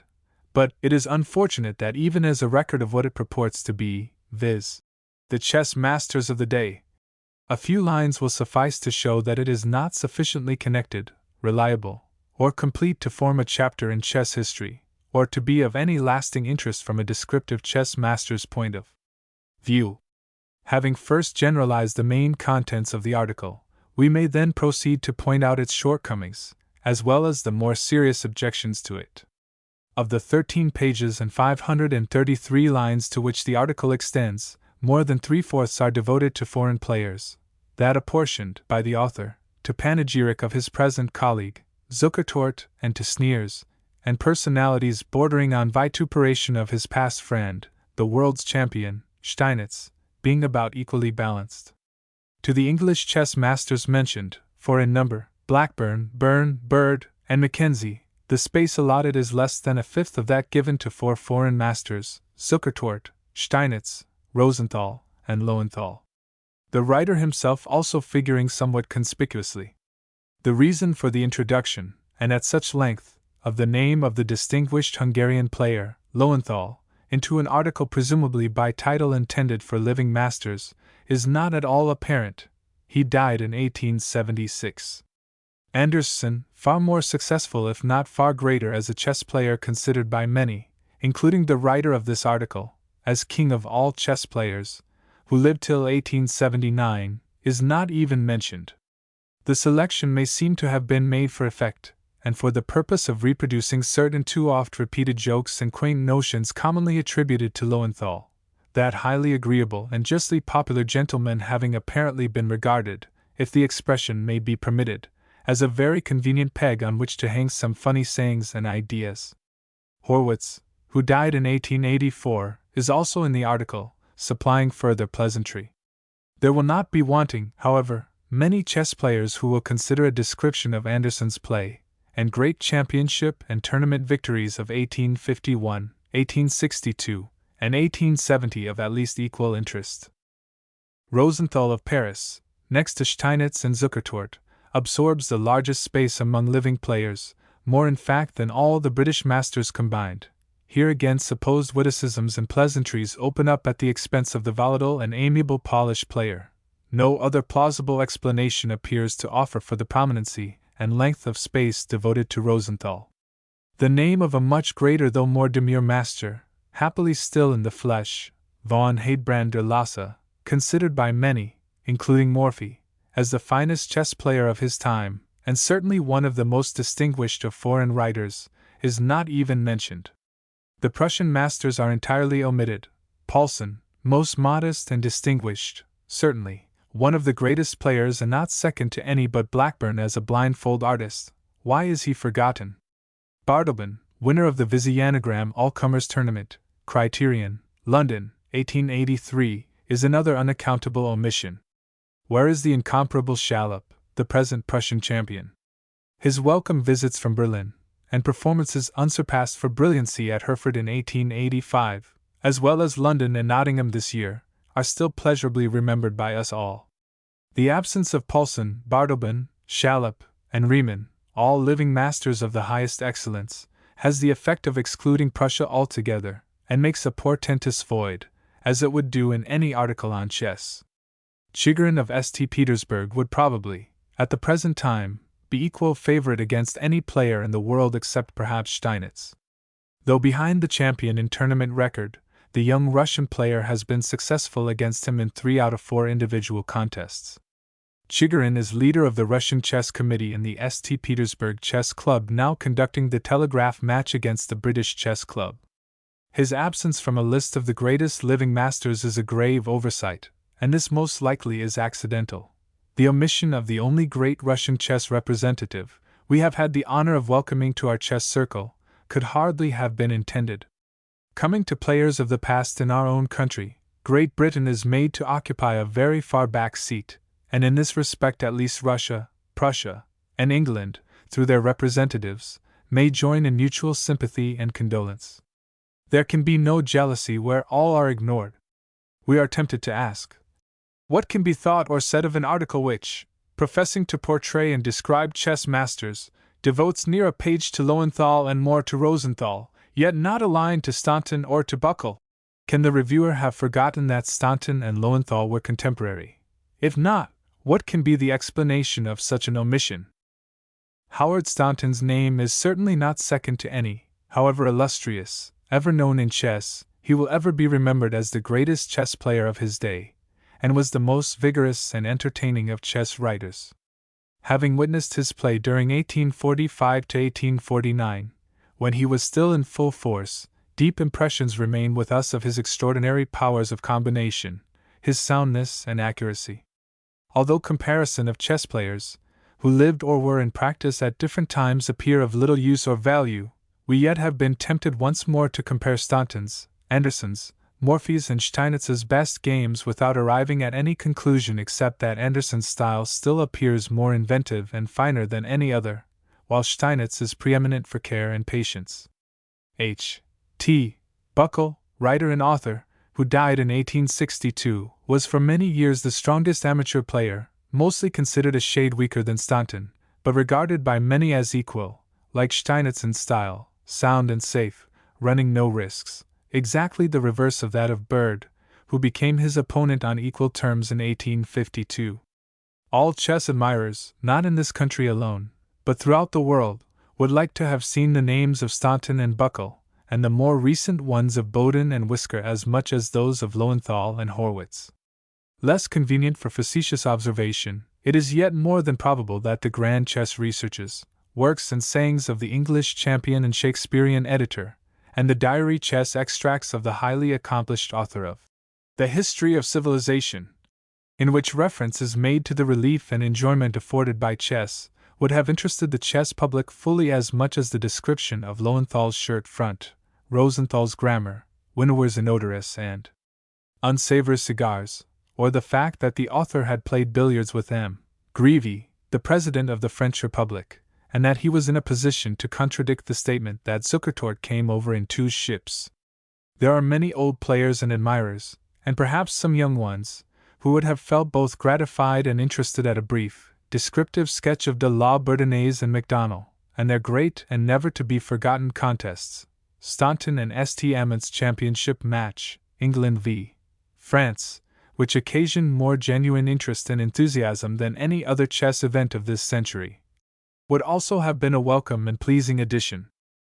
Coming to English players, the absence of the name of the Rev. G. A.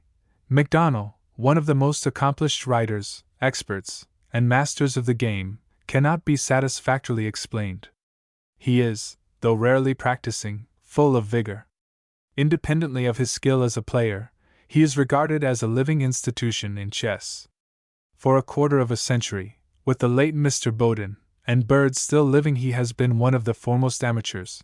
As a writer, he has contributed as much to the amusement and edification of chess readers as any author known. He always has been, and is still highly popular, with many intensely so. His geniality is so great, as well as his wit, that his society is eagerly sought and always enjoyed. The omission of the name of such a notable, worthy representative and general favorite is alone sufficient to detract from the value of the article to no inconsiderable extent, if really intended as a trustworthy narrative and record of the world's chess masters. The amateur masters are not so numerous that they need have been passed over. The Rev. W. Waite is alike distinguished for his honorary writings in support of chess, and his brilliant victories, at times, against the finest players, extending over a long period, not very far short of the experience of the writer of these lines. He is, in addition to his many well-known scholarly qualifications, a very distinguished amateur chess master, a liberal supporter of the game, and by many looked up to as the head of the circle. His name would grace any article. Mr. Minchin's national and international services are too well known to require comment, and he would deprecate any reference to them. Still, I must express the opinion that he has earned the gratitude of the entire chess-playing world for his disinterested services in promoting and so largely contributing to the success of great and popular gatherings. Mr. Thorold's eminence as an exponent, and modesty and courtesy as an opponent, are known to all, whilst Mr. Watkinson, though now out of practice, was an equally forcible player, and has rendered inestimable benefits to the cause of chess by conducting, for many years, a journal of the highest class, which has never wounded the susceptibilities of a member of the circle. The lifelong services of the Rev. Mr. Skipworth ought not to be forgotten. He is, when free from his official duties, quite formidable as an adversary, and is ever ready and willing to test conclusions with the best of players. The Rev. C. E. Rankin, too, a very strong player and analyst, has, in many ways, been of great service to the cause of chess. Should the reader's stock of astonishment be at all limited, heavy draws will have been already made upon it. Yet another call, however, remains, and that the most recent and in many respects the most unaccountable. The advent of a new chess master after a lapse of 20 years is in itself an event of considerable interest in the chess world. W. H. K.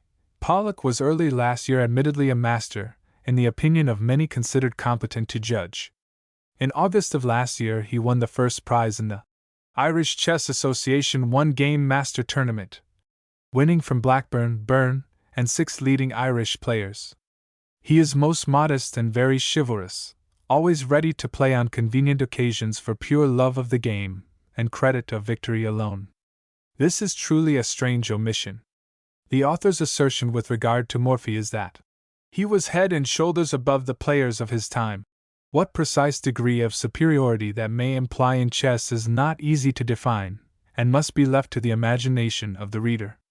As a matter of fact, Mr. Hoffer never saw Morphy, and his statement is based upon his published games and public chess opinion, which, it is true, mostly awards Morphy the highest place in modern chess history. His title, however, is principally based upon his victories over Anderson and Lowenthal, the former in bad health, and not in his best form at the time. Staunton and Buckle, the best English players of their day, never encountered Morphy. Against Harwitz he won 5-3, and 14-6 against Barnes. Morphy's record, though great, is not superior to Staunton's before, and Steinitz's after him. There do not appear sufficient grounds for estimating one more highly than the other.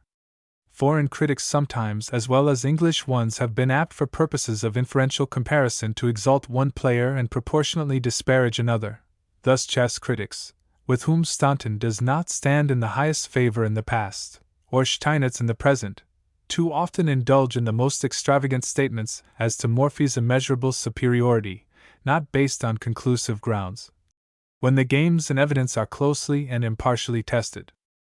The rapidly advancing chess skill of so many young amateurs in the present day is a great stimulus to the rising generation of chess players, especially to such as aim at a high state of proficiency. And though this may be regarded as one of the most interesting and popular features in the pursuit, the author of the article in question makes no reference to this branch of the subject. The gradual introduction of the game as a mental recreation into seats of learning and industrial establishments, and the formation of many working men's chess clubs are now well known. The result is that for the first time within the recollection of present players several amateurs have come to the front scarcely inferior in force to the new master, Pollock, while some in style may compete with him.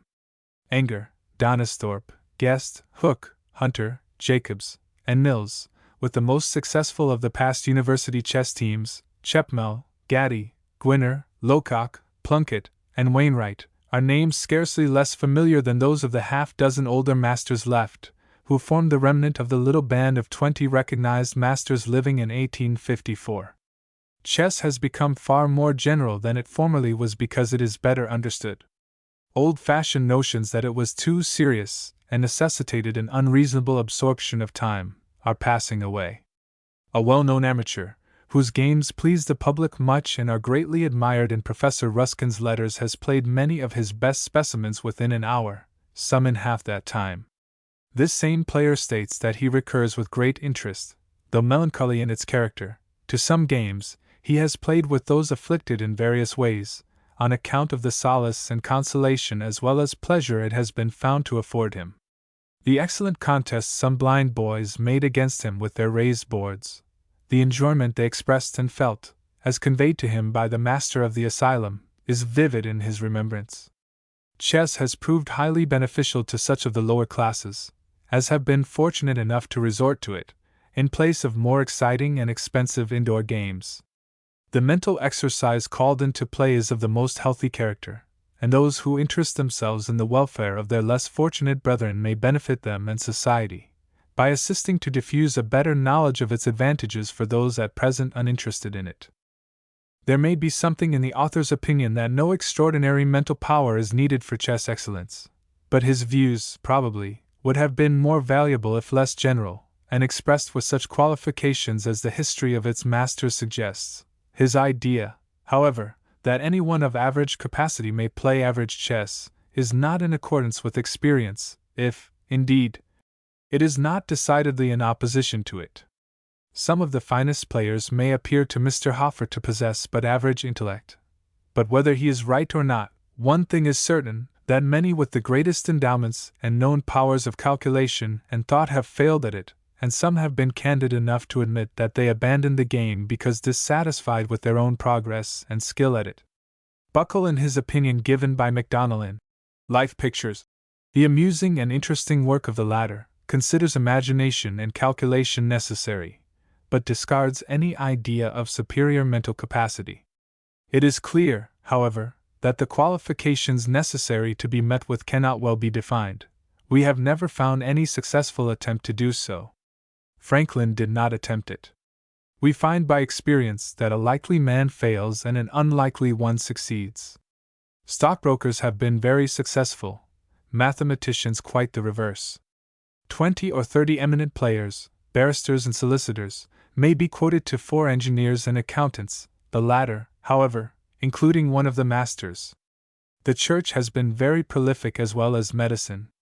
From the programs of our more recent tournaments we find the most distinguished names of supporters, and the British Chess Association is honored with those of Lord Tennyson, Lord Randolph Churchill, Professor Ruskin, and Sir Robert Peel on its presidential list.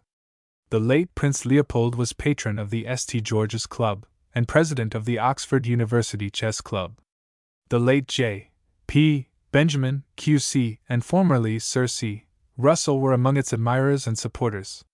Sir H. James and Sir H. Gifford also honor the list, and a very brilliant amateur in past days, scarcely inferior to John Cochrane and Mr. Daniels, W. Mackison, Q.C., still honors the chess clubs with an occasional visit, willingly taking a board and invariably running a hard race of combination with the best performers. Earl Granville, the Marquis of Hartington, the Marquis of Ripon, and the Right Hon. H. C. Childers, MP, have also appeared as patrons and supporters. Blackburn, Steinitz, and Zukertort, our three greatest professional players, will not feel highly complimented to hear, for the first time, that their excellence arises from 20 years' hard labor, and that inferentially their capacity, otherwise, is but common. Memory, a quality not mentioned by the reviewer or by Mr. Buckle, must be essential in the playing of chess for hours without sight of board or men. It must be also advantageous in the ordinary game, when many variations have to be worked out, or the earlier combinations might be forgotten when the latter are maturing. Steinitz is now residing in New York, this fact might well have been stated, and the attacks upon him in his absence, moreover, can hardly interest or gratify chess readers. These attacks are in the worst possible taste, being calculated to lead to controversy with his friends and supporters, who are still numerous, both here and abroad. They will arouse a well-merited and just sense of indignation, for despite his faults of temper and a disposition, at times, prone to be touchy and contentious, Steinitz is a true artist, a painstaking, careful, conscientious, and impartial annotator, whilst as a describer of play he is unrivaled. Willing, at all times, to render full justice to the skill, style, and play of others, he has been frequently heard to observe that the difference in force between the 6 leading chess players is so slight that the result of a contest between 2 of them would be always uncertain. As a chess player, he is far from lacking modesty. No head and shoulders comparison or claim of superiority has ever been made by Steinitz. He is exceedingly courteous to young aspirants, and fairly communicative to all. He is, when vexed, as likely or more so, to offend his best friends as strangers. With all his shortcomings, however, it is doubtful whether any real admirer of chess from its highest aspect will feel aught but regret at the remarks applied to him. The space devoted to these attacks, exceeding that allotted to all the English players, might well have been devoted to chess in its social aspect, to its advantages and prospects, or to some more agreeable phase of it than extreme personality. Even another page or 2 of chess players' jokes and eccentricities would have been less objectionable. The personalities and lack of impartiality in the article cannot but be regarded as a very serious drawback. It is not written in a tone which is likely to benefit chess or advance its cause, and it is to be feared that it will afford but little instruction or lasting interest and pleasure to its readers. National Chess. Chess of the 19th Century. Belfast, the most recent meeting. As the events of the day or of the hour generally command the most immediate interest in chess, as in many more important things, we may commence notice of national chess with the memorable event which has most recently engaged public chess attention, viz., the North of Ireland Chess Congress just concluded in the city of Belfast. The history of first-class modern chess competition upon an emulatory scale in our country may be almost said to begin with Ireland.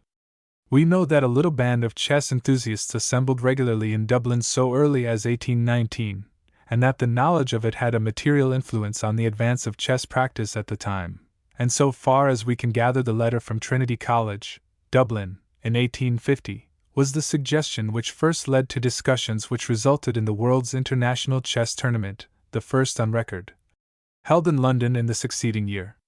There is little doubt, moreover, among old chess players, and probably will be with observant young ones either, that from the appearance of the courteous and chivalrous A. Macdonald, of Belfast, in 1828, may be dated the origin of genuine first-class chess rivalry. It was Macdonald's skill, courage, perseverance, and gallant stand against the famous Louis de la Bourdonnais of France, in 1834, and his successes against all the other competitors he met with, and the encouragement that his example inspired, which first established British claims to ability in chess, and an equal reputation with the best of other countries in the exposition of the game. From Greco's debut in Paris in 1626 to Philidor's first appearance at London in 1746, about 120 years, forms the first of three previous epochs of chess progress. Philidor's own distinguished career to 1795, a second, and the next quarter of a century, to the first great correspondence match between Edinburgh and London, when books on the game, literature, and the formation of chess clubs first became conspicuous, marks the third epoch, from Queen Elizabeth's time when probably chess first became the subject of any considerable notice, or indication of approach to more general practice and appreciation.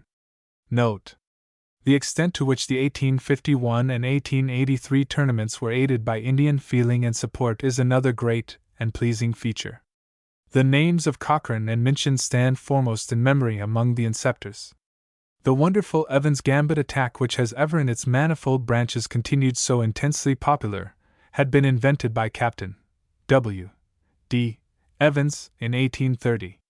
It was played 23 times, the attack won 15, the defense 5, and 3 were drawn. The Belfast amateur gained considerably in form in the latter stages, and at the conclusion, whether in brilliancy or depth, there was not much to choose between them, though the great French professional would seem to have been the more rapid player.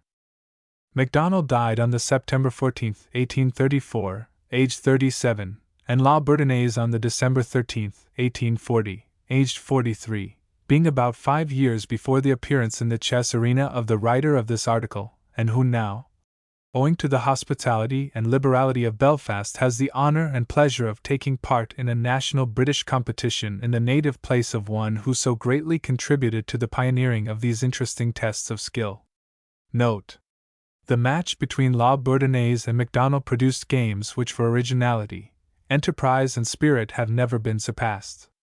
They commanded the admiration and enthusiasm of all lovers of chess at the time, besides securing press notice and arousing a taste for its practice, and a genuine emulation never witnessed before this great example, and the appreciation of the games is now as great as ever, and few modern matches can bear comparison with them. Different versions of the score have appeared. It was probably finally La Bourdonnais 43, MacDonald 29, and draws 13.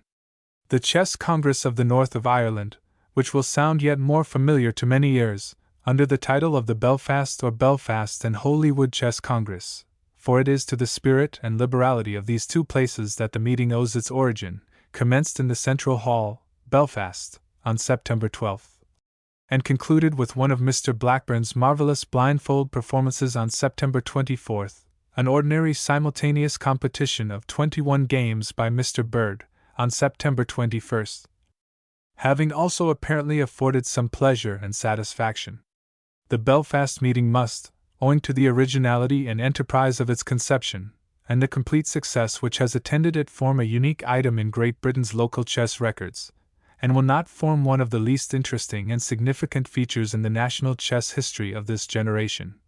For it is the first occasion in the record of the 48 counties gatherings held since the 1st of 1841, in Leeds, that the idea has been conceived of adding a contest between the greatest living masters in the country on terms the most liberal and deeply appreciated. The proceedings of the Congress, and the scores of the players in the tournaments have been reported from day to day in the Belfast papers, and the games of the masters with some selected from the amateur handicaps have also been given, and save that the same have been presented without comment on the merits of the play, description, or notes, which are found so useful and acceptable to the general reader, otherwise considered from a purely local point of view, nothing remained to be desired. From a national chess point of view, however, it seems to have been too lightly regarded by the press, some trophy in the amateur competitions to commemorate the name of Alexander MacDonald, a native of Belfast, who did more in his time than any other man to uphold British chess reputation, might also not have been inappropriate on such an occasion. Personally, I was surprised that the name of MacDonald did not appear to be more vividly remembered in his native city. It seems desirable, if not indeed absolutely necessary, before describing the games contested by the four masters, Blackburn, Bird, Lee, and Mason, to say a few words about the original inception of the great matches in which it was at one time proposed that two other eminent players, not British born, should participate. but who at the last moment sought certain undue advantages beyond the very liberal bonuses provided, and even a controlling influence never anticipated by the committee, and to which of course it could not, with any full sense of propriety or regard to originally avowed intentions and subscribers' views, consent. Asking pardon for a slight digression, I will first say a word or two about the absentees in not an ill-natured way before coming to the essence of the play. It so happens that during the past few years the countries that furnished us with visits from the chivalrous Anderson, the hospitable and princely Kolisch, the distinguished and retiring Sen, the singularly modest Paulson, the courteous and gallant Lowenthal, the amiable, unassuming, and as some think incomparable Zukertort, and the genuine and in many respects greatest of all chess artists, Steinitz, have also domiciled with us two more recent editions of chess experts, who arrived at the age when chess players most excel, and playing under conditions of time and clocks most favorable to them have each in turn achieved such remarkable successes, that native players have retired entirely to the shade, and a 40-year Bird, competitor of Buckle, Staunton, Anderson, Morphy and Steinitz, and still the most successful representative of the rapid amusement school, and a 30-year Blackburn, perhaps the greatest all-round chess genius who ever lived, fade into significance before these foreign champions who, with the most commendable energy, combined with unbounded confidence and assurance, attempt to, and well nigh succeed in placing chess influence at their feet with a boss that shows determination openly and unequivocally expressed. The control of most of the London chess columns, and a large number of the provincial, is also in foreign hands and proves a very powerful weapon in advancing personal interests.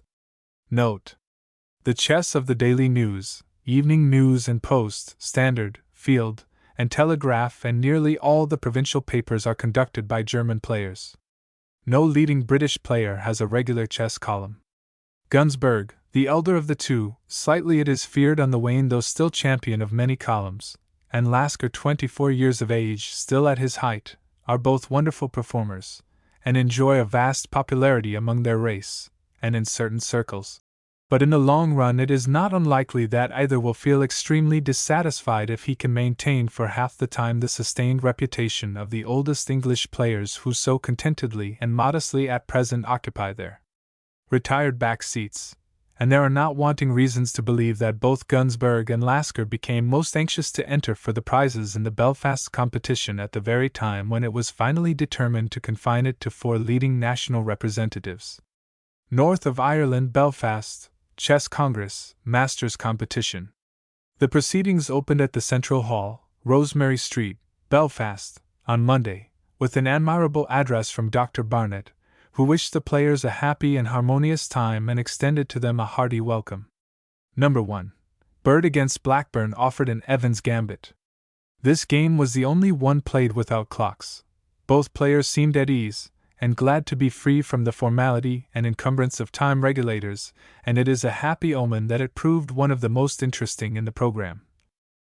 The following is the complete list of the Masters games.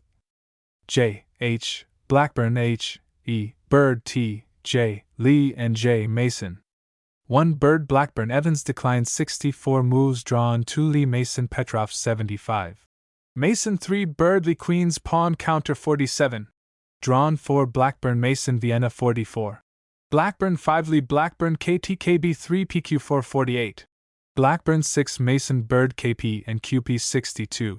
Mason 7 Blackburn Bird Rui Lopez KTQ 5 47. Bird 8 Mason Lee KP and QP 18. Drawn 9 Lee Bird PQ 437. Bird 10 Mason Blackburn Rui Lopez 28. Draw 11 Blackburn Lee Rui Lopez 43. Blackburn 12 Bird Mason 2 Knights Death 38. Mason 13 Lee Mason KTKB 3 PKB 435. Mason 14 Bird Blackburn KP 1 KPB 242. Draw 15 Bird Lee KP 173. Draw 16 Blackburn Mason Joko Piano 30. Draw 17 Mason Bird Sicilian 27. Bird 18 Lee Blackburn 4 KTS 20. Draw. Number 1 is the best and most instructive. Number 17 was the most lively and entertaining. Of the 8 draws, 2 are legitimate, the other 6 being unworthy the name of games. That Lee went out of the running, directed a care and energy against Bird which he did not against Blackburn and Mason will be readily observable by a comparison of the games, especially number 9, 15, and 18. In the last he indeed made no attempt to win at all, and a draw is the utmost he seems ever to have hoped for in the other. In the final score Bird, Blackburn and Mason were even in their play, but Bird only scored 2 out of 3 with Lee, whilst the others gained 2.5 out of 3 against him. This difference of half a game placed Bird third only. The 2 last games, the 17th and 18th, were finished about the same time. Thus, when Bird had won from Mason, doing his best in a game which in no way affected his position, Blackburn and Lee agreed to draw, which was a disappointment to the spectators, and of course, to Bird, who was entitled to, and would have liked to have seen the game played out. These games present a very striking contrast. We particularly commend the last, and the other draw to the consideration of all who would wish to see chess continued as a noble and worthy game. Bird, by consenting to a draw with Mason, could at once have given him the first prize. Number 17. Game played in the Masters Tournament, September 23, 1892, between Messrs. James Mason and H. E. Bird. White Black Mason H. E. Bird 1p to k4p to qb4 2 kt to kb3 kt to qb3 3p to q4p takes p4 kt takes pp to q3 5 kt to qb3 b to q2 6 kt takes kt b takes kt 7 b to q3 p to k3 8 castles p to kkt 3 9 p to b4 p to 4 krona 10 p to b5 kt p takes p11 p takes pq to kt3 ch 12 k. To R square castles 13p takes p14 q to k2 p to k4 15 b to k4 kt to k2 16 b to kt5 p to q4 17 b takes kt b takes b18 b to b5 chk to kt square 19 p to qkt3 p to k5 20 kt to r4 q to b2 21 p to b4 q to k4 22 p takes p b2. Q3 23p to kt3b takes p24 qr to b square p to k6 ch 25k to kt square qr to kkt square 26r to b3b takes r27 q takes br to kb square resigns. Number 18. Game played in the Masters Tournament, September 23, 1892, between Messrs. F. J. Lee and J. H. Blackburn. A contrast. White Black Lee Blackburn 1p to k4p to k4 2 kt to qb3 kt to kb3 3 kt to b3 kt to b3 4p to qr3 b to k2 5p to q4p to q3 6b to k2 castles 7 castles b to kt5 8p to q5 kt to kt square 9p to r3b to r4 10 kt to 2 billion krona to kt3 11b to q3 qkt. To q2 12b to k3 kt to b4 13p to b3 kt takes b14p takes kt kt to q2 15p to kkt 4p to qr3 16 kt to k2b to kt4 17b to b2b to r5 18b to k3b to kt4 19b to b2b to r5 20b to k3b to kt4 drawn.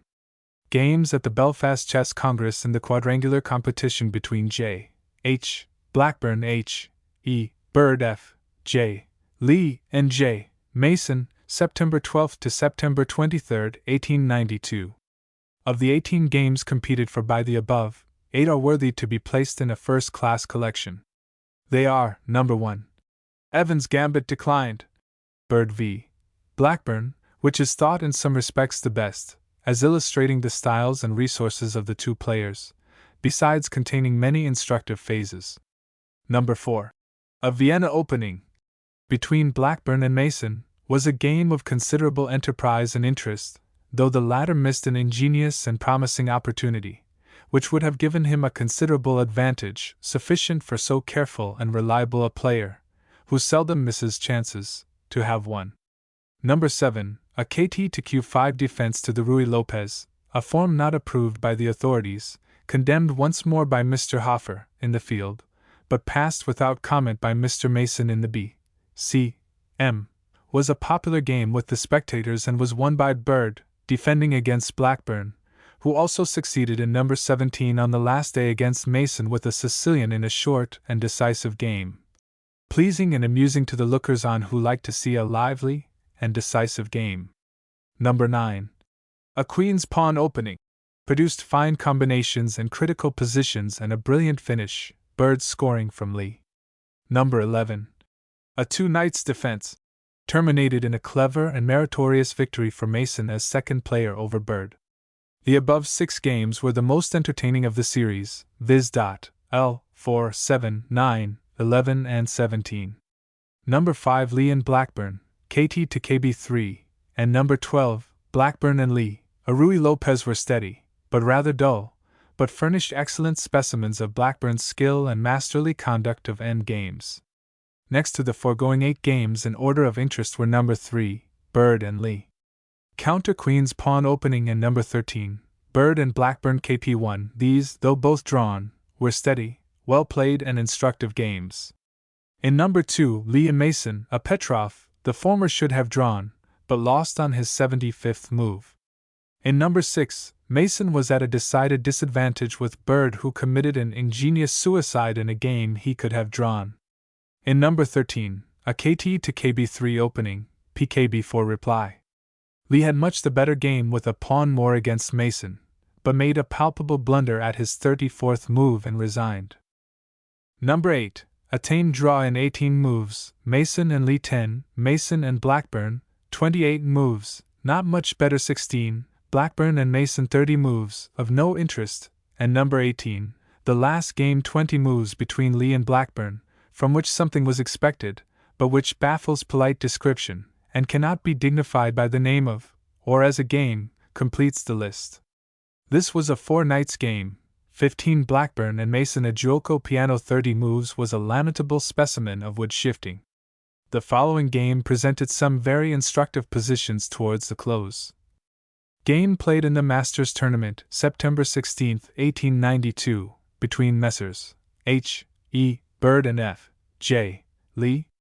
White Black Lee Bird 1 P to Q4 P to Q4 2 KT to KB3 P to K3 3 P to B4 KT to KB3 4 P to K3 Q KT to Q2 5 B to Q3 B to K2 6 KT to B3 Castles 7 Castles R to K square 8 P to Q KT 3 P to B3 9 B to KT 2 B to Q3 10 Q to B2 P takes P 11 P takes P B to KT square 12 KD to K2 Q to R4 13 P to B5 P to K4 14 B to B3 Q to Q square 15 KT to KT3 P takes P 16 B takes P KT to K4 17 B takes KT B takes B 18 KT takes BR takes KT 19 Krona to Q square Q to K2 20 QR to B square B to KT 5 21 P to B3 B to K3 22 R to K square P2. KKT 323 P to B4 R to Q4 24 P to K4 R to Q5 25 P to B5 QR to Q square 26 P to K5 KT to KT5 27 P takes BR takes B 28 P takes PCH Q takes P 29 KT to K4 Q to KB5 30 Q to QB4 CHK to KD2 31 P to KKT3 Q to R3 32 R to B2 R to Q8. Good 33 Q to K2 R takes R CH 34 Q takes R Q to K6 CH 35 K to B square Q to KB6 CH 36 R to KB2 Q to R8 CH 37 K to K2 Q takes K8 CH resigns. The North of Ireland, Belfast and Holywood, Chess Congress Masters Quadrangular on petition. H. E. Bird J. H. Blackburn F. Lee and J. Mason. First round. September 12th, Blackburn drew with Bird, Lee v. Mason adjourned after 42 moves. Resumed on Thursday, Mason won. September 13th, Bird drew with Lee, Blackburn beat Mason. September 14th, Blackburn beat Lee, Mason beat Bird. Second round. September 15th, Bird beat Blackburn, Lee drew with Mason. September 16th, Bird beat Lee, Blackburn drew with Mason. September 19th, Bird lost to Mason, Blackburn beat Lee. Third round. September 20th, Bird drew to Blackburn, Lee lost to Mason. September 22nd, Bird drew with Lee, Blackburn drew with Mason. September 23rd, Bird beat Mason, Blackburn v. Lee drawn. Blackburn won 2 out of 3 from Mason. Mason 2-3. Bird. Bird 2-3 Blackburn. These 3 scores being equal. Blackburn and Mason each won 2.5 out of 3 with Lee, but Bird only 2 out of 3. Final score J. H. Blackburn. 5.5 J. Mason. 5.5 H. E. Bird. 5 F. J. Lee.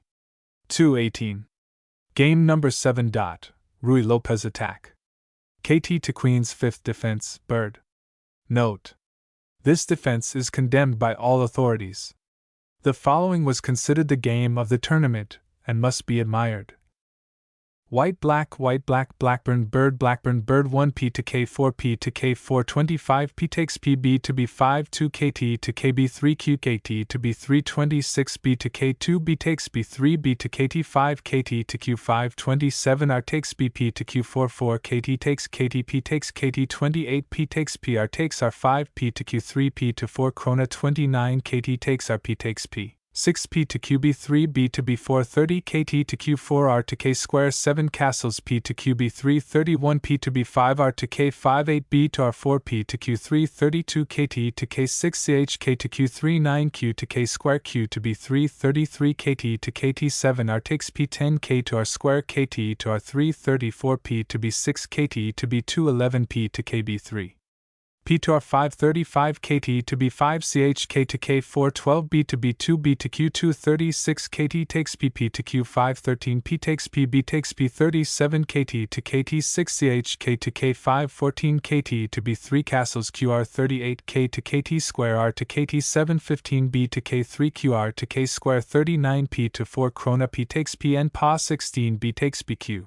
takes B40 P takes PP to Q6 17 Q to B2 Q takes Q41 R to K square CHK to B4 18 R takes QP to KKT 4 42 KT to K7 CHK takes P19 P to QKT 4 P to KB4 43 KT to Q5 CHK to B4 20 R to K2 P to KT5 44 KT to K3 CHK to KT3 21 P to KB4 KR to B square 45 KT to B4R. Takes P22R to KB square K to B2 46R to Q square P to KT4 23 B to Q square B to K3 47 KT to Q2 KT to KT4 24R to QB2 P takes P48 K to B square KT takes P. Mr. Blackburn might, as the annotators observe, well have resigned here. He did so on the 73rd move. This was also a game of great interest which Black should have been contented to draw after his ill-judged and fanciful 29th move had destroyed his chance of winning. White black Mason Bird 1 P to K4 P to Q4 16 B takes KT Q takes B2 P takes PQ takes P17 P to QKT 4 P to QR4 3 KT to QB3 Q to Q square 18 KT to B2 P takes P4 P to Q4 P to KKT 3 19 KT takes PQ to Q3 5 B to KB4 B to KT2 20 Q to K2 P to QB4 6 KT. To KT5 KD to QR3 21 P takes PQ takes P7 P to QB3 P to QB3 22 QR to QB square QR to Q square 8 KT to R3 KD to B2 23 Krona to Q square Q to R4 9 KT to B3 KT to B3 24 B to K3 R takes RCH 10 P to 3 Krona KKT to Q4 25 Q takes RR to Q square 11 B to Q2 castles 26 KT to Q4 Q to K4 12 B to Q3 R to K square 27 Q to K square KT takes KT 13 castles KT to K3 28 P takes KT Q to K5 14 R to K square P to QKT 4 29 P to KB3 Q takes BCH 15 B to K4 B to QKT 2 30 Q takes Q B takes P. Mason played the opening of the following game with spirit and originality, but missed advantageous opportunities at moves 14 and 18, and Blackburn remaining with a superior position and pawn more won easily in the end game.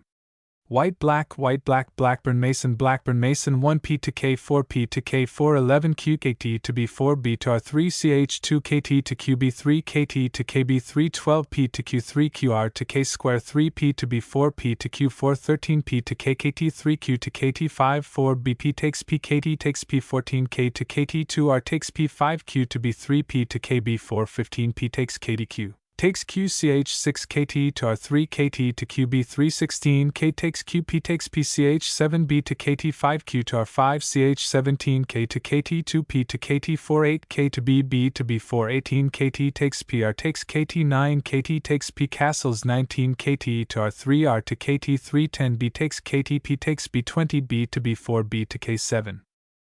White black birdly 1P to K3P to K4 31P to R3R to KB22P to QKT3P to Q4 32K to R2Q to Q3B to KT2B to Q3 33R to QBP to QR4 KT to KB3Q to K2 34R to KKTP takes P5P to B4P to QB3 35P takes PQ to K2 6P takes PP. Takes P36B to B5Q to Q7 KT to B3 KT to KB3 37B to Q4Q to K28 KT to KT5 KT to B3 38B to B3B to R39 KT takes BCHQ takes KT39Q to R3B to K710B to KT5P to K540P to KKT5 BP takes P11 KT to K5 castles 41P takes P to Q512B.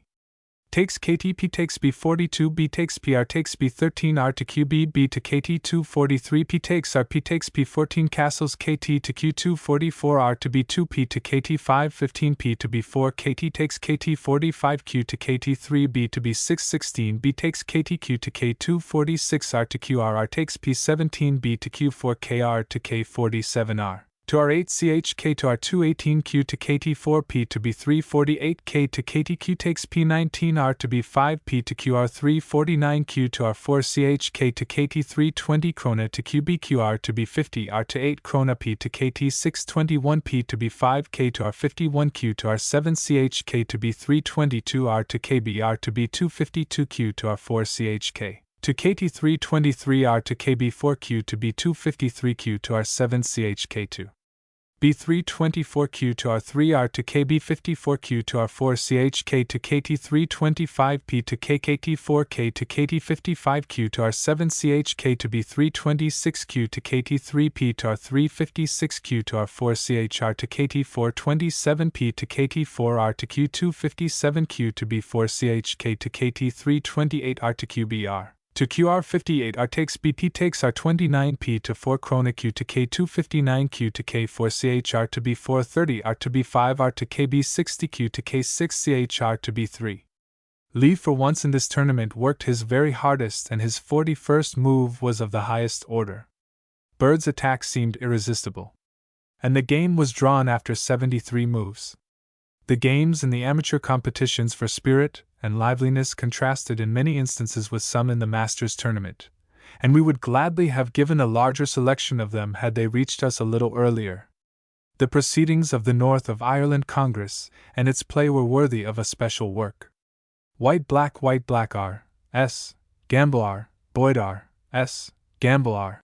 Boyd 1P to K4P to K419P to Q5P to QB4 2KT to KB3KT to QB320R to K4P to B33B to QKT5B to B421B to B4QR to K square 4P to QB3KT to KB322QR to K square P to KKT45P to Q4P takes P23B to R2K to R square 6P to K5KT. To KKT524P to KKT4KT to R57P takes PB to QKT325KT takes KTP takes KT8 castles 26Q to R6B to Q square 9P to 3 krona KT to 3 krona 27R to K6B to KT210B to K3KT to KB428Q to R5B to K2. 11Q to Q3P to Q329Q to KB5B to Q square 12B takes KTP takes B30B takes PR to KKT square 13B to KT5Q to Q231KT to K4B to B square 14P takes PP takes P32KT takes PR takes R15KT to QB3P to QR433R takes RQ to KB216R to K square B. To QKT234B to K5B to B217P to KT3B to R335KT takes RCHB takes B18Q to Q2B to B2 and wins. White black R, A. Williams LT Colonel Chalice 1P to K4P to Q4 2P takes PQ takes P3 KT to QB3 Q to Q square 4P to Q4 KT to KB3 5B to K2B to B4 6B to K3P to K3 7P to QR3B to K2 8 KT to KB3 Castles 9 KT to K5 KT to K5 10B to B3 KT takes KT 11P takes KTP to QB3 12P. To KKT4B to KT3 13Q to Q2Q to B2 14P to 4 Krona P to 3 Krona 15P to R5B to R2 16P to KT5P takes P17 Krona to KTB to Q3 18 KT to Q3P to B3 19K to K2 KT to Q2 20R to KT2QR to K1 21P to R6P take P22QR to R square K2. KT2 23R takes PK takes R24B take PCH and mates in 3 moves. Game played in the championship tournament, tie, between Messrs. E. A. Robinson and W. L. Harvey, September 27, 1892. White-black W. L. Harvey E. A. Robinson 1P to K4P to K4 2KT to KB3 KT to QB3 3B to KT5 KT to KB3 4P to Q3P to Q3 5P to B3P to QR3 6B to R4B to Q2 7 KT to Q2P to KKT 3 8 KT to B square. Steinitz favors this continuation, which however is considered to lose time for White's attack. 8B to KD2 9B to B2 KT to K2 10B to K3. 10B to KKT5 at once seems to be much better. 10 KT to KT5 11B to KKT5P to KB3 12B to R4B to K3 13P to 3 Krona KT to R3 14Q to Q2 KT to B2 15 KT to K3Q to Q2 16P to Q4P to B3 17P to Q5. 17P to QB4 is preferable at this point. 17P takes P18P takes PB to B4 19B takes B, turning the chances in favor of black. If 19 KT takes B, leaving bishops of different colors, there is all appearance of a draw. 19 KT takes B 20P to KKT4 KT takes B 21 KT takes KT KT to KT4 22Q to K2 castles KR, 1 hour, 23 castles QRP to QKT4 24 KT, on R4, to KT2Q to QB2 25P to 4 Krona KT to B2 26P to R5P to KT4 27 KT to B5. Threatening trouble by P to R6, followed by KT to KT7, and C. 27P to R3 28Q to K4, KT to Q square 29 KT, on KT2, to K3 KT to KT2 30 KT takes BQ takes KT 31Q to KT6. The position here bristles with interest. Examination will show that black is in more serious danger than lies on the surface. 31P to KB4 32 KT takes PR takes KT. Judiciously giving up the exchange and pawn to escape the fatal attack threatened on rook's file.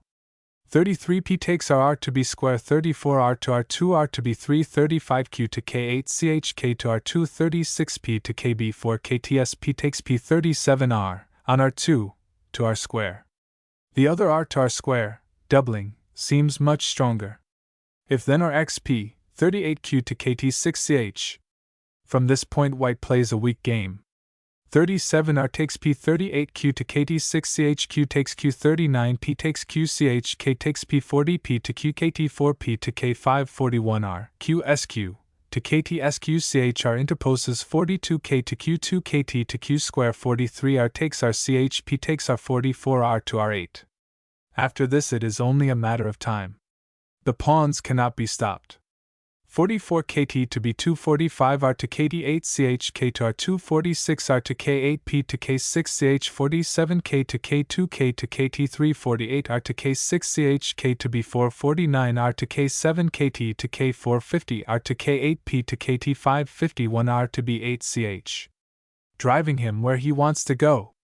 51K to K552R to B6P to B6CH 53K to QSQP to KT654R to B8P to KT755R to KT8P to B7 resigns. Blindfold chess. The Arabs are the first we read of among the people of the East who excelled in playing chess without seeing the board. The introduction to one of Dr. Lee's manuscripts in his Oriental collection, relates examples of the early Mohammedan doctors, and even of companions and followers of the Prophet, who either themselves played chess or were spectators of the game. Some of them also are said to have played behind their back, i.e., without looking at the board, and it may not be generally known that the manuscript in the British Museum 16,856 copied in 1612, which is a translation and abridgment of an older work in Arabic, contains a full chapter with a lengthy description, combined with maxims and advice for playing chess without seeing the board. Al-Suli, who died AD 946, and Ali Shatranji, at Timur's court, 1377 AD, the chess giants of their respective ages, were each highly proficient in blindfold chess. A man named Bizeca, in 1266, on the invitation of Guido do Novelli, the friend and munificent patron of Dante, and who was master of Ravenna, gave an exhibition of his powers at Florence, which occasioned much surprise and admiration. The unknown author of the famous and unique manuscript, bequeathed by Major Price, the eminent Orientalist, to the Asiatic Society, which has formed the subject of so much discussion among the learned, parades his own chess prowess, in a manner not unworthy of some great chess exponents of the present age. And many a one, he says in his preface, has experienced a relief from sorrow and affliction in consequence of this magic recreation.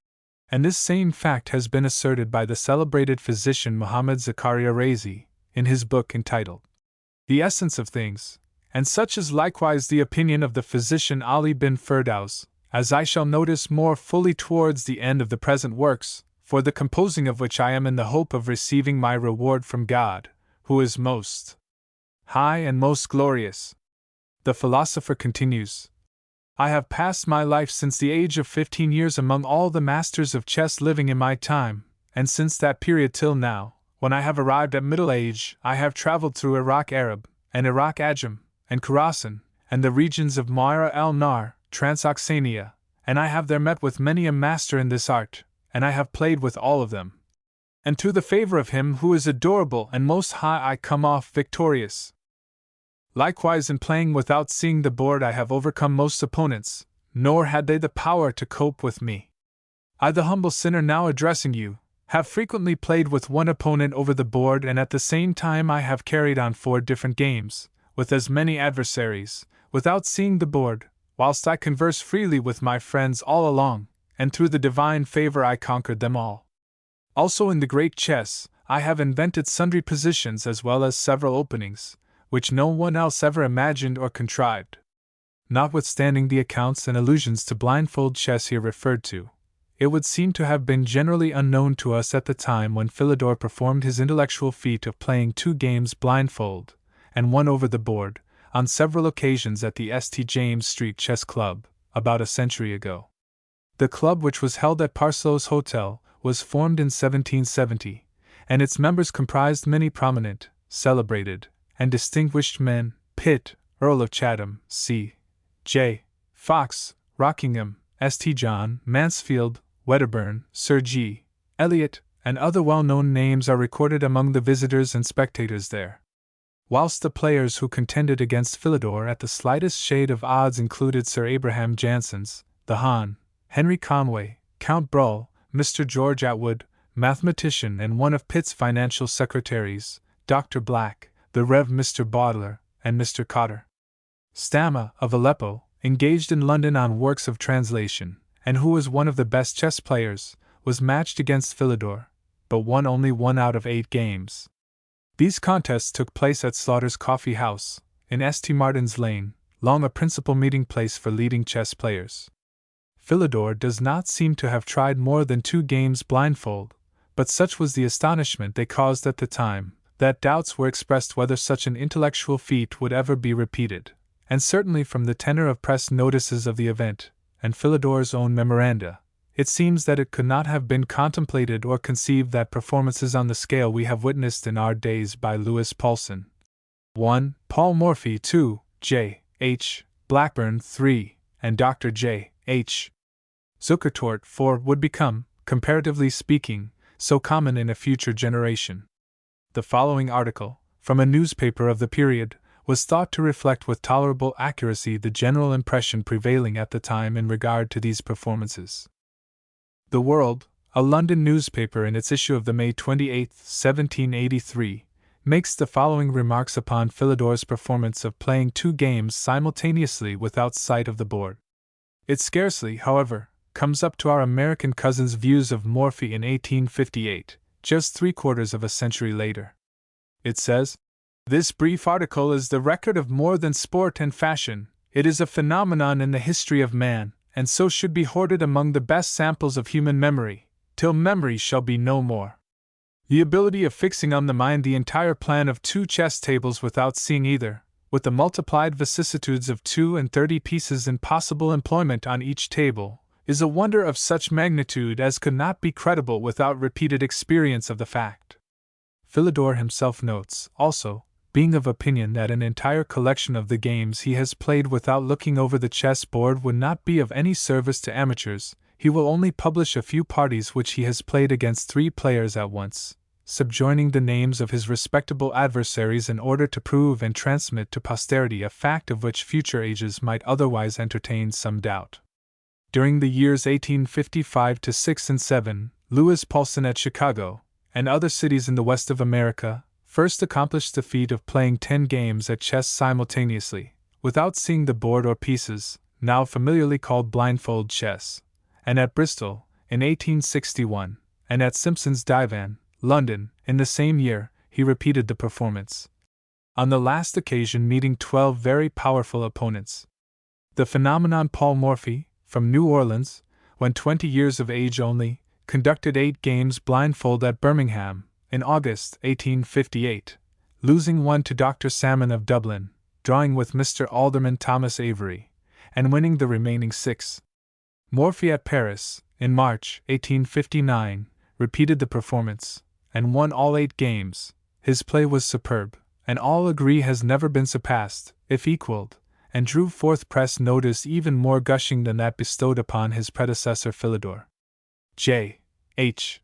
Blackburn appeared in 1862, and with Louis Paulsen, the pioneer of the art upon the extended scale, was engaged by the British Chess Association at their international gathering, in 1862, to give blindfold exhibitions.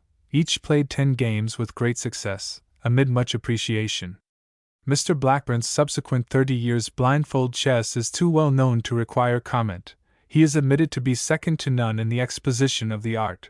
Some even claim superiority for him over all others. Dr. Zukertort, on the December 21, 1876, at the St. George's Chess Club, contended blindfold with 16 competitors, comprising the best players that could be found to oppose him. From a physiological point of view, Zukertort's powers appear the most extraordinary, because his abstraction for chess was far less pronounced, and his mind seemed to be of a more varied and even discursive kind. It would scarcely have been less surprising to have seen players like Staunton, Buckle, or de Lassa performing blindfold chess. The number of players of all grades of chess force who now can play without seeing the board is amazing. A tournament for blindfold play only could well be held. The faculty of playing chess blindfold is thought to apply mostly to those who have extraordinary retentive memories of a peculiar kind, and great powers of abstraction very slightly brought into action or diverted by other pursuits. This seems to be confirmed in considering the great chess exponents who have played blindfold, and those who have not. A comparison has been adduced but which might seem invidious to expatiate on. Note: Sacchieri, a Jesuit of Turin, who lived in the 17th century, had a most surprising memory.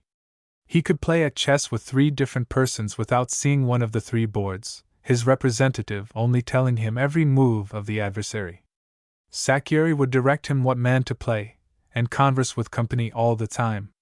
If there happened a dispute about the place of a man, he could repeat every move made by both parties from the beginning of the game. In order to ascertain where the man ought to stand, he could deliver a sermon an hour long in the same words and order in which he heard it.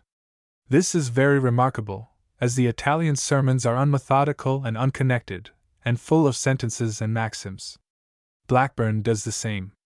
At one of the few blindfold performances I have witnessed by him, viz., at Montreal, in 1889, During our adjournment to dinner, the positions had become disarranged, but Blackburn, on resumption, called over all the 8 games, with great facility and perfect accuracy, the resumption being delayed not more than 5 minutes.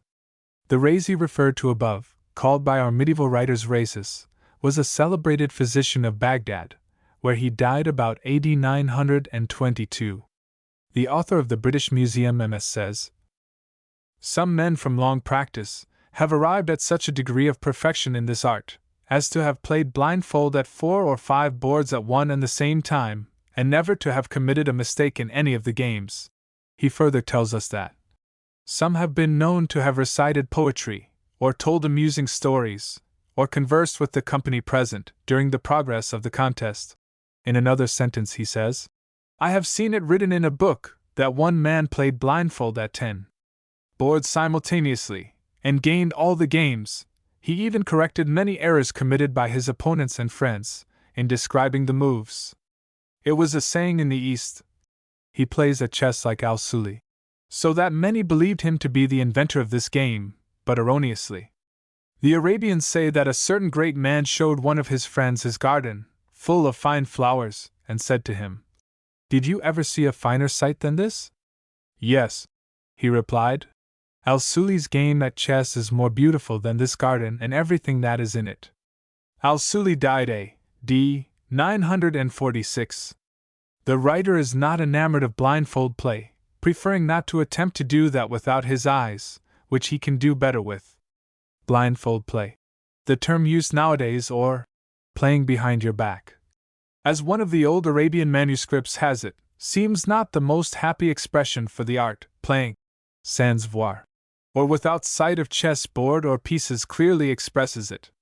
Good players, actually blind, may be mentioned. The writer has played with such, in a simultaneous exhibition of chess play at Sheffield. A game against 2 blind boys from the asylum proved one of the best contested and most interesting in the series, and these bright but afflicted lads evidently, with their kind attendant, derived the greatest pleasure from the meeting. The game of chess. Elaborate and learned works have appeared treating on the supposed origin of chess. Oriental manuscripts, Eastern fables, and the early poets have been quoted to prove its antiquity, and it would not be easy to name any subject upon which so much valuable labor and antiquarian research has been bestowed, with so little harmonious or agreed result as to opinions concerning the first source of this wonderful game. That chess reached Persia from India in the first half of the 6th century, during the reign of Khosrows, is well attested, and concurred in by all historians from the Arabian and Persian writers, the beautiful and accomplished Greek princess Anna Komnena, and the Asiatic Society's famous manuscript to Dr. Hyde and Sir William Jones, and Sir Frederick Madden and Professor Duncan Forbes. China, also, admits the receipt of chess from India in the year 537, and got it about the same time as Persia. Whatever difference of opinion may exist as to the exact spot from whence chess first sprung, its Asiatic origin is undoubted. The elephant, ship, or boat in the game was illustrative of its mode of warfare. The identity of the pieces in the ancient game with ours of the present day affords striking confirmation of it, whilst the most competent and esteemed authorities who have devoted the greatest attention and research to the subject deem the evidence of language conclusive proof that the Persian chaturang, which we first hear of under date of about 540 AD, was derived from the ancient Hindu chaturanga, found described in original Sanskrit records. It is generally assumed on very fair inferences that the Arabians were expert chess players, and also excelled in blindfold play. The game was known among them in the days of the Prophet, 590 to 632, who finding some engaged at chess asked them, "What images are these which you are so intent upon?" For they seem to have been new to him, the game having been very lately introduced into Arabia from Persia. Nice gradations of skill were observed among them, and 13 degrees of odds are enumerated among them down to the rook. To give any odds beyond the rook, says one of the manuscripts, can apply only to women, children, and tyros. For instance, a man to whom even a first-class player can afford to give the odds of a rook and a knight has no claim to be ranked among chess players. In fact, the 2 rooks in chess are like the 2 hands in the human body, and the 2 knights are, as it were, the feet. Now that man has very little to boast of on the score of manhood and valor who tells you that he has given a sound thrashing to another man who had only one hand and one foot. It may be observed, however, that proportionately to the value of all the pieces in the old game, as compared with the present, the rook and knight would be equivalent to queen and rook with us. The earliest Greek reference brought to notice is in a laconic correspondence between the Emperor Nicephorus of Constantinople, successor to the Princess Irene, and the famous Harun ar-Rashid of Baghdad, the fifth of the Abbasid dynasty, in 802, which mentions pawn and rook, implying that his predecessor in paying tribute resembled rather the former for weakness than the latter for strength. But it had probably been known among the Greeks before the death of Justinian, in 565, as he was contemporary with Khosrow's, and these rulers were at peace and in friendly terms of communication, allowing interpretations of their respective records, which seem to have been of mutual interest. All the writers who assert that the ancient Greeks and Romans were unacquainted with chess have overlooked the Roman Edict of 115 BC, in which both chess and draughts were specially exempted from prohibition. Such consideration as can be found devoted to the game or games of the Egyptians mainly relates to hypotheses and conjectures in regard to the inscriptions recorded to have been discovered on tombs and the temples generally, and especially on the wall of the great palace of Medinet Abu at Egyptian Thebes, which, according to the most approved authorities, derived from the scrolls, relates to the time of Ramesses Maimon XVI, out of the 17 monarchs of the 18th dynasty, who, as is supposed, reigned from 1559 to 1493 BC, and constructed Medinet Abu, and is pronounced most likely to be the monarch represented on its walls. His title is Ramses, and he is considered to have been the grandfather of Sesostris I of the 19th dynasty, whose reign is stated as from 1473 to 1418 BC. Some discussion arose in chess circles in 1872 in reference to Mr. Disraeli's mention of chess in one of his books. Chapter 16 of O'Roy begins, "Two stout soldiers were playing chess in a coffee house," and Mr. Disraeli inserts on this the following note, 80. On the walls of the palace of Amenhotep II, called Medinet Abu, at Egyptian Thebes, the king is represented playing chess with the queen. This monarch reigned long before the Trojan War. A writer, who styled himself the author of Fossil Chess, in criticizing the above, refers to Sir Gardiner Wilkinson's work, A Popular Account of the Ancient Egyptians, which declares the game to resemble draughts, the pieces being uniform in pattern. The same critic further remarks, in the same work may be found some account of the paintings in the tomb of Beni Hassan, presumably the oldest in Egypt, dating back from the time of Osiris and I, 20 centuries before the Christian era, and 800 years anterior to the reign of Ramesses III, by whom the temple of Medinet Abu was commenced, and who is the Ramesses portrayed on its walls. An unaccountable error on Mr. Disraeli's part in the same note assigns its erection to Amenhotep II, who lived 1414 BC. The eminent and revered writer and statesman may not have selected the supposed best authorities for his dates, but the sapient critic indulges in a strange admixture of misconception. However, Egyptian chronology is not fully agreed upon. Even Manetho and Herodotus differ some 120 years as to the time of Sesostris, and Bishop Warburton, we read, was highly indignant with a scholar, one Nicholas Mann, who argued for the identity of Osiris and Sesostris after he, the bishop, had said they were to be distinguished. Respecting English origin, all authorities down to the end of the 18th century agreed in ascribing the first knowledge of chess to the time of William the Conqueror, or to that of the return of the first Crusaders. Perhaps, however, it reached us in the days of Charlemagne, and may well have done so through Alcuin of York, his friend and tutor in the reigns of Offa and of Egbert. Al-Walid, 705 to 715, Harun, 786 to 809, the Great Al-Mamun, 813 to 833, and Tamerlane, 1375 to 1400, are monarchs who honored their chess opponents when beaten. Charlemagne, 768 to 814, seems also to have taken defeat good-humoredly, and Queen Elizabeth, who liked chess, philosophized upon it. Canute, William the Conqueror, and Henry VIII, like the famous Ras of Abyssinia, whom Salt and Buckle inform us of, preferred to win. Chess, as it is now played, came down to us from the 15th century, when the queen of present powers was introduced, and the extensions and improvements in the moves of the bishops and the pawns and in castling effected, and which made the game exactly what it now is. It has been so practiced for 400 years without the slightest deviation or alteration, and with so much continued satisfaction and advanced appreciation that any change or modification suggested, however trifling, has been at once discouraged and rejected, and additions proposed in the 17th century, Carrera, 18th, Duke of Rutland, and 19th, Bird, were regarded with no favor, and the objection that the game was difficult enough already. During the present century, especially in the second half, chess has become vastly popular. The game is innocent and intellectual, and affords the utmost scope for art and strategy, and for its practice we have about 500 clubs and institutions, compared with the one club in St. James Street, and Slaughter's, in St. Martin's Lane, which existed in the last century, during the height of Philidor's career, and 2 of the first half dozen. Chess clubs started found rest on Irish soil, the first so early as the year 1819. Philidor, born 1726, Druid near Paris, died 1795, in London.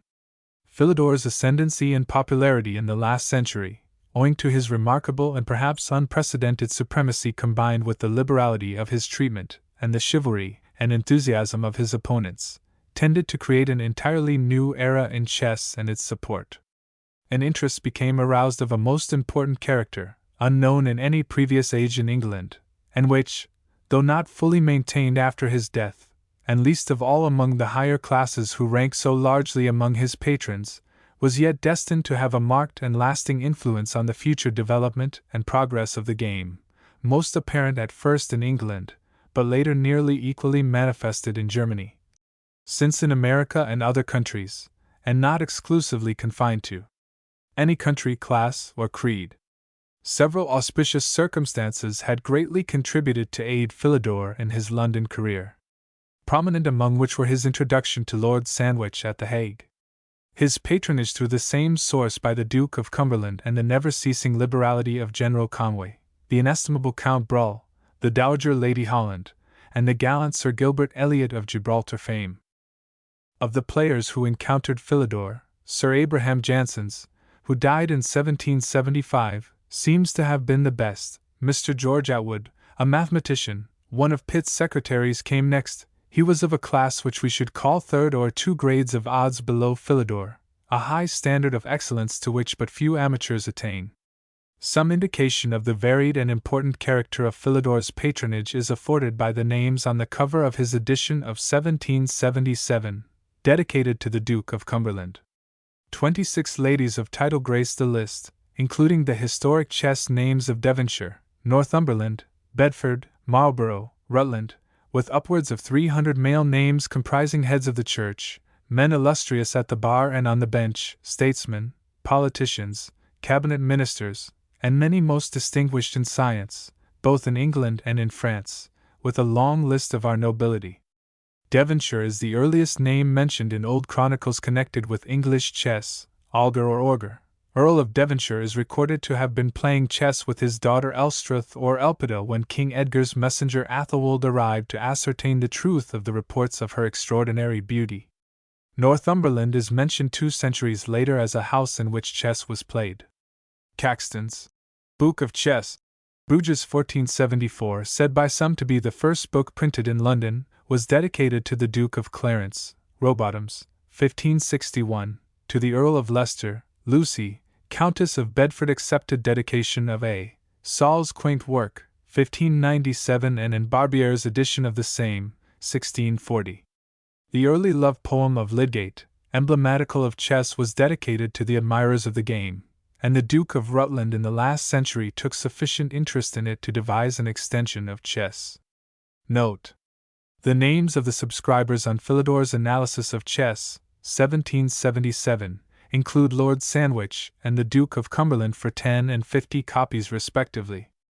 The Duchess of Argyll, the Duchess of Bedford, the Duchess of Buccleuch, R.H., Lady de Beauclerc, Viscountess Beauchamp, Miss Sophia Bristow, Marchioness of Carmarthen, Marchioness of Lothian, Duchess of Montrose, Duchess of Devonshire, Countess of Derby, Lady Derby, Madame Dillon, La Comtesse de Forbach, Dowager Lady Hunt, Dowager Lady Holland, La Comtesse de Hurst, Miss Jennings, the Duchess of Manchester, the Countess of Ossory, the Countess of Powys, Lady Payne, the Marchioness of Rockingham, the Right Hon, Lady Cecil Rice, the Countess Spencer, Lady Frances Scott, Miss Mary Sankey, Miss West, and the Countess of Pembroke. Notwithstanding the enormous advance in chess, appreciation and practice generally, we have never since been able to boast of a list at all of this kind. There are Dukes Argyll, Athol, Ancaster, Bedford, Bolton, Buccleuch, Cumberland, Devonshire, Leeds, Manchester, Marlborough, Montague, Northumberland, Richmond, Roxburgh, Marquis Carmarthen, Rockingham, Earl Ashburnham, Bessborough, Dartmouth, Egremont, Gower, Holderness, Northington, Ossory, Powys, Spencer, Shelburne, Waldegrave, Lords E. Bentinck, Bateman, Barrington, Beauchamp, Breadalbane, G. Cavendish, John Cavendish, Clifford, Denbigh, Fitzmaurice, Fitzwilliam, Falmouth, Harrowby, Hillsborough, Irvine, Carey, Kinnaird, March, Mountstuart, North, Oxford, Palmerston, Palmouth, Robert Spencer, Temple, Tyrrell, Warwick, Willoughby de Broke, Amherst, Petre. Among statesmen and politicians we find such names as the Earl of Chatham, Pitt, C. J. Fox, Lord Godolphin, Lord Sunderland, St. John and Wedderburn. Prominent as players as well as supporters were General Conway, Count Bruhl, the French ambassador, Duc de Mirepoix, the Turkish ambassador, Dr. Black, Sir Abram Janssens, G. Atwood, one of Pitt's secretaries, Mr. Jennings, Mr. Cotter, and the Rev. Mr. Bouldier. Voltaire and Ruskin were friends of Philidor, so also was David Garrick the actor. Supporters in the musical world were numerous. A combination of high appreciation for chess and music combined is often found. Philidor died in 1795. Sir Abram Janssens had already departed in 1775. As the recognized best player and one of the greatest enthusiasts, his loss left a great void in chess. Scandi, Benedict, Prout, and as for our musicians with whom we have ourselves played chess. The Carlovingian dynasty. In AD 757, Constantine Copronymus, Emperor of the East, sent to King Pepin as a rare present the first organ ever seen in France. Charlemagne's wager. The romance of Guerin de Montglaive turns wholly upon a game of chess at which Charlemagne had lost his kingdom to Guerin. The short dialogue which preceded this game, on which so great a stake depended, as narrated by the hero of the story to his sons, is characteristic, and has thus been modernized by the Comte de Tracy. "I bet," said the Emperor to me, "that you would not play your expectation against me on this chess board, unless I were to propose some very high stake." "Done," replied I will play then, provided only you bet against me your kingdom of France." "Very good, let us see," cried Charlemagne, who fancied himself to be strong at chess. We play forthwith. I win his kingdom, he falls a-laughing at it, but I swear by St. Martin and all the saints of Aquitaine, that he must needs pay me by some sort of compensation or other. The Emperor therefore by way of equivalent surrenders to Guerin all right to the city of Montglaive, Lyons, then in the hands of Saracens, which is forthwith conquered by the hero, who afterwards names Mabelette the Soldan's daughter. The earliest chess anecdote in France is given by Augustus, Duke of Lunebourg, in his great work on chess. It is extracted from an old Bavarian chronicle, then in library of Marcus Welze, and states that Ocarius, Oker or Otker, Prince of Bavaria, had a son of great promise, residing at the court of King Pepin. One day Pepin's son, when playing at chess with the young Prince of Bavaria, became so enraged at the latter for having repeatedly beaten him that he hit him on the temple with one of his rooks so as to kill him on the spot. This anecdote is confirmed in another Bavarian chronicle, and in the Guerinalia 1060. The Acts of Saint Guirin by Metellus of Tegernsee. The murder of Oker happened during the reign of Pepin 752 to 768. In another romance containing the history of Les Cotterfils Aimzin, we read that Duke Richard of Normandy was playing at chess with Ivanet, son of Regnant, Renaud, when he was arrested by the officers of Regnant, who said to him, Arise up, Duke Richard, for in despite of Charlemagne who loveth you so much, ye shall be hanged now. When Duke Richard saw that these sergeants had him thus by the arms and held in his hand a lively dame of ivory whereat he wolde have given a mate to Yenet, he withdrew his arm and gave to one of the sergeants such a strike with it into the forehead that he made him tumble over and over at his feet, and then he took rock and smote another at all upon his head that he all lusted to the brain. The habits and idiosyncrasies of chess players, myself. Note. Speaking as a chess player, bird is used for matters common or general, the editorial us or we is adopted, but when expressing my own individual knowledge or opinion only, I is preferred. The temperaments of chess players vary, some get easily disconcerted, disturbed and even distracted, others seem little affected by passing events, a few apparently not at all, some even like a gallery and don't object to reasonable conversation, by conversations or little interruptions which would pass unheeded by a Macdonald or a Bird, or perhaps a Zuckertorsion would sadly disconcert a Buckle or a Morphy, make Staunton angry, and drive a gossip to despair. The attitude as well as the deportment and demeanor of chess players at the board shows many varieties. Anderson and Captain Mackenzie were statuesque, Staunton, not quite so tall as the Rev. J. Owen, seeming to be soaring up aloft.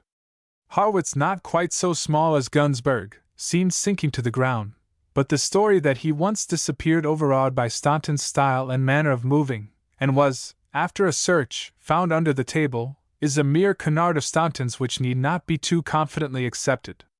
Harwitz disliked being called a small German by Staunton because it savored too strongly of the sausage element, saying if he makes sausage meat of me I will make mincemeat of him. Staunton pretended sometimes not to see Harwitz, and would look round the room and even under the chairs for him when he was sitting at his elbow, which greatly annoyed Harwitz, who, however, sometimes got a turn, and was not slow to retaliate. In a game one day, Staunton materially damaged his own prospects by playing very tamely and feebly, and testily complained, I have lost a move. Harwitz told the waiter to stop his work, and searched the room until he had found Staunton's lost move, and his manner of saying it caused a degree of merriment by no means pleasing to the English champion. Staunton was considered full-blooded, and his amiable French opponent, who used to play for £5 a game, no doubt thought he expressed himself favorably and forcibly when he said he is one very nice, charmant man, but he is a fool. Staunton's celebrated stories about Lowenthal and Williams, though very amusing to chess ears, I omit for obvious reasons, though extremely funny as Staunton originally told them, and as Macdonald repeats them, they are probably not strictly founded on fact, and are lacking of the respect to which the memories of two such amiable and chivalrous chess players as Williams and Lowenthal are entitled. Stakes at chess. The question of stakes or money terms upon which chess is played is a question of the first importance in the interests of chess, and a few notes of my experience upon the subject may not be inappropriate. After about 3 months looking on at chess play in 1844, at Raymond's Coffee House near the City Road Gate, where Dr. Michelson of the Morning Post and Mr. Finley, a farrier, were the respective giants, and a cup of coffee the usual stake, I learned the moves at chess, and receiving the odds of a queen for a few games.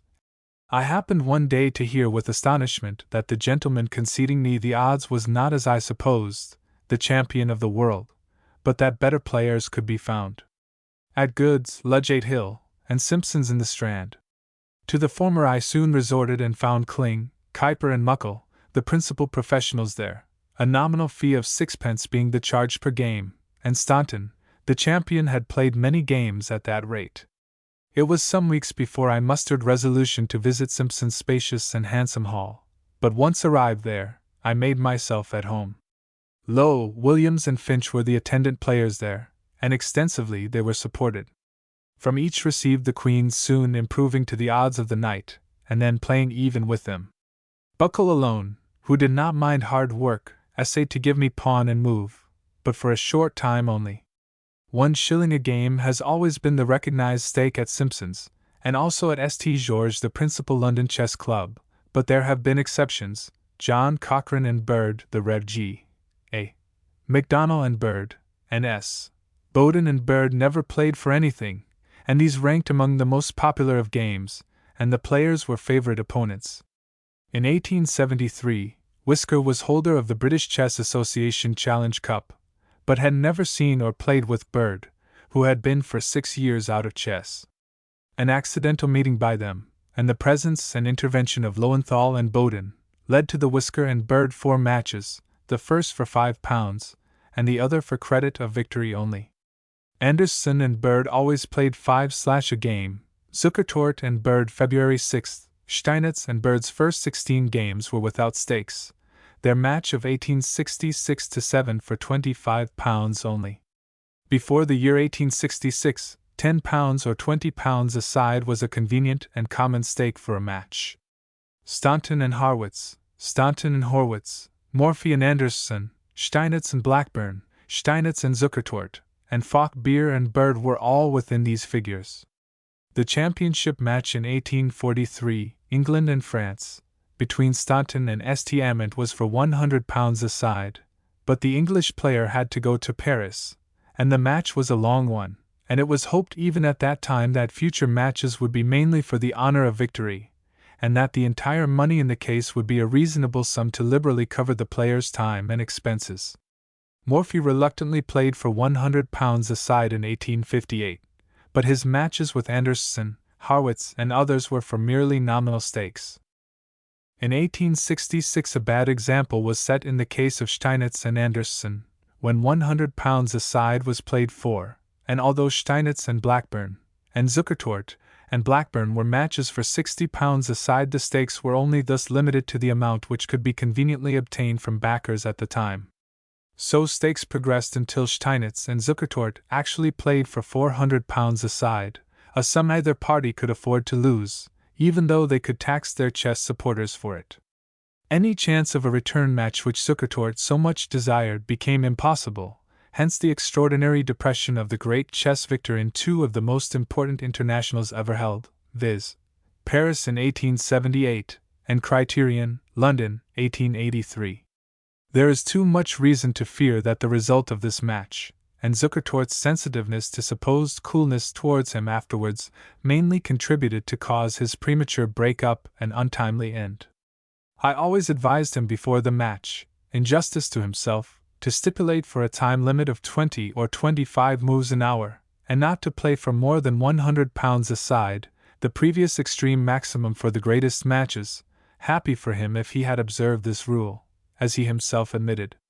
Zukertort lived in the Walworth Road just past my single 11 years' lodging, 5 Haygate Street, and he voluntarily confided many matters to me during the last 12 months of his life, which was for certain reasons fortunate. His 2 beautiful daughters, the sole care of his life, are now provided for, one 9 years of age, and the other 13 years of age, are being educated at or near Berlin by Zukertort's mother and his married sister. Returning to stakes, I have met here and there with an amateur who has had scruples and preferred not even playing for the shilling. Buckle, Lord Lyttelton, and many eminent in chess, were strongly in favor of the customary small stake, and I have seen dignitaries of the church, and spotless amateurs, pocket their shillings with as much gusto as the poor and much abused professional. It is a kind of voucher to mark the score.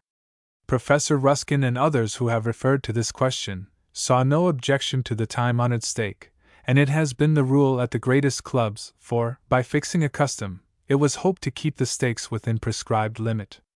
It must be admitted that the difference between 1 shilling and £25, £50 or £100 on a game is far too large.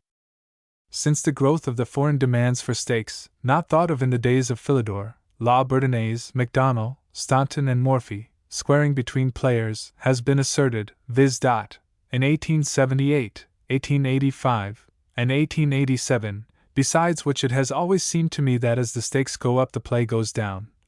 And it certainly would be difficult to name a match in which so few interesting games took place as that between Steinitz and Zukertort for £400 a side, played in the United States at New York, St. Louis, and New Orleans in 1886.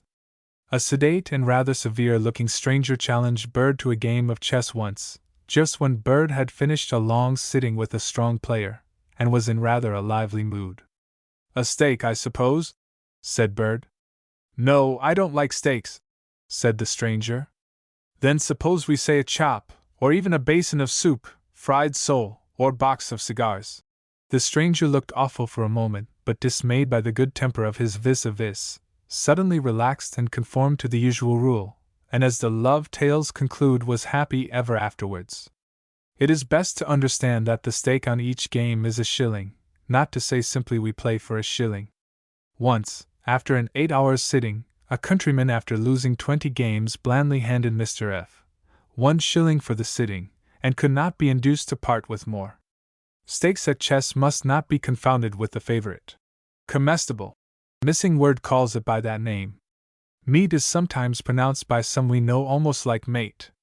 An Irishman addressing the cook instead of the mate once on board of a vessel said, "Are you the mate?" and was met with the reply, "No, I am the man what cooks the mate." It was remarked after a game that many checks were given without any mate being obtained. Another says, "The queen in chess does all the work, yet the king gets all the checks." Mr. C.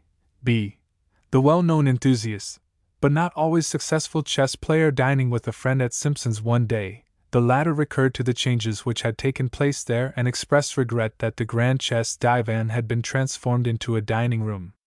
"Faix," said Mr. C. B., as he took up a toothpick, "it's the first time in my life that I ever felt disposed to say grace after mate in this room." Slow play. Some players are very slow, hence one was called the telegraph, and others by appropriate names of which I recollect best, West Australian, and the Flying Dutchman. About 40 years ago there were 8 young and rising players nearly approaching first class. They were S. Bowden, the Rev. W. Audrey, Captain Cunningham, G. W. Medley, J. Medley, C. T. Smith, A. Simons, and H. E. Bird. 3 of these, remarkable for ingenuity and sudden surprises, had familiar appellations. One was termed the Snake, another that Old Serpent. I was the enemy of the human race. A well-known looker-on who used to lean over the board and talk a great deal was called the Coroner, because it was said he not only held an inquest on the board, but also sat upon the body. One wrote, "I saw them sitting at a board like statues at a show, and I myself was also bored to find them move too slow." Paulson once, after an hour's reflection, moved his king once where only a lady observed that it seemed a great time for such a little move. 3 consultation games were played at one of the county meetings, which lasted together 48 hours. 2 were drawn and 1 adjourned. Some games and matches between Staunton and Williams, and Paulson and Colish about 40 years ago were unduly protracted. Against Medley the last named, Colish, took 2 hours for 3 moves, and this had much to do with the initiation of the time limit, with the encumbrances of sand glasses and clocks which the majority of players still approve of. Dinner and chess. At Purcell's, people used to eat chops, smoke cigars or pipes, play chess, and talk cricket all at the same time, which seems to contradict the assumption that it is impossible to do 2 things at once. Some say they cannot play chess before dinner, others not after dinner. Too much dinner is considered a fair excuse for losing at chess, but no dinner at all is not a valid plea. According to the Rev. A. B. Skipworth, who should be an authority on the subject, professional chess players are not supposed to dine at all, but our great friend, the genial Mars, dissents from this view. Staunton, Bowden, Steinitz, Mars, and Skipworth himself are essentially diners, and Bird has been accused of a tendency that way. The professionals so-called are very few, compared with former years, yet they find the beef for many a chess editor, who barely supplies the salt. It is not a desirable thing in England, like it was in India, Arabia, and Sweden, to have the reputation of being great in chess, nor is it supposed now, as it was in the Arabian manuscript, the treasure of the sciences, and Olus Magnus' work, to imply any particular proof of wisdom and discretion or evidence of fitness for other things, and one is not likely to secure a patron, or a post, much less a wife by it. An example of how professional chess players are regarded and can be treated nowadays is afforded by the gradual extinction of the class, and absence of the only 2 young masters from their native country. The British chess magazine managers are not ignorant of the significance of the course which they have and are still taking against chess masters. The Rev. W. Waite and the Rev. J. Owen, both of whom have known for 40 years, were captains of the respective teams in a proposed monster match North v. South which took place at the Great Western Hotel, Birmingham, on the 28th of January last, the inception of which shows how enthusiasm and ability can be treated by those who assume the management and control of these contests. At the very outset, before any disposition or inclination of any kind in the matter was evinced by the masters, the self-appointed inceptors took upon themselves the very superfluous and invidious task of barring all professionals, and the chairman, who seems to have joined it recently, is the same chess patron who would not support my proposal for the Jubilee Tournament of 1887, successfully carried out with the aid of the Times, on the ground that it was not within the province of any player, however eminent and enthusiastic, to usurp the functions of the executive appointed for the purpose, whether paid executive chose to take action or not. May we ask, are the parties who agitated this monster tournament those who were specially appointed for any such purpose? Who first thought of the happy idea of covering amateurs' expenses, and of excluding just those players likely to furnish the best and most instructive and amusing games, such in fact as the public most like to see? Does this abundance of contests answer one good end? Does it even divert attention from the fact that it is absorbing the funds, if not strictly taking the place of the 1892 International Chess Tournament, which we are under engagement to our own public and still more to foreign chess players to provide in return for Breslau, Amsterdam, and Dresden hospitality and meetings? To return to dinners, next to them, headaches, stomach aches, and indigestion often explain the loss of a game, whilst an acute attack of gout is considered rather advantageous than otherwise. Lookers on. I know players who have looked on at chess for years that have never been seen to engage in a game. Occasionally the occupiers of the earliest seats carry cigar cases, but more frequently they do not. Some talk over the game obtrusively, which is not always convenient. Such a one, noticing that no money ever passed when Bowden and Bird played, patronizingly said to the former, "Mr. Bowden, I am so glad to find you do not care for filthy lucre." B replied, "It is not to the filthy lucre I object, but to the filthy looker-on. It is bad form for spectators to remove the pieces from the board without the consent of the players, even if it be done for the purpose of demonstrating more forcibly what move should be made." One who never remained a spectator more than 5 minutes observed, all he desired was to get a bird's-eye view of Bird's position. Excuses? Bowden and Bird were favorite opponents for 25 years, and though very opposite in styles, were, in the long run, singularly even in their series. It was the practice of both to resign at the proper moment. Bird, once it was thought, gave up too early. "Oh, it is hopeless," said he. "I have my misgivings. I cannot contend against such forebodings. One Bowden is too much for me." One player, who rarely scored a game, was likened to a very great musical composer. Beethoven beat often. The excuse made for our old friend L. the Hatter, that he was not playing in his best style, hardly applied. Buckle, with his proverbially bad hat, usually under the table, yet invariably played superbly. A man of leather found his efforts to excel bootless. The retired fishmonger Umpleby played but a visionary game.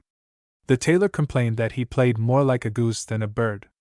The pieces in chess. Jokes have been sometimes made about the pieces used in chess.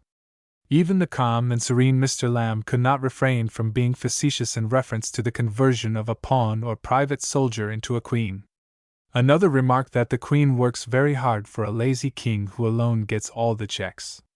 Umpleby, the retired fishmonger in the chess story, declared that he would have been the best player in the world, but for the knights at chess which jumped about in the most unreasonable and absurd manner without rhyme or reason, here, there, and everywhere, and the lady who it was said was found engaged in playing with 32 men remained single ever afterwards.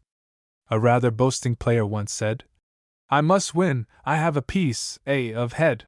One answered, "You would be more likely to win, if instead of a piece of a head, you had a whole head." The rooks occupy the corner squares, and may be played along either of the files of squares they command.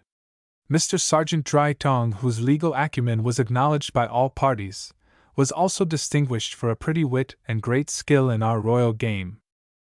On one occasion he appeared for the defendant in an action brought by 4 persons to recover a sum of money lost by his client in a betting transaction. In the course of his speech the judge, C.J. Won't one, interrupting him, asked, "Do I understand you to say that the plaintiffs were standing 2 and 2 at each end of the street in order to intercept the defendant when he came out?" "Not exactly 2 and 2, my lord," said the counsel, "but as on a chess board. There was a rook at every corner, only these, as I shall show, did not act upon the square." Miss Rooster, on one occasion when her dearest friend, Miss Pullet, called, was found so absorbed in studying a problem by the great Schwerligerbier that her visitor could not obtain even a sign of recognition. After various unsuccessful efforts to attract the attention of the fair enthusiast, Miss Pullet departed, and meeting an acquaintance immediately afterwards jocosely remarked that she had left Miss Rooster engaged with 32 men, whereby she acquired the reputation of being a dangerous coquette. To this thoughtless jest Miss Rooster ascribed the circumstance that during the remainder of her life she walked in meditation fancy-free. Covent Garden inspiration. We have already seen that the chess masters whom the Fortnightly Review have in a sense made immortal are Lowenthal, Rosenthal, Horwitz, Zukertort, Winower and Hofer. The writers seem to have forgotten his lordship and Purcell's great philosopher, who have furnished more fun than all the above put together. And where is the typical PFG, pale-faced German, California, and the fidgety W. and Hofer's estimate of the value of English players, 1887. Surely half the wit of these Fortnightly Review contributors could have made an article of these alone without the addition of more serious persons such as Steinitz, Blackburn, and Bird. A Foreign Estimate of the Value of English Chess Players from Covent Garden was the title of a little skit which caused some amusement 5 or 6 years ago. It commenced with Blackburn £5 for a blindfold performance, Gunsberg £2, 2 o'clock, 0 for a simultaneous performance, and ranges downwards till it comes to 2 pence for the price of Pollock's proverbial pint of porter. Bird could always be bought for a glass of whisky hot, and a pleasing nod, and Mason could be got rid of on an emergency for half a crown. Even poor Zukertort at the B.C. towards the last stood very low. One evening, after the ordinary dinner at this famous chess club, the whole of the amateur company, with no exception, adjourned to cards and billiards. Zukertort, Blackburn, Gunsberg, and Bird remained alone in the chess room. The last named proposed a match between themselves.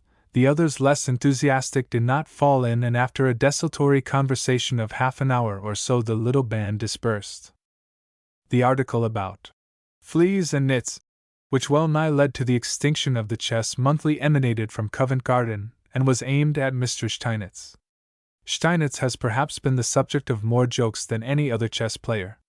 From the day when he first assumed the responsibilities of chess editorship, and as some are wont to say, kept watch over the field office lest it should disappear before the morning, to the time when he unfortunately left us for America, he was nearly always a fertile theme of amusement with the joke-loving members of the chess fraternity. We fancy we see him now with pen behind the ear, pacing up and down the divan rooms with horrid start and whispered dread, saying, "Oh, have you seen my article? How many K's in occur?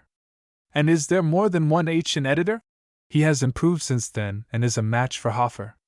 The clocks, implements of torture I call them, used for regulating the time consumed in chess matches, have led to several facetious stories at Steinitz's expense, some, however, not too good-natured. Still, it was curious to see his gymnastics, mental and physical, between observance of the chess board and the timepieces on occasions when time runs short, and indeed sometimes when it did not. A game between Steinitz and Rosenthal in the London Criterion Tournament of 1883 furnished an example which will doubtless be familiarly remembered by those present. With 8 moves to make in about as many minutes, in his excitement he had apparently unwillingly climbed the back of a chair, and not till he had completed the requisite number within the hour, and began to breathe freely, did he seem conscious of where he was. Though anxious for a moment or so, he succeeded in getting down very cleverly without mishap, not however escaping some signs of trepidation. A St. Louis writer in 1886, after one of his games with Zukertort, described in true American fashion Steinitz's tall chair and short legs and his frantic efforts to regain terra firma.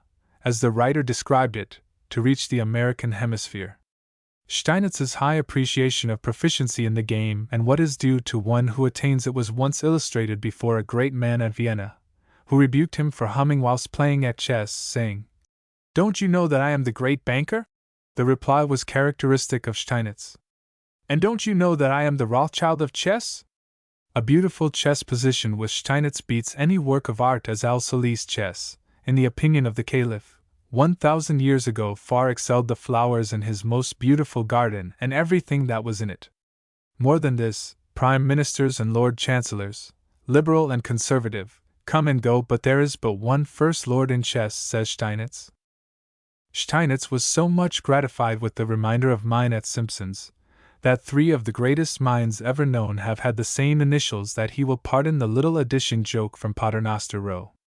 The 3 mighty WS's are Wilhelm Steinitz, William Shakespeare, and Walter Scott. He was not so well pleased with the addition of the unnecessary missing words William Sykes. Steinitz was introduced at a club once as the champion. "Of what?" was the reply. Steinitz has been known to grieve much when he has lost at chess.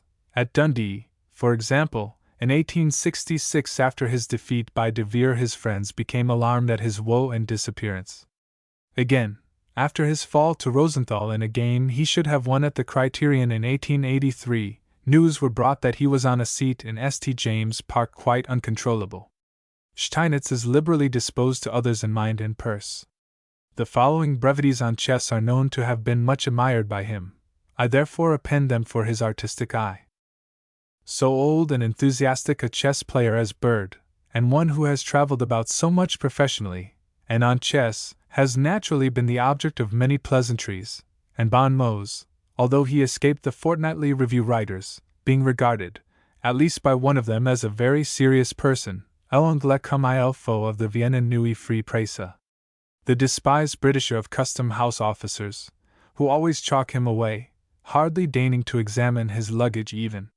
He has figured as the sea captain of the New York Sun, the farmer of the Rochester Press, the ladies' chess professor of the Albany Argus, and the veteran of the Montreal Press. His vicissitudes have led him into strange places, among others to a wigwam of the Indians at Sarnia in 1860, and a representation of one in the Vienna Exhibition of 1873. When, much to the amusement of Professor Anderson and Baron Kolisch, he received such a cordial reception from a lady who recognized him as an old friend and customer at Niagara Falls, the lady in question being commonly termed a squaw, not a disrespectful word for a lady, it is hoped. Bird has been in the nest at Amsterdam, in the Bowery at New York, and in the accident ward at Vienna, and has witnessed many strange things and distressing circumstances, and has endured interviewers and Irish home rulers in America without a shudder, and has perhaps been asked more questions about chess than any man living, because he good-naturedly always answers them, and has furnished matter enough in 10 minutes for a 2-column article. He has been accused of a partiality for whiskey hot, especially when served by female hands, of ordering sols by special train at Nuremberg, though he only disposed o'er them at breakfast, not knowing their price or from whence they came. Blackburn and Hofer are responsible for the statement that he sat up through the night at Vienna preparing statistics, with nothing but his hat on. The allegation in the Field and elsewhere that he instructed the French president to fetch a cab for him on a busy fête day at the Champs-Élysées, in 1878, is not just, that genial and courteous gentleman having volunteered to do so under exceptional circumstances, and as all act of sympathy, and perhaps on account of Bird's play, who, though suffering acutely from gout on that particular day, won one of his 2 best games of Anderson. If Bird had a carriage and pair to the barber's to get a shave, quite recently asserted, it was because he could not find a conveyance with 1 horse in time to reach his destination. When he made a late dinner solely off pâté de foie gras at the Marquis d'Indigny's banquet at St. Germain's, Paris, in 1878, when there were any number of courses, he did so because he liked the flavor, certainly did not find it savorless, not comprehending the waiter's surprise or aware of its bilious tendency till afterwards. Even a king once dined off goose livers or something of the sort, and we have heard somewhere of a feast of snails. Even assuming glasses of lager, 20 schnapps, and 30 plates of bread and cheese were consumed at the village with the unpronounceable names 70 miles this side of Nuremberg, one intensely hot afternoon in July, 1883, on the eve of the international tournament in that city when the train unpolitely went on, leaving him behind, Bird was not the only consumer, nor responsible for the food famine, which the Field and the Illustrated Sporting and Dramatic say prevailed afterwards for the whole of the inhabitants of the place, 50 souls, including the old lady ill in bed, and her attendant who deserted her for the afternoon partook thereof. Neither Steinitz nor Bird are funny men, the latter most reserved among his superiors, yet looks good-humored. At the Anglo-American Hotel, Hamilton, in 1860, he was honored by a recognition each morning for a week from the Prince of Wales. At the Second University's chess match, Perrotts, Milk Street, 1874, a young gentleman introduced himself to Bird, and a pleasant chat was commenced, interrupted only by unreasonable intrusion. This gentleman, to Bird's surprise, who thus honored him by interest in chess, was H.R.H. Prince Leopold. Professor Ruskin, Lord Randolph Churchill, and many eminent men have supported Bird's chess efforts with much approval. In the far past J.P. Benjamin Esq. Q.C., and Sir Charles Russell enjoyed an occasional game. Chief Justice Cockburn and Sir George Jessel seem to have liked chess.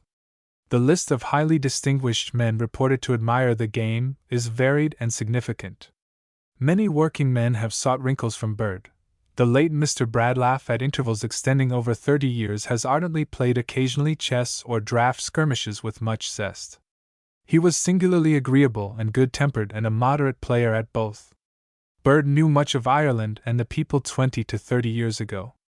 Isaac but was fond of chess but played it but indifferently. Chief Baron Piggott, who also knew it, presided in the long trial Bartlett v. Lewis, Overend, Gurney, etc., and seemed much surprised at a chess illusion. Said but to me, "Come, you are not playing chess with me." Whiteside and Sullivan, two of the Six Council on the other side, almost simultaneously replied, "A good thing for you, brother, but for you would surely soon be checkmated." The master hand who sketched Mason for the Fortnightly Review scarcely did full justice to his vocal ability, dancing proclivities, and Christian Friends, and Blackburn's marvelous oracles and dictums pass unnoticed. Tinsley Lee, Van Vliet, Muller, and Jasnogrodsky all have their peculiarities which shall remain untouched, for they are young and sensitive, whilst the most amusing since the loss of Purcell's lordship, next to the philosopher who happily very much survives, is the extremely popular Monsieur. Chess patrons. There have in recent years been annually about 8 or 10 chess patrons who have contributed more to promote high-class chess than all the rest of Her Majesty's subjects, and remarkable as it may appear, with one exception there is not one titled, or what would be deemed very distinguished name among them. £250 to £300 a year is an ample sum for necessary first-class chess competitions, but nothing like that has been raised under present auspices in this great metropolis since 1883, or on the average for many years. There are some who will buy chess books who would not care to play at least in a public room on any conditions. There are, on the other hand, some who drop their shillings freely at chess without the slightest instruction or improvement who would scorn to buy a chess book.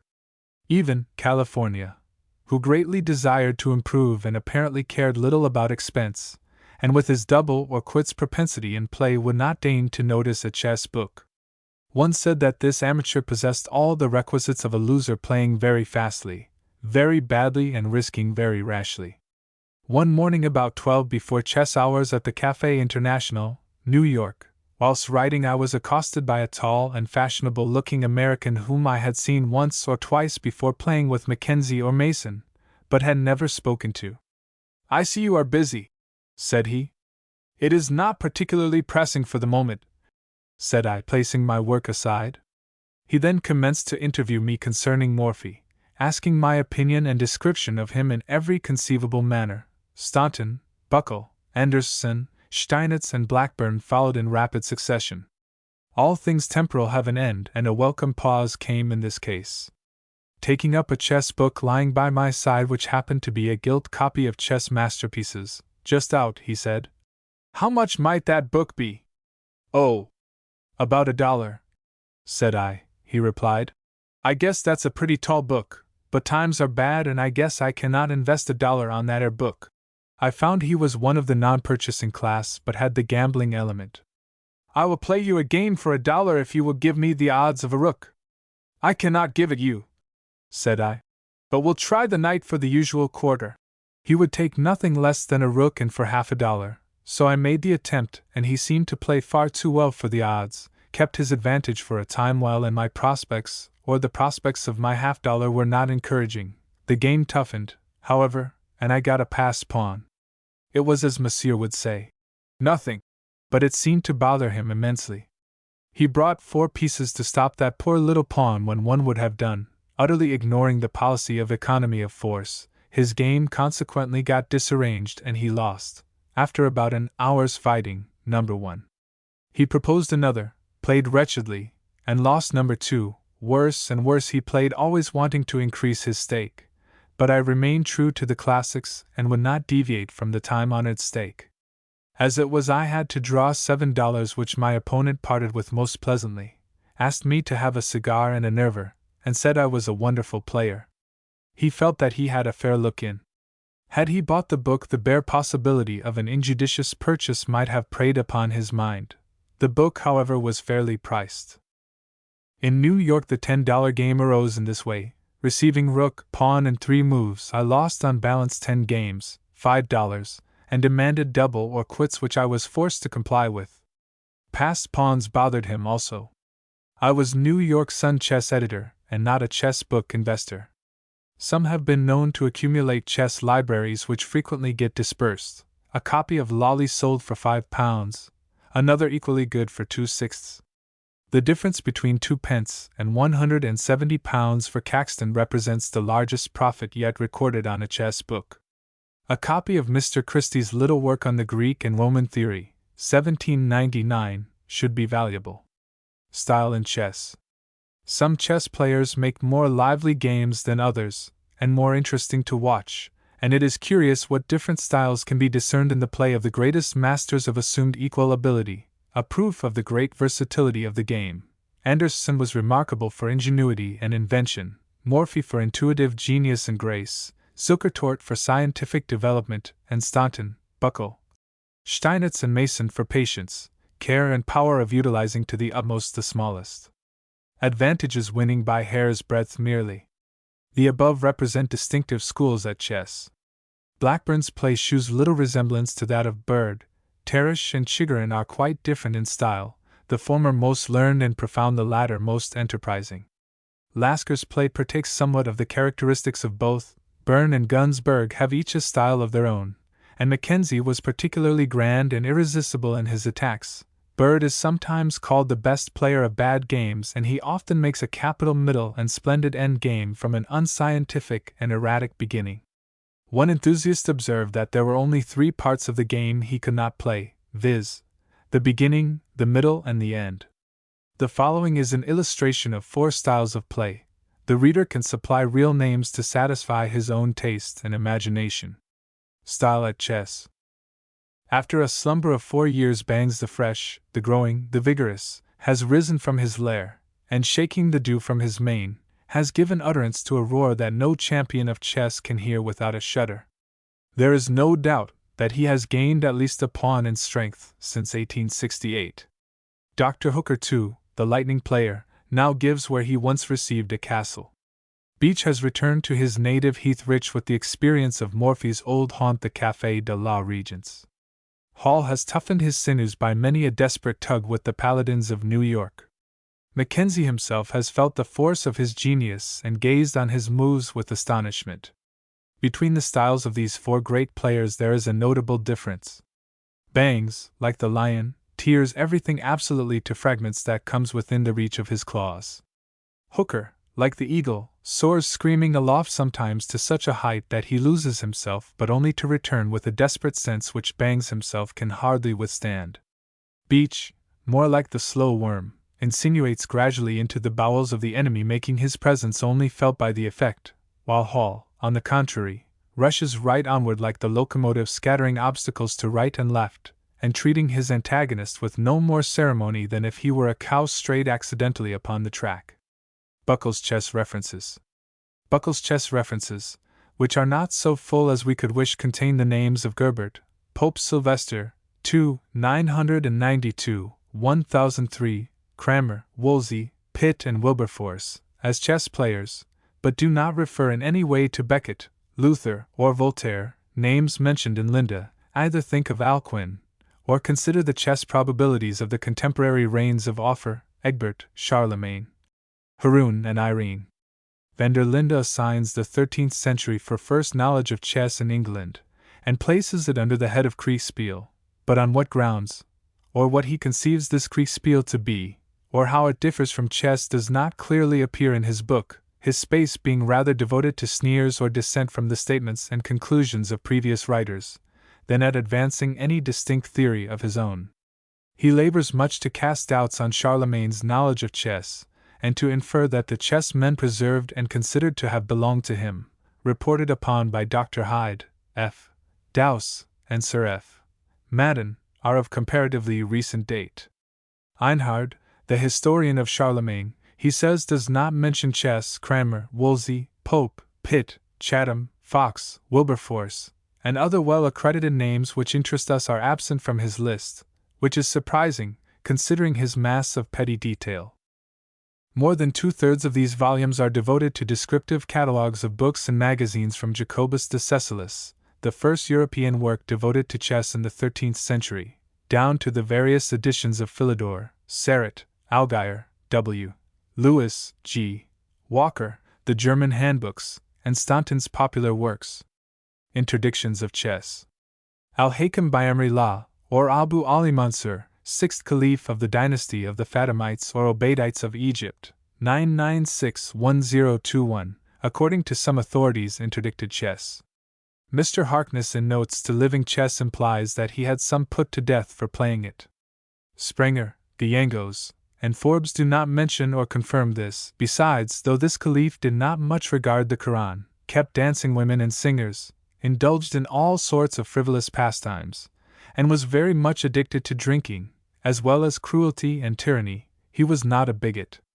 The more famous Al-Mansur, 962-1002, the celebrated general and minister of Hisham II, 10th Sultan of Cordova, of the dynasty of Umayyah, was more likely to have issued such a mandate, for we read, in order to gain popularity with the ignorant multitude, and to court the favor of the ulamas of Cordova, and other strict men, who were averse to the cultivation of philosophical sciences, Al-Mansur commanded a search to be made in Al-Hakam's library, when all works treating on ethics, dialectics, metaphysics, and astronomy were either burnt in the squares of the city, or thrown into the wells and cisterns of the palace.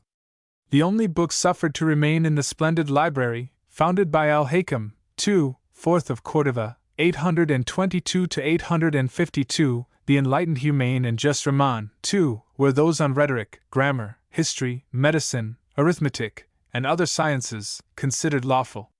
Any scholar found indulging in any of the prescribed studies was immediately arraigned before a court composed of qadis and ulamas, and if convicted, his books were burnt, and himself sent to prison. I can find no other notice of a ruler or caliph likely to have forbidden chess, but in 1254 Louis IX, in France, is recorded to have interdicted the game. Ireland. The word chess, whatever it may have signified, was common in Ireland long before it is ever found in English annals. The quotation from the Saxon Chronicle, of the Earl of Devonshire and his daughter playing chess together, refers to the reign of Edgar, about half a century before Canute played chess, but in Ireland the numerous references and legacies of chessboards are of 800 years earlier date. Several scholars in Ireland have discussed the question of probable early knowledge of chess there. Fichel, a very ancient game in that country, was uniformly translated chess. O'Flanagan, professor of the Irish language in the University of Dublin, writing to Twiss about the end of last century in reference to Dr. Hyde's quotations, thought Fichel meant chess. J. C. Walker wrote, "Chess is not now, 1790, a common game in Ireland. It is played at and understood by very few, yet it was a favorite game among the early Irish, and the amusement of the chiefs in their camps. It is called Phil, and sometimes Fichel, to distinguish it from Fall, another game on the tables, which are called Table Phil. The origin of Phil in Ireland eludes the grasp of history. The chess king preserved by Dr. Petrie, LLD, bears no small resemblance to those found in the Isle of Lewis, now in the British Museum, and which have been graphically reported upon by Sir F. Madden. John O'Donovan, Esq., author of our best Irish grammar, in Liebharnacht Cert, or the Book of Rights, 1847, from MS. of 1390 to 1418, frequently refers to the game, and the legacies of Cathair More, who reigned 118 to 148, contain, among other remarkable bequests, 13 of chessboards. Once a set of chessmen is specified, and again, a chessboard and white chessmen. The bequests of the said Cathair More are also cited by O'Flaherty, who mentions to have seen the testament in writing, and in Patrick O'Kelly's work, Dublin, 1844. The History of Ireland, Ancient and Modern, taken from the most authentic records, and dedicated to the Irish Brigade, translated from the French of Abbe Geoghegan, a work of rather more than a century ago. Colonel Valency, in his Collectania de Reb. Hib. seems to insinuate that the Irish derived it with other arts from the East. Phil, says he, is the Arabic name of chess, from Phil, the elephant, one of the principal figures on the table. In the old Breton laws we find that one tax levied by the monarch of Ireland in every province was to be paid in chessboards and complete sets of men, and that every burgh, or inholder of the states, was obliged to furnish travellers with salt provisions, lodging, and a chessboard gratis. Note. That must have been very long ago. In a description of Tamar or Tara Hall, formerly the residence of the monarch of Ireland, it stood on a beautiful hill in the county of Meath during the pagan ages. Lately discovered in the Seabright collection, Figilae, or chess players, appear amongst the officers of the household.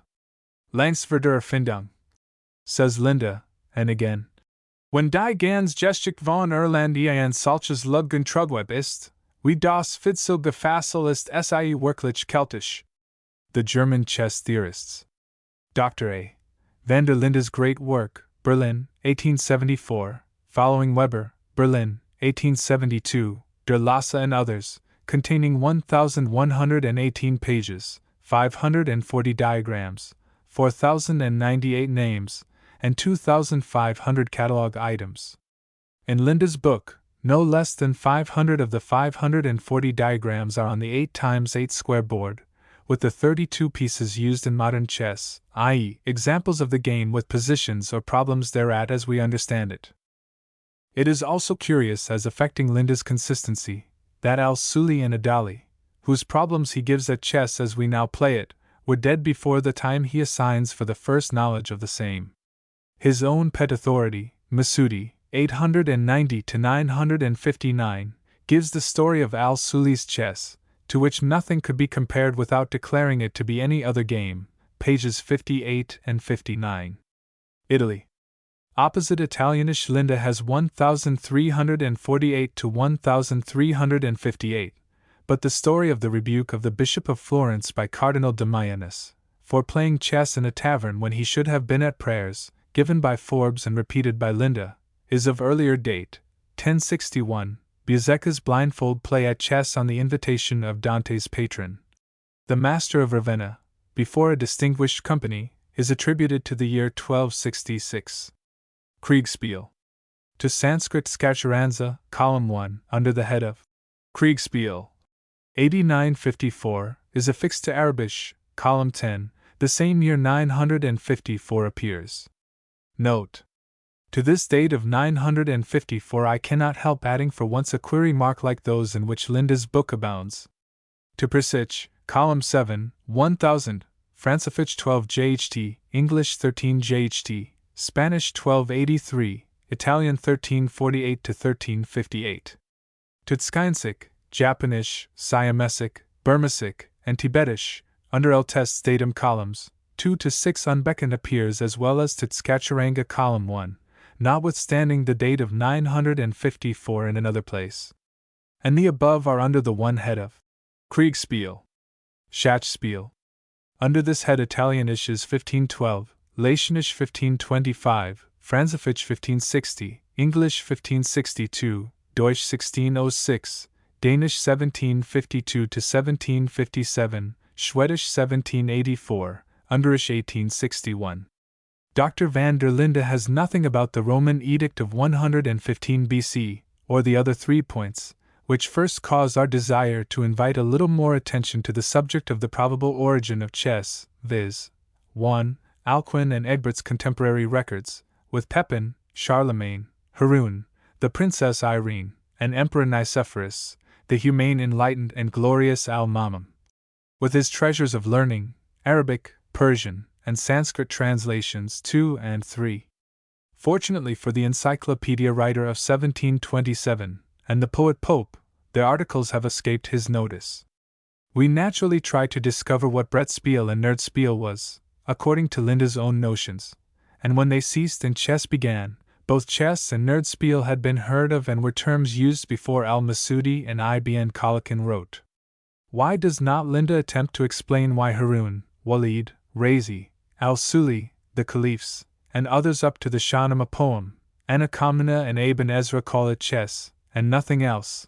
And again we ask, how can he reconcile his own author, Masudi's statement that Al-Suli's chess was declared more beautiful than all in the Caliph's garden, he died in 946, with his own statement that chess was first known in Arabia in 954. Dr. A. van der Linde. The whole tenor of such reasoning as can be found in Linde's stupendous work seems to rest on subtle distinctions as to the precise accuracy of the word chess, rather than to valid argument to the effect that no game resembling it ever existed before the time he fixes.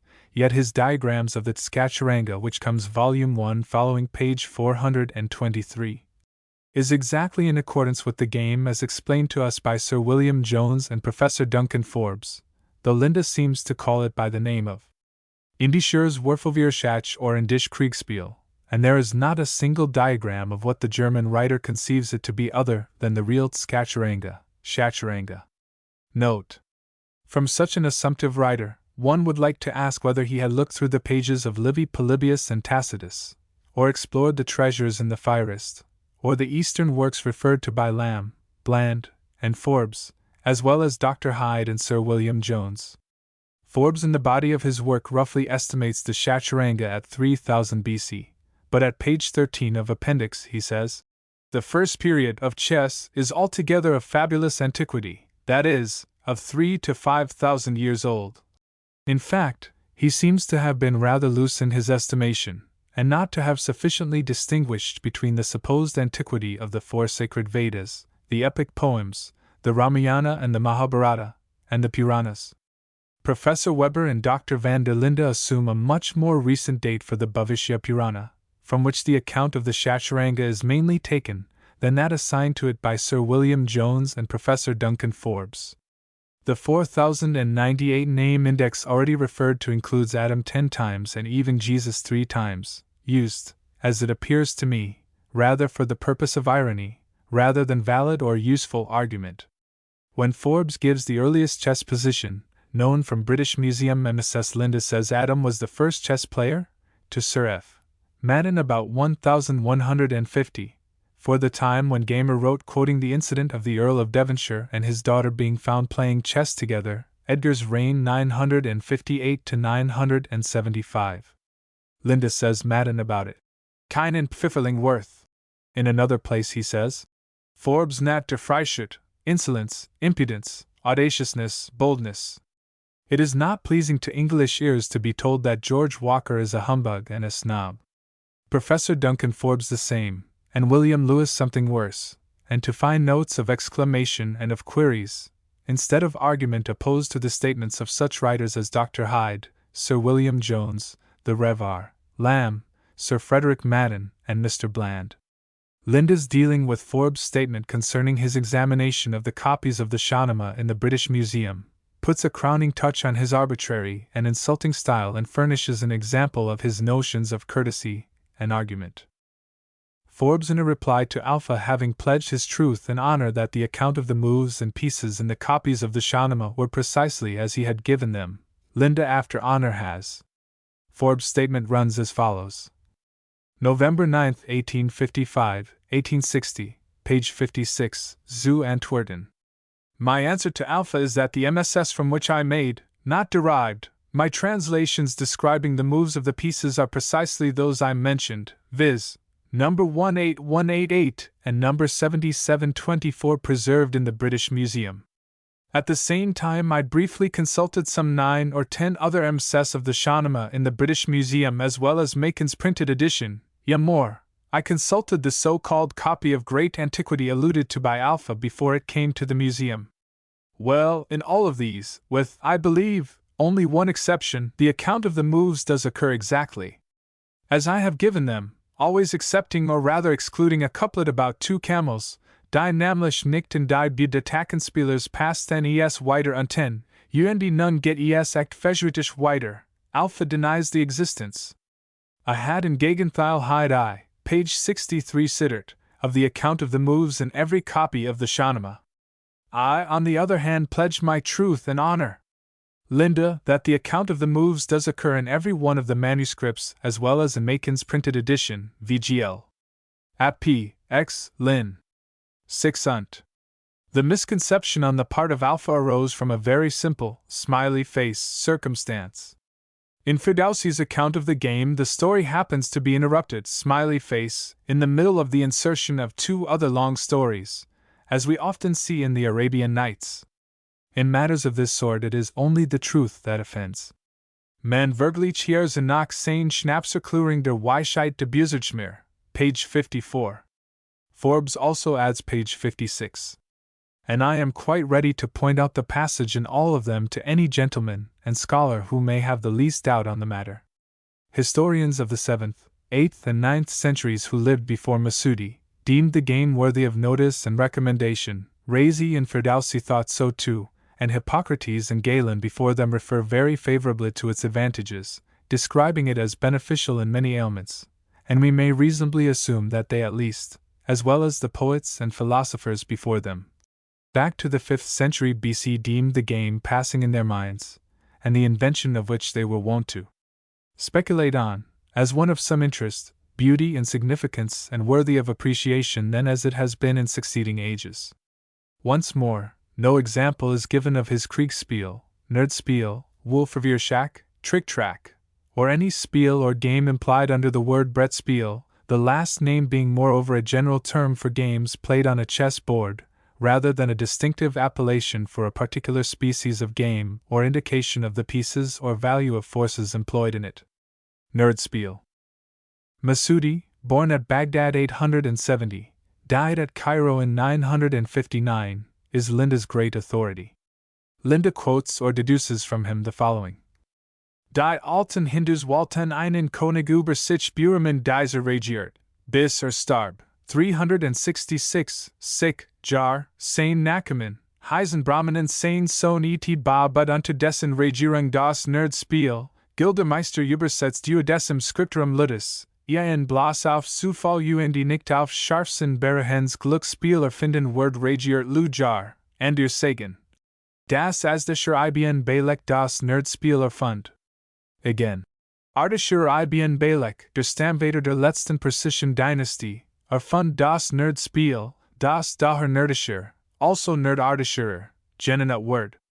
The copious index of Linda's work of 4,098 items also refers Nerdspiel to page 6, but the word does not appear there, and the above is all he tells us about his Nerdspiel. Among the 540 diagrams contained in his work of 1,118 pages, as already observed, there is no representation of Nerdspiel.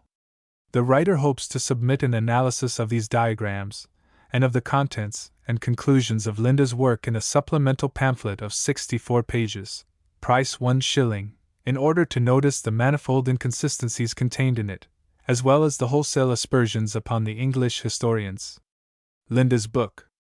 It includes notice of Hoyle's games, complete gamesters, magazines, and trifling publications, down to ABC for a lady, and whatever we may think of the connection of events and lucidity of his arguments, it may be pronounced an extraordinary monument and memorial of industry. Chess in Italy. Forbes thinks it probable that chess was known in Italy before or during the 9th century, and suggests that it was probably received there from the Saracens rather than the Greeks. The story of Peter Damianus the Cardinal, Ravenna, who lived 1007 to 1072, and his reproof of the bishop for playing chess, is given by both of the writers, Forbes and Linda. Note: Swiss in Volume 11, page 77, on the authority of Versi, says that the following adventure happened to a bishop of Florence, who, according to Ugheli, Ital Sactem 3, was Gerard, who died in 1061. It is told by Damianus, bishop of Ostia and cardinal in his epistles, and is confirmed by Baronius and Lohner.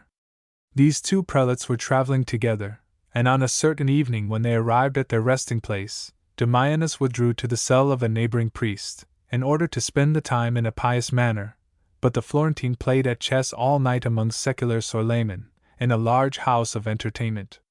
When in the morning the cardinal was made acquainted with this, he sharply reproved the prelate, who endeavored to excuse himself by saying that chess was not prohibited, like dice. Dice, said he, are prohibited by the canon laws, chess is tacitly permitted. To which the zealous cardinal replied, the canons do not speak of chess, but both kinds of games are expressed under the comprehensive name of alea. Therefore, when the canon prohibits the alea, and does not expressly mention chess, it is undoubtedly evident that both kinds of games, expressed in one word and sentence, are thereby equally condemned. The bishop, who was very good-natured, stood corrected, and submitted cheerfully to the penance imposed on him by the cardinal, which was, that he should thrice repeat the Psalter of David, and wash the feet of 12 poor men, likewise bestowing certain alms on them, and treating them to a good dinner, in order that he might thus, for the glory of God and the benefit of the poor, employ those hands which he had made use of in playing the game.